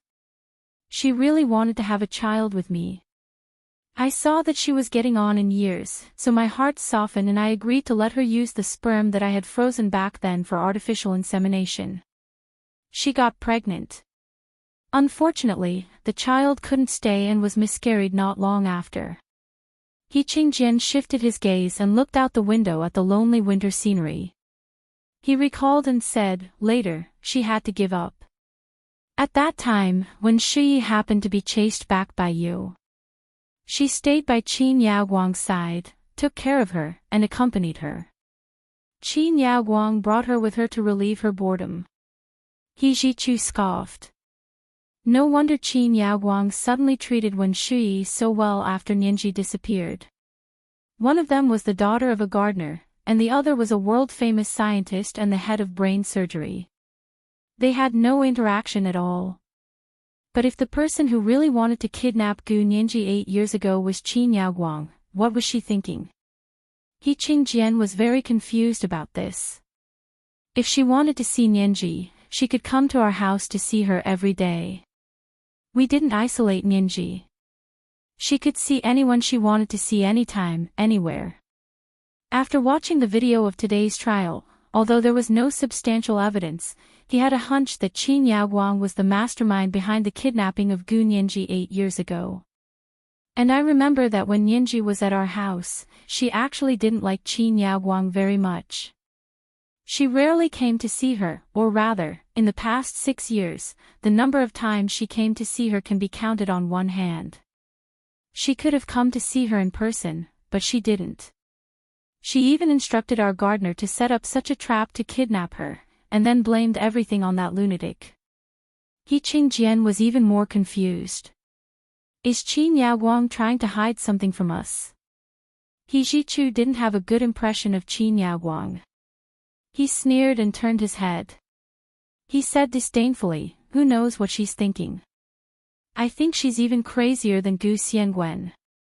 At the mention of Gu Xiangwen, He Qingjian's expression immediately changed. Don't mention that lunatic's name in front of me. Hijichu's eyes dimmed.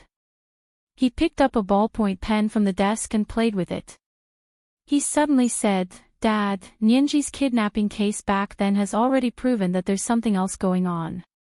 Although Gu Xiangwen was involved, there's a high chance that it's different from what we thought. So? He Qingjian looked at him with a dark expression.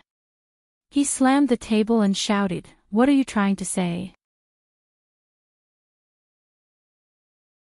I think Ninji's kidnapping case back then was a battle between that lunatic and Qin Yaoguang. Qin Yaoguang just lost the battle, but that doesn't mean that lunatic is innocent. Hijichu saw that He Qingjian's reaction was so intense, so he didn't continue. He changed the topic and said aloofly, What do you think of Ninji's legal skills? especially her ability to be a trial lawyer. He Qingjian was immediately full of praise. Very impressive. Your mother wasn't as sharp and experienced as she was at her age. She just turned 20, right? I remember that your mother first went to court and became famous when she was 24. He Jichu, how could he forget that his father was his mother's greatest admirer? He Jichu sighed in his heart and said with a smile, I think she's pretty good too. You know, in the other world, I was her mentor. I taught her a lot of things that I learned from my mother. Her style of trial is similar to my mother's, and it's also because, like me, she learned my mother's style. Is that so?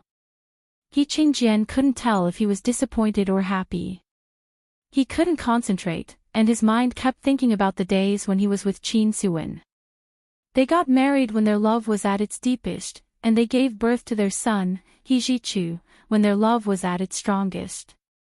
They had also lived together for so many years. The memories of every day in the past were engraved in his mind. As long as he had time, he would take them out and carefully savor them to spend the rest of his long life. He Jichu lowered his eyes. His clear and cold voice was like a drop of ice spring, pulling He Qingjian's scattered thoughts back to reality. Dad, I think we should wait for Ninji's case to end and let her look at the case file about her mother's death. Let's see if we can find some clues that we didn't notice. He Qingjian shuddered and came to his senses. He looked at He Jichu with bright eyes. What did you say? This is today's second update of the month, 1000 plus updates, chapter 1599, this is different from what you said. A reminder for everyone's monthly votes and recommendation votes. 8:00 in the evening, the third update. Moi, big shots, little angels.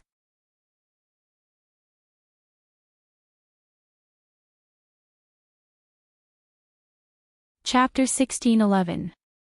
He Jichu didn't answer immediately. Instead, he continued to look at He Qingjian quietly and persistently. He Jichu's appearance was exactly the same as He Qingjian's. Both of them had sparkling almond-shaped eyes, high noses, and thin lips. They were a strange combination of amorous and heartless, and they had a different kind of charm. He Qingjian looked at his son as if he was looking at himself when he was young. His heart softened for a moment, and he muttered. What do you mean? Take it easy. Your old father's heart isn't good. His hands were trembling as he fumbled in the drawer for his special medicine. He Jichu's eyes were sharp. He saw a familiar bottle of medicine lying in the corner of the drawer. He bent over and took out the bottle of medicine from the drawer. He poured out a pill in his palm and handed it to He Qingjian. He Qingjian took the medicine and swallowed it. He Jichu poured him another glass of water and handed it to him. He Qingjian drank the water from He Jichu's hand. Only then did he feel his chest tightness and shortness of breath slowly improve. He Jichu saw that his expression had improved, so he said slowly, I was just saying. Please think about it. If you don't want to, then forget it. After all, there was no doubt about his mother's direct cause of death. He just wanted to know what had happened back then to make his mother die of anger. He Jichu's eyes flashed, and he thought of the doctor who had performed the surgery on Gu Nianji. If there was anyone in this world who knew why his mother, Qin Suwen, had been angered to death, Gu Nianji would definitely be one of them. He Qingjian nodded. Okay, let me think about it. Gu Nianji came out of the courtroom and sent Jin Dazhuang and the receptionist, Xiao Zhang, to the airport. They had arrived yesterday and were flying back to Sea City this evening. Gu Nianji's trial had taken almost half a day. By the time the trial was over, they had to go to the airport for security check. She personally drove He Jichu's car to the airport. The receptionist, Xiao Zhang, hugged her and said reluctantly, When are you going back, Lawyer Gu? We all miss you very much. I'll go back when I'm done here, Gu Nianji said with a smile. She held her hand and said goodbye. Take care of yourselves. Remember to help me clean my office. Don't let anyone take my place. No problem. I will definitely help you keep an eye on your position. The receptionist, Xiao Zhang, laughed and went to the security check first.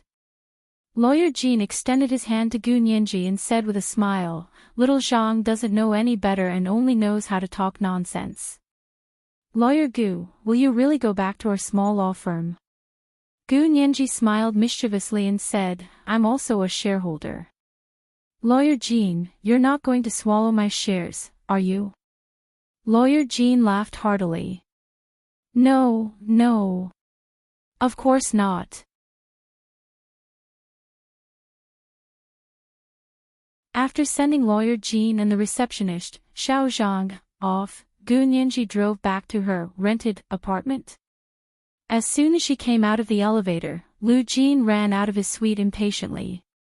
He smiled and held out his hand to her. "Congratulations.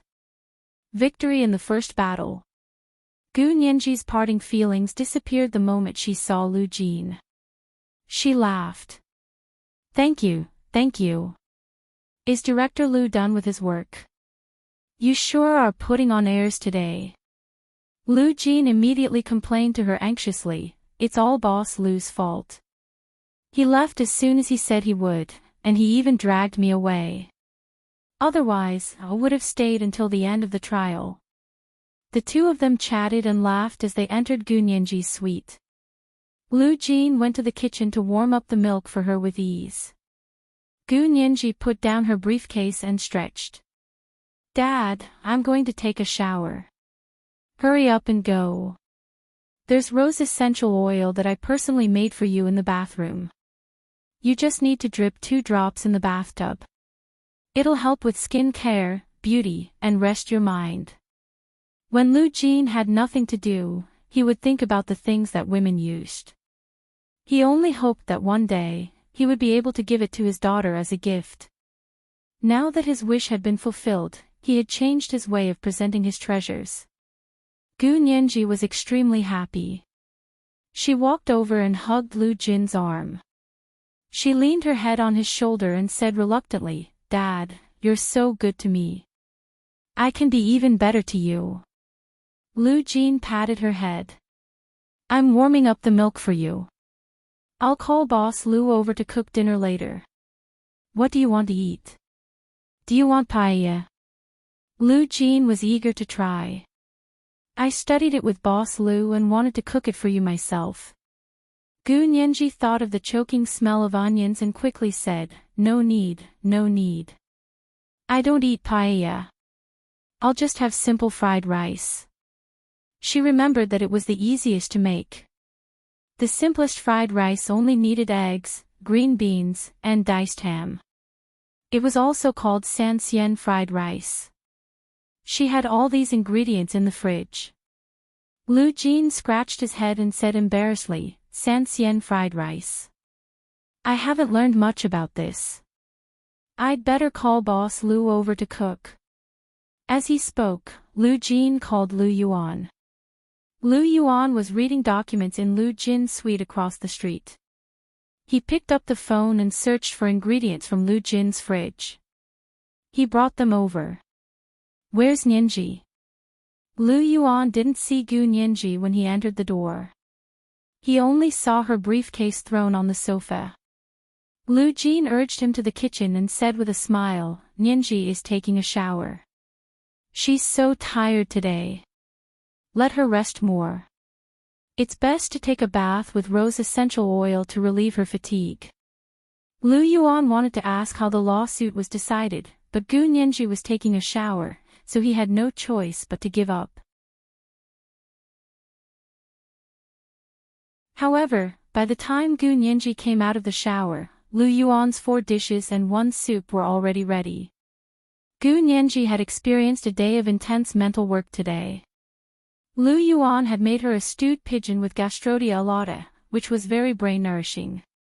On the table were golden red pepper and salt prawns, spicy shredded pork with green onions and red peppers, steamed fresh abalone, and a stir-fried bolitas with scallops in white sauce. The main dish was the Sanxian fried rice that Gu Nianji had personally ordered. The rice grains were full and golden, and each grain was soaked in egg juice. The fresh green beans were sweet and refreshing, and the fresh prawns were marinated with a little yellow wine. They were very delicious and didn't smell fishy at all. The dishes on the table were delicious, nutritious, and could also replenish collagen. Gu Nianji looked at the colorful feast on the table and her appetite was aroused. She immediately sat up straight and smiled at Lu Yuan. "Uncle Lu, you're so amazing. You're so good at cooking." "Of course." Lu Jin spoke as if he had cooked the dishes on the table. He used the serving chopsticks to pick up a pepper and salt prawn for Gu Nianji. "This is very delicious. Eat more." He then scooped up a small bowl of Sanxian fried rice for Gu Nianji with a large spoon. "This fried rice is too simple. Will it taste good?" Gu Nianji smiled and said, "Cooking simple home-cooked dishes delicious is the true standard of a chef. This is called returning to the basics." She picked up the small spoon and scooped a small mouthful of Sanxian fried rice into her mouth. She had just taken a sip when she was stunned. The taste of this fried rice, she chewed carefully and her brows gradually furrowed. She couldn't care less about eating other dishes. She scooped herself another large spoonful of Sanxian fried rice. It was piled high in her small bowl. "Ha! You like my Sanxian fried rice that much?" Lu Yuan looked at her happily. "Then eat more. If it's not enough, I'll cook more. There's a lot of ingredients, there's enough." Gu Nianji smiled. She barely ate any other dishes except the Sanxian fried rice. That was because the taste of the Sanxian fried rice was too familiar. She had a very good memory. She could never forget what she had seen, and she could remember the taste of what she had eaten once. She was very familiar with the taste of Lu Yuan's Sanxian fried rice. That was because Hu Xiaoheng had made it for her once in Song Jinning's small kitchen when she first went to the Hu family. At that time, Song Jinning had expressed that she was very familiar with the taste. Gu Nianji then asked Hu Xiaoheng curiously, "Why did your mother ask you that the taste was so familiar?" Hu Xiaoheng said, "Because this is the fried rice she used to make for me when I was young. I loved it when I was young." If this was the taste Major General Hu was familiar with when he was young, how could Lu Yuan make it? Gu Nianji's tongue was very sensitive. She could taste the slightest difference in taste. However, this Sanxian fried rice was 99% similar to the Sanxian fried rice she had eaten in her memory. This was the third update of today, Chapter 1600, I Can Treat You Better. Reminder, monthly votes and recommendation votes. Good night, little angels.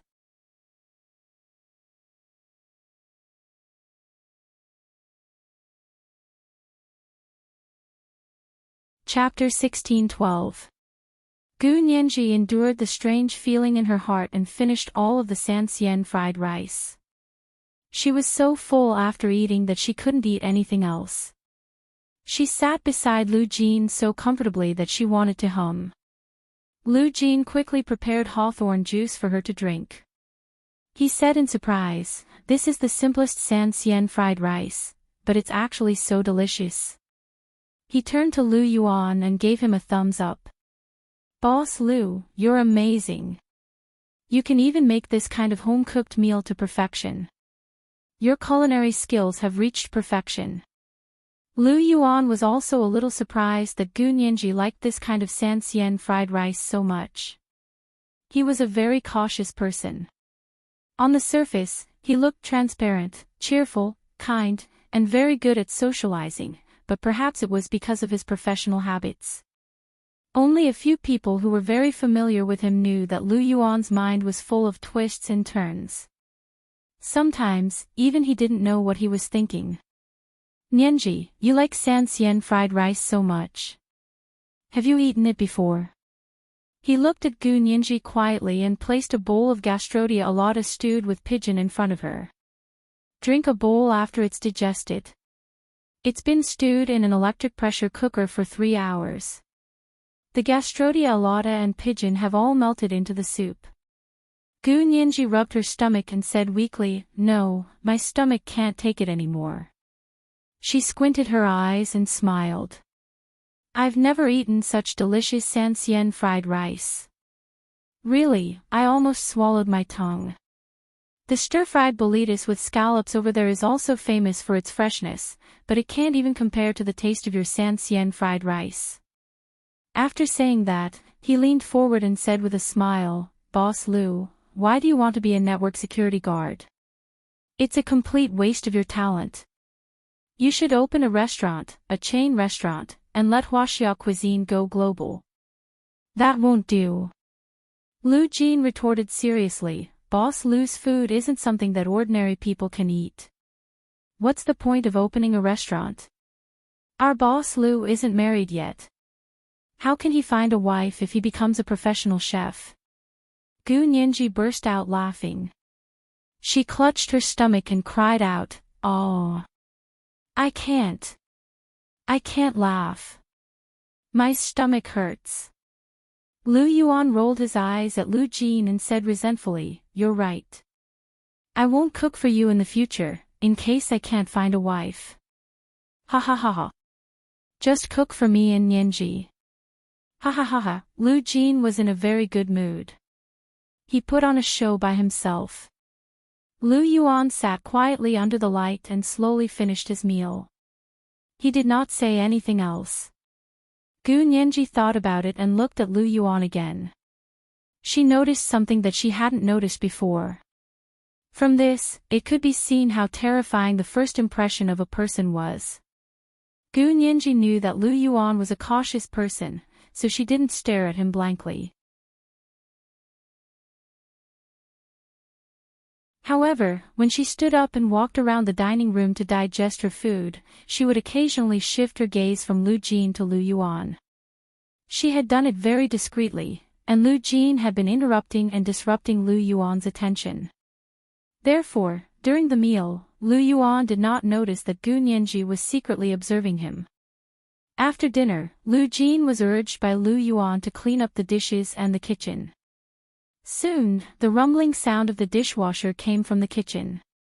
Lu Yuan held a cup of tea and went to the living room to chat with Gu Nianji.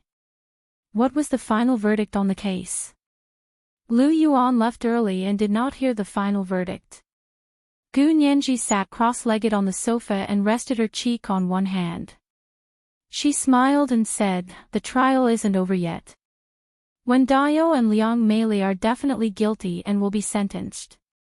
Wen Shui is very cunning and escaped. She can be bailed home for the time being. There's also Qin Yaoguang and her lab. The court wants to summon them to testify in court, but their security levels are different. They still need to go through the military procedures. I don't know how long it will take." Lu Yuan was very surprised. Wen Shui is actually fine. Yes, she's a lawyer after all. She's always playing on the edge of the law. You know she's definitely not innocent, but the law can't convict her, Gu Nianji said quietly. Gu Nianji said quietly, "Look, no matter how I tried to persuade her in court, she refused to say who the man and the little girl she saw were. She gritted her teeth and said that she only saw those two people and didn't know who they were." Lu Yuan thought for a moment and understood. The mastermind behind the scenes has made quite a thorough arrangement. It seems like they really prepared a man and a little girl to get into the car at the corner of the street. That's for sure. Gu Nianji leaned back on the sofa and rested her arms on the back of the sofa. Her bright eyes darted around. Don't forget, there are also 2 passerby witnesses. They also saw it, and their descriptions are very similar to Gu Xiangwen and me when I was 12 years old. So, there must be 2 doubles. Wen Shi's explanation was considered to be based on the situation at that time, but she really saw it and didn't lie. Moreover, she also said that she didn't know who it was, so there was no legal misdirection or framing. Even if these two doubles were found in the end, she would still be innocent. Gu Nianji spread out her hands with a look of pity on her face. This person is indeed very cunning, and she always leaves a way out for herself. However, she's too ruthless. In order to get away with her crime, she can even throw her parents into the pit. Lu Yuan nodded and comforted her gently. Many unjust deeds bring about their own destruction.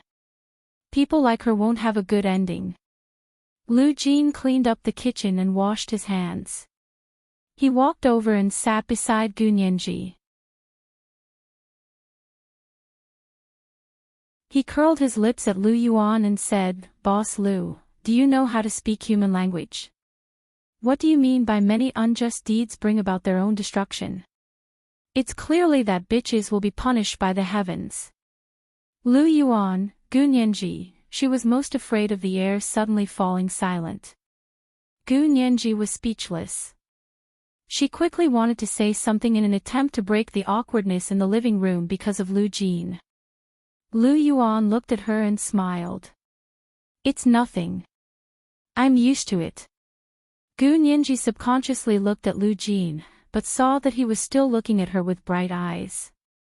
His face was nervous and asking for praise. He had no idea that he had almost killed the conversation just now. As a patient with terminal interpersonal disorder, one of Lu Jin's best skills was to kill the conversation. Gu Nianji suddenly felt a little sad. She knew that Lu Jin had tried his best to show his best side in front of her. Gu Nianji was the most protective. She smiled and gave Lu Jin a thumbs up. Dad's always so sharp when he speaks. His words are so sharp that they go straight to the bone. They're so sharp. Lu Jin was instantly happy. He said happily, "Not at all. Nianji, you're the one who knows how to talk. I learned everything from you. You were so cool in court.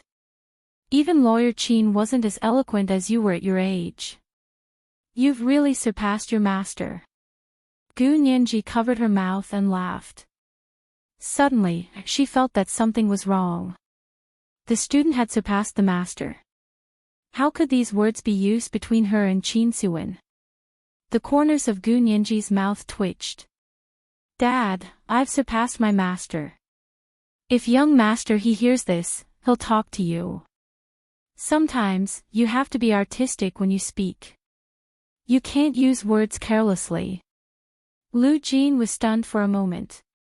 He scratched his head and stiffened for a moment, but he quickly came back to his senses.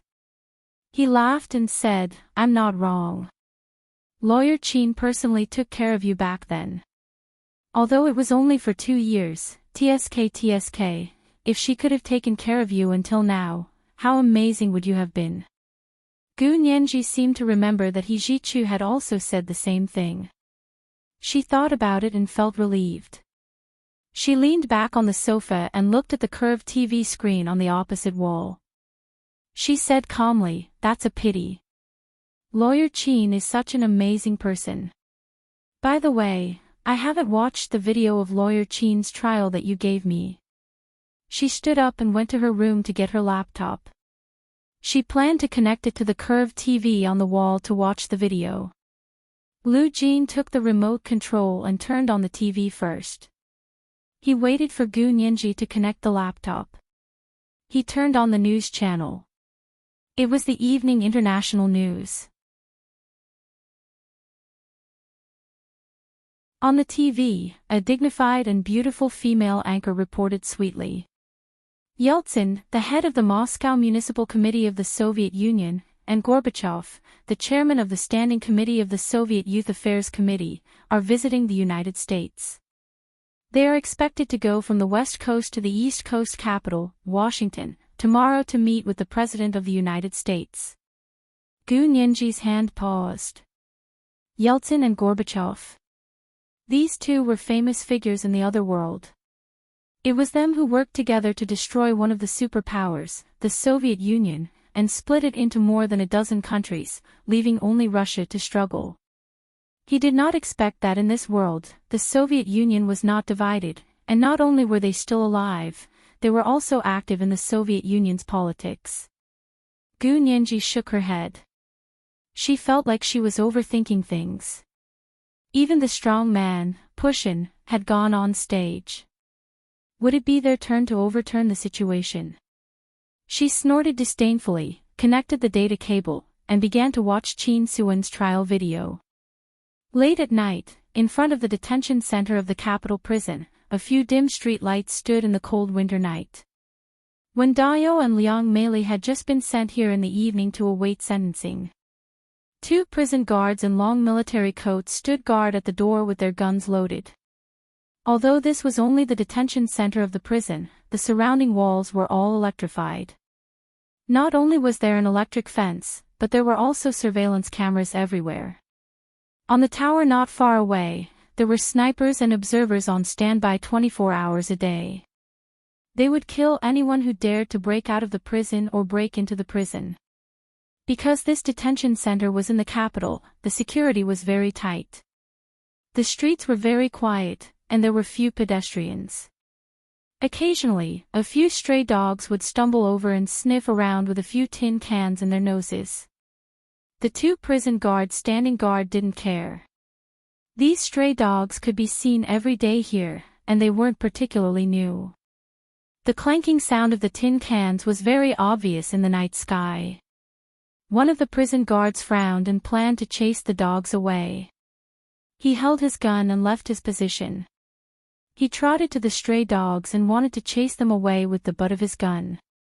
However, just as he got close, an unknown gas suddenly emitted from the tin can that the stray dog had pushed over. The prison guard knew that something was wrong with just a sniff, but it was too late to hold his breath. Soon, his limbs went numb and he fell limply to the ground. When the other prison guard saw this, he quickly ran over and tried to pull him up.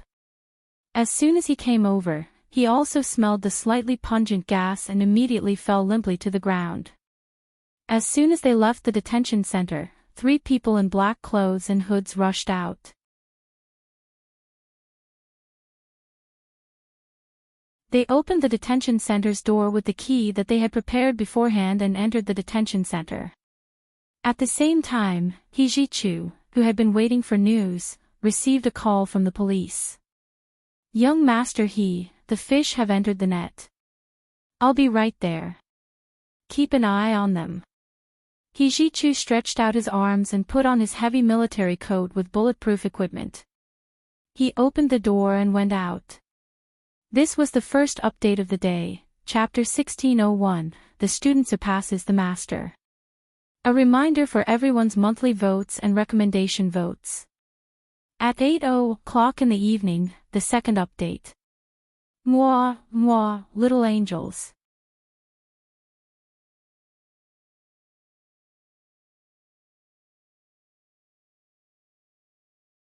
Chapter 1613. He Jichu first brought his orderlies and drove a large bulletproof jeep that had been modified. He quietly sped towards the detention center of the Imperial Capital Prison. Usually, the high-powered engine of this kind of car was especially terrifying. Driving on the road in the middle of the night was like a tank crossing the border. However, the engine of He Jichu's modified car was especially advanced. It had already reached the pinnacle of noise elimination. Driving on the streets of the imperial capital in the middle of the night, it was as quiet as a ghost car. In fact, the model of their car was called Ghost. "Young Master He, there's a lookout car at 3:00. He Jichu silently set up a special tranquilizer gun and stuck it out through a special hole in the car. In the cross-shaped field of view of the smart control far-infrared scope, He Jichu saw a few motionless red figures lying in ambush in the other party's car. With a cold face, his arm forcefully stabilized the butt of the gun. He first aimed at the person sitting in the driver's seat and pulled the trigger. Then, he turned the scope and aimed at the second, third, and fourth person. 4 muffled gunshots were heard, like the sound of bullets piercing into a pile of cotton. The people in the other party's lookout car had all been paralyzed by them. He Jichu ordered the people behind him to capture the 4 people in the lookout car for interrogation. At the same time, he formed a cordon and pushed forward layer by layer to surround the detention center. In the detention center, the 3 men in black who had rushed and were probably trained in kung fu. Their hands and feet were light and fast. Soon, they began to search for Wendayo and Liang Meili in the detention center. Olde, where are they being held? Don't we have any information? They searched a few times but couldn't find the room where Wendayo and Liang Meili were. One of them was impatient. The person called Olde should be their leader. His voice was calm and powerful. They only said that they were sent here. As for where they are being held, he looked at the buildings here. There are only 120 rooms here. Each room has 2 people in it. It's not difficult to find them one by one. He made a gesture. You go look for the 40 rooms on the left. You go look for the 40 rooms on the right. I'll go look for the 40 rooms in the middle. Shoot if you find them. Don't talk nonsense. The other 2 nodded and began to search for Wendayo and Liang Meili in 3 directions. After separating, they were much more efficient. 10 minutes later, the person on the left found the room where Wendayo and Liang Meili were. He immediately took out the XX key and opened the cell. After Wendayo and Liang Meili were sent here, they were in a bad mood. They didn't eat for the whole night and couldn't sleep. Just as he closed his eyes, he heard the door creak open. Wendayo opened his eyes and jumped up from the bed. Who are you? What are you doing? The man was dressed in black and wore a mask. Without saying a word, he raised the long-handled pistol with a silencer and aimed it at Wendayo's forehead. Bang! The sound of gunfire reverberated through the cell like a dull squib.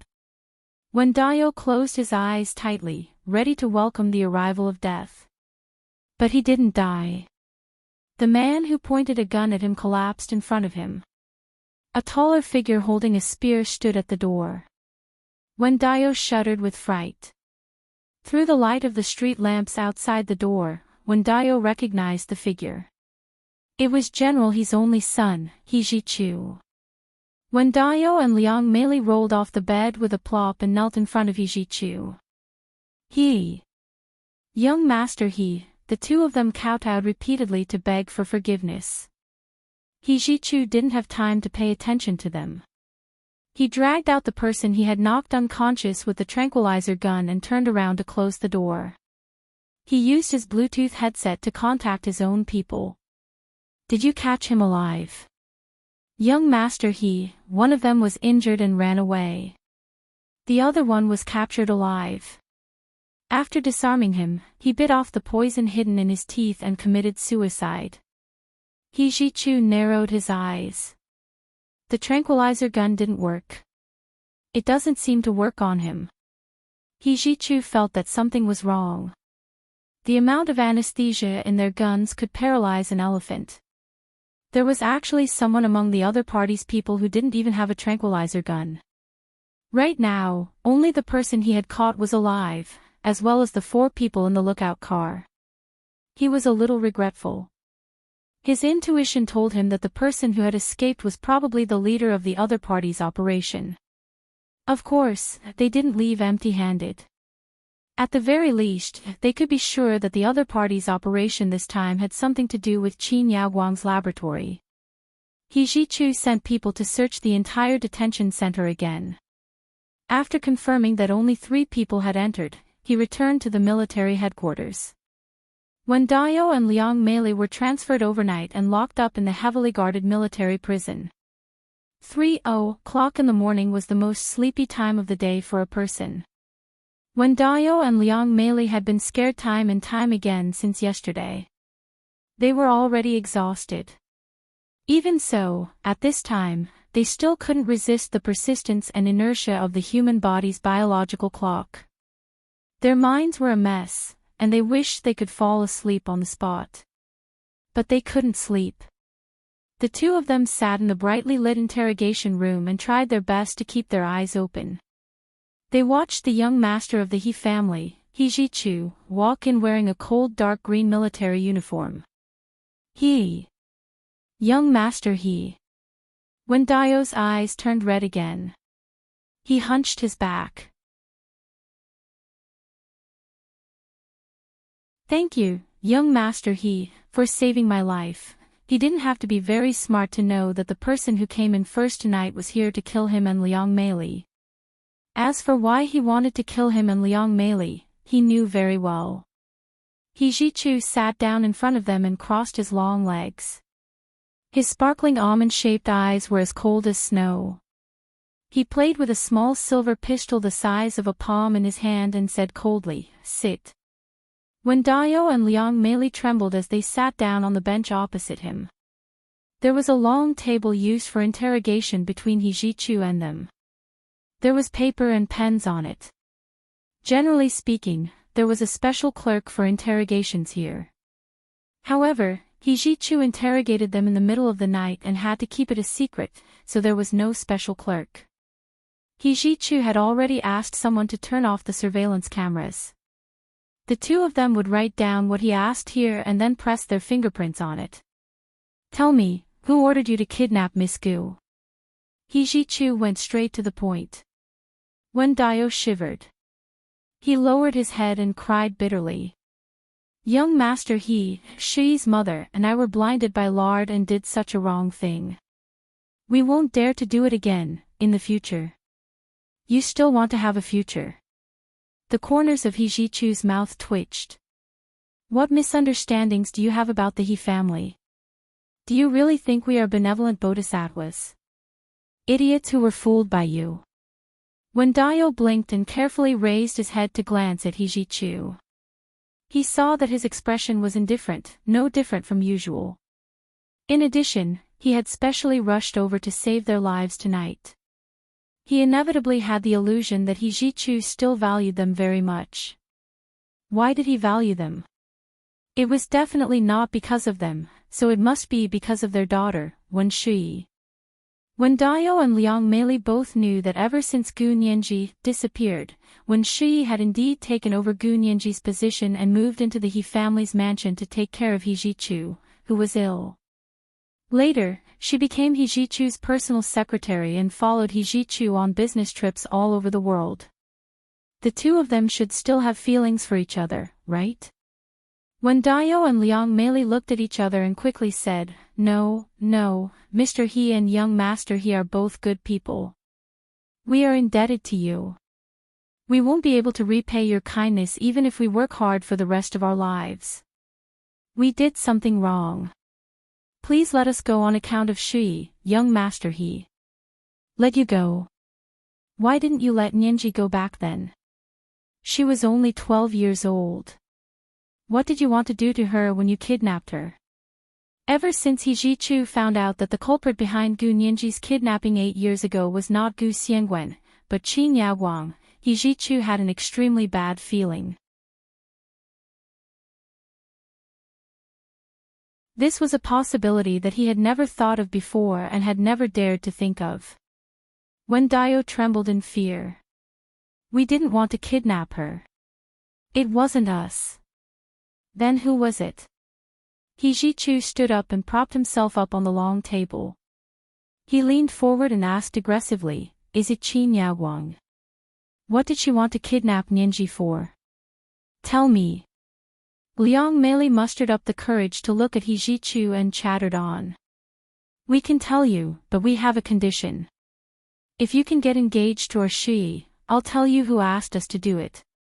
You want to negotiate with me? He Ji-chu couldn't take it anymore. With a loud slap, he slapped Liang Meili off the bench and onto the ground. Looks like you really misunderstand me. Then, he kicked Wen Daio in the chest. Wen Daio cried out in pain and fell to the ground with Liang Meili. Wen Daio endured the pain and helped Liang Meili up, only to find that her face was swollen from the slap. Liang Meili tilted her head and spat out a bloody tooth. Covering her cheek, she looked at He Jichu, who was filled with murderous intent, in fear.